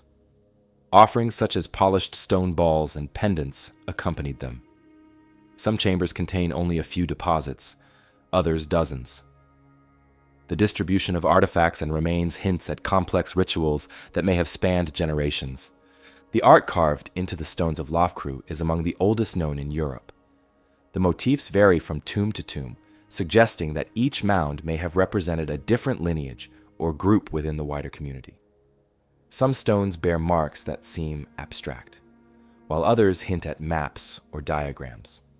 One interpretation is that they represent the cosmos, the journey of the sun, or the path of the soul through the afterlife. The repetition of certain symbols across Ireland's megalithic sites implies a shared symbolic language, but without writing, their full meaning is lost. Local legends, however, offer their own explanations. The largest cairn, Cairn T, sits on a hill known in Irish as Sliab na Cailí, the Hill of the Witch. According to folklore, the goddess Cailleach Peara leapt across the hills carrying stones in her apron, dropping them as she jumped from peak to peak. Where the stones fell, cairns appeared. On her final leap, she missed her footing and was turned to stone. Her myth echoes through the landscape, tying the tombs to cycles of death, rebirth, and the turning of the seasons. Themes that likely mirrored the beliefs of the Neolithic builders themselves. The construction techniques used at Loughcrew show an understanding of engineering far beyond what one might expect from Stone Age farmers. The entrance passages are angled precisely to capture sunlight at specific times of the year. The massive capstones are carefully balanced on supporting uprights, creating stable roofs that have endured for millennia. In some chambers, corbelled ceilings rise like stone domes, distributing weight evenly across the structure. Every detail was calculated to last. Despite their age, the cairns share striking similarities with monuments found across Atlantic Europe. The passage tombs of Brittany, the stone circles of the Scottish Isles, and the megaliths of Iberia all display related designs and astronomical alignments. This suggests that the builders of Loughcrew were part of a larger cultural network, stretching along the prehistoric trade routes of the Atlantic coast. Goods, such as polished stone axes and beads found in Ireland, have parallels in distant regions, indicating that ideas, as well as materials, traveled widely. What motivated the Neolithic people of Ireland to build so many monumental tombs on such high ground remains uncertain. The sheer labor required suggests collective effort and shared belief, but the precise nature of those beliefs is beyond recovery. The alignment of Cairn T with the equinox hints at a worldview that tied life, death, and the sun into one continuous cycle. Whether the builders sought to honor ancestors, mark the seasons, or bridge the worlds of living and dead, the stones hold the answer, an answer carved in a language of spirals and sunlight that we can no longer read. The hills of Loughcrew still rise over Ireland's green heartland, their stones weathered but intact. The carvings inside them continue to mark the equinox, as they have for more than 5 millennia. A silent record of a people who measured eternity in the movement of the sun. Beneath the sands of Saqqara, Egypt's oldest royal necropolis, runs a network of tunnels that hold some of the largest stone boxes ever carved in the ancient world. Each is cut from a single block of granite, their surfaces polished to a mirror finish, their lids weighing tens of tons. These colossal sarcophagi lie in the Serapeum, a vast underground complex built more than 3,000 years ago. The precision of the workmanship, the weight of the stones, and the methods used to move them remain subjects of fascination and debate. The Serapeum of Saqqara was constructed during the reign of Pharaoh Ramesses II around the 13th century BC. It was built to house the mummified remains of the Apis bulls, animals revered by the Egyptians as living manifestations of the god Ptah, and later associated with the deity Serapis. When an Apis bull died, it was given elaborate funerary rites, similar to those of a king. The animals were mummified, wrapped in linen, and placed inside massive sarcophagi that would then be sealed in underground chambers. The belief was that the spirit of the bull united with Osiris in the afterlife, ensuring fertility and renewal throughout Egypt. The main entrance to the Serapeum lies at the edge of the desert plateau, west of the Step Pyramid of Djoser. A descending corridor leads into long passageways hewn from bedrock, extending more than 300 meters underground. On either side of the main gallery, large recesses open into burial chambers. Each chamber contains a granite or basalt sarcophagus, measuring up to 4 meters long and weighing between 70 and 100 tons, lid included. The corridors themselves are wide enough to accommodate the transport of these enormous boxes, though how the Egyptians achieved this feat remains uncertain. The granite used for the sarcophagi came from Aswan, nearly 900 kilometers to the south. Transporting blocks of that size would have required immense logistical organization. They were likely floated down the Nile on barges during the annual flood season, then hauled across the desert using sledges lubricated with water or oil to reduce friction. Once at Saqqara, the blocks had to be lowered into the underground tunnels, shaped with astonishing precision and polished until their surfaces reflected light. Even with modern tools, the smoothness and angles of the interior cuts are difficult to reproduce. Each sarcophagus was carved from a single piece of granite with walls sometimes more than 30 centimeters thick. The lids fit so tightly that even a thin blade cannot pass between them. Tool marks indicate that copper chisels, dolerite pounders, and sand abrasives were used to shape the stone. Yet the level of accuracy achieved by such simple tools is remarkable. Some researchers have suggested that copper saws with quartz sand as cutting grit were used to achieve the flat planes and right angles visible on the boxes.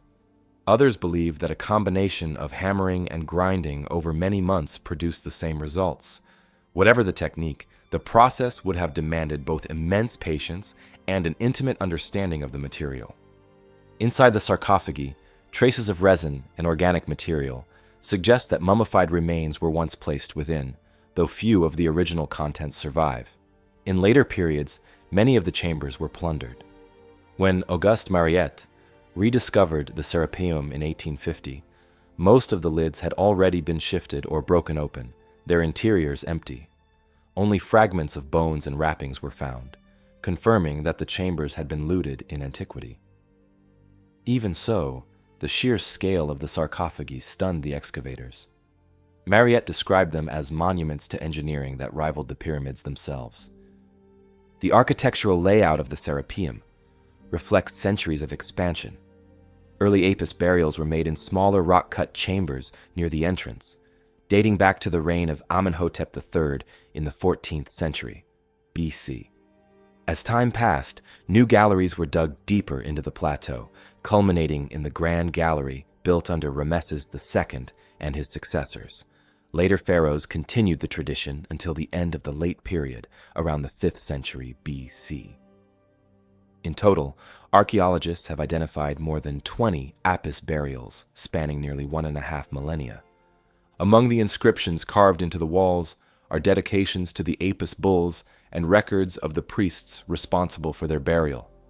One inscription mentions the high priest of Ptah overseeing a funeral procession that lasted 70 days, during which offerings were made daily to the deceased bull. The ceremonies mirrored royal funerals, complete with embalmers, mourners, and elaborate rituals intended to ensure the bull's rebirth.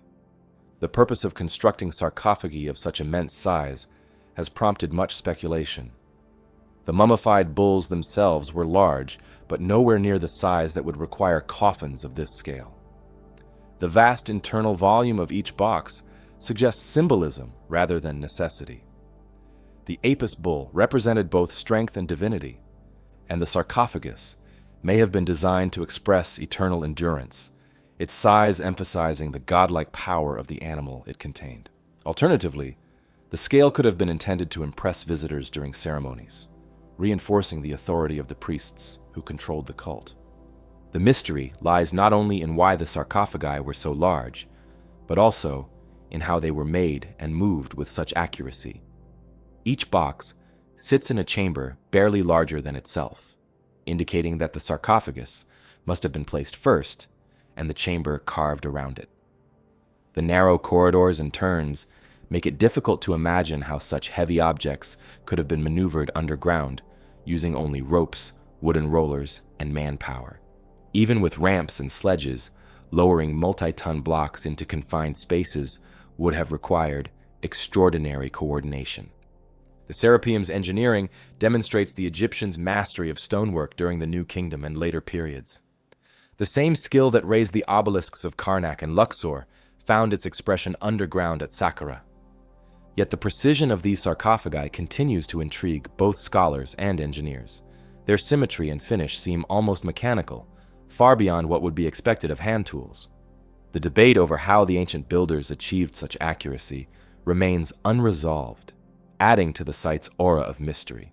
The tunnels of the Serapeum hold their secrets as tightly as the granite boxes themselves. Whatever methods were used to shape and move these stones, they remain one of the most enduring puzzles of Egyptian craftsmanship. High in the Andes Mountains east of Lima, Peru, there is a plateau that sits more than 4,000 meters above sea level. It is called Marcahuasi, and it stretches across several square kilometers of exposed volcanic rock. The air is thin, the landscape barren. And yet for decades, this place has attracted attention for reasons that are hard to explain. Scattered across the plateau are massive stone formations that appear to take on familiar shapes, faces, and figures. Some see animals, others human profiles, and a few claim entire scenes are carved into the cliffs. The question that has puzzled researchers ever since these reports began is whether these shapes are the work of nature or the remains of something far older. The surface of Marcahuasi is made of volcanic tuff, a soft rock formed millions of years ago when ancient eruptions blanketed the region in ash. Over time, wind and water carved the rock into extraordinary forms. What makes the plateau unusual is the sheer number of these shapes and the way they seem to resemble recognizable figures when viewed from certain angles. There is a giant head with a long chin and prominent nose, a shape that resembles a lion, and another that looks like a frog crouched on its haunches. The most famous formation is known as the Monument to Humanity, a massive cliff face that appears to show multiple human profiles looking in different directions. Geologists explain these forms as pareidolia, the human tendency to find patterns where none exist. The volcanic rock, they argue, fractures naturally in ways that produce angular and rounded shapes similar to faces. Sunlight and shadow play their part, changing the outlines with each passing hour. The plateau first entered public attention in the 1950s when Peruvian explorer Daniel Russo documented the site extensively. He was convinced the formations were sculptures left by a civilization long forgotten, possibly predating all known cultures of the Andes. Russo photographed and mapped dozens of figures, naming them the face of the Inca, the African queen, the frog of fertility, and the monument to humanity. He believed they were intended to convey universal messages left by a prehistoric people who understood cosmic cycles. His ideas were met with skepticism, but the images he published captured imaginations across the world. Whatever their origin, the Marcahuasi formations stand among traces of genuine archaeological interest. Stone ruins, terraces, and small tombs have been found across the plateau, evidence that it was used by pre-Columbian peoples. Pottery fragments link it to early Andean cultures that thrived long before the rise of the Inca. These remains show that people once lived or conducted rituals here, though the exact purpose of the site is unclear. Some researchers propose it served as a ceremonial center, perhaps chosen for its striking natural shapes and commanding view of the surrounding mountains. The location of Marcahuasi would have made it ideal for ritual use. Its high altitude and clear skies offer panoramic views of the Andes, where peaks often align with solar and lunar cycles. Many Andean societies built shrines on elevated ground to connect with the spiritual forces they believed inhabited mountains, or apus. If the plateau's natural rock forms already suggested human or animal figures, ancient people may have considered them manifestations of these mountain spirits and incorporated them into their ceremonies. Archaeological evidence across the Andes supports this connection between geography and belief. Inca and pre-Inca cultures often shaped natural features to emphasize their symbolic meaning, carving niches, steps, or altars into rock faces that already carried spiritual associations. At Marcahuasi, even minimal modifications could have enhanced the illusion of sculpted faces. Over thousands of years, erosion would have blurred the distinction between natural and human-made, leaving only the ambiguous shapes visible today. The monument to humanity remains the most debated of all. It is a large cliff that appears to show several faces of different proportions. Some observers claim to see profiles representing multiple races, suggesting that the formation was intentionally designed as a message about human unity. Others view it as coincidence, the result of intersecting fractures shaped by wind and rain. When seen under direct sunlight, the illusion is striking. Under shadow, the figures disappear completely. The uncertainty has kept the debate alive. Ancient people certainly knew of Marcahuasi. The plateau's proximity to known archaeological sites indicates it was part of a wider network of sacred landscapes. The Yauyos culture, which occupied the region before the Inca expansion, built stone settlements and agricultural terraces along the valley slopes below. For them, the plateau may have served as a place of pilgrimage or sky observation.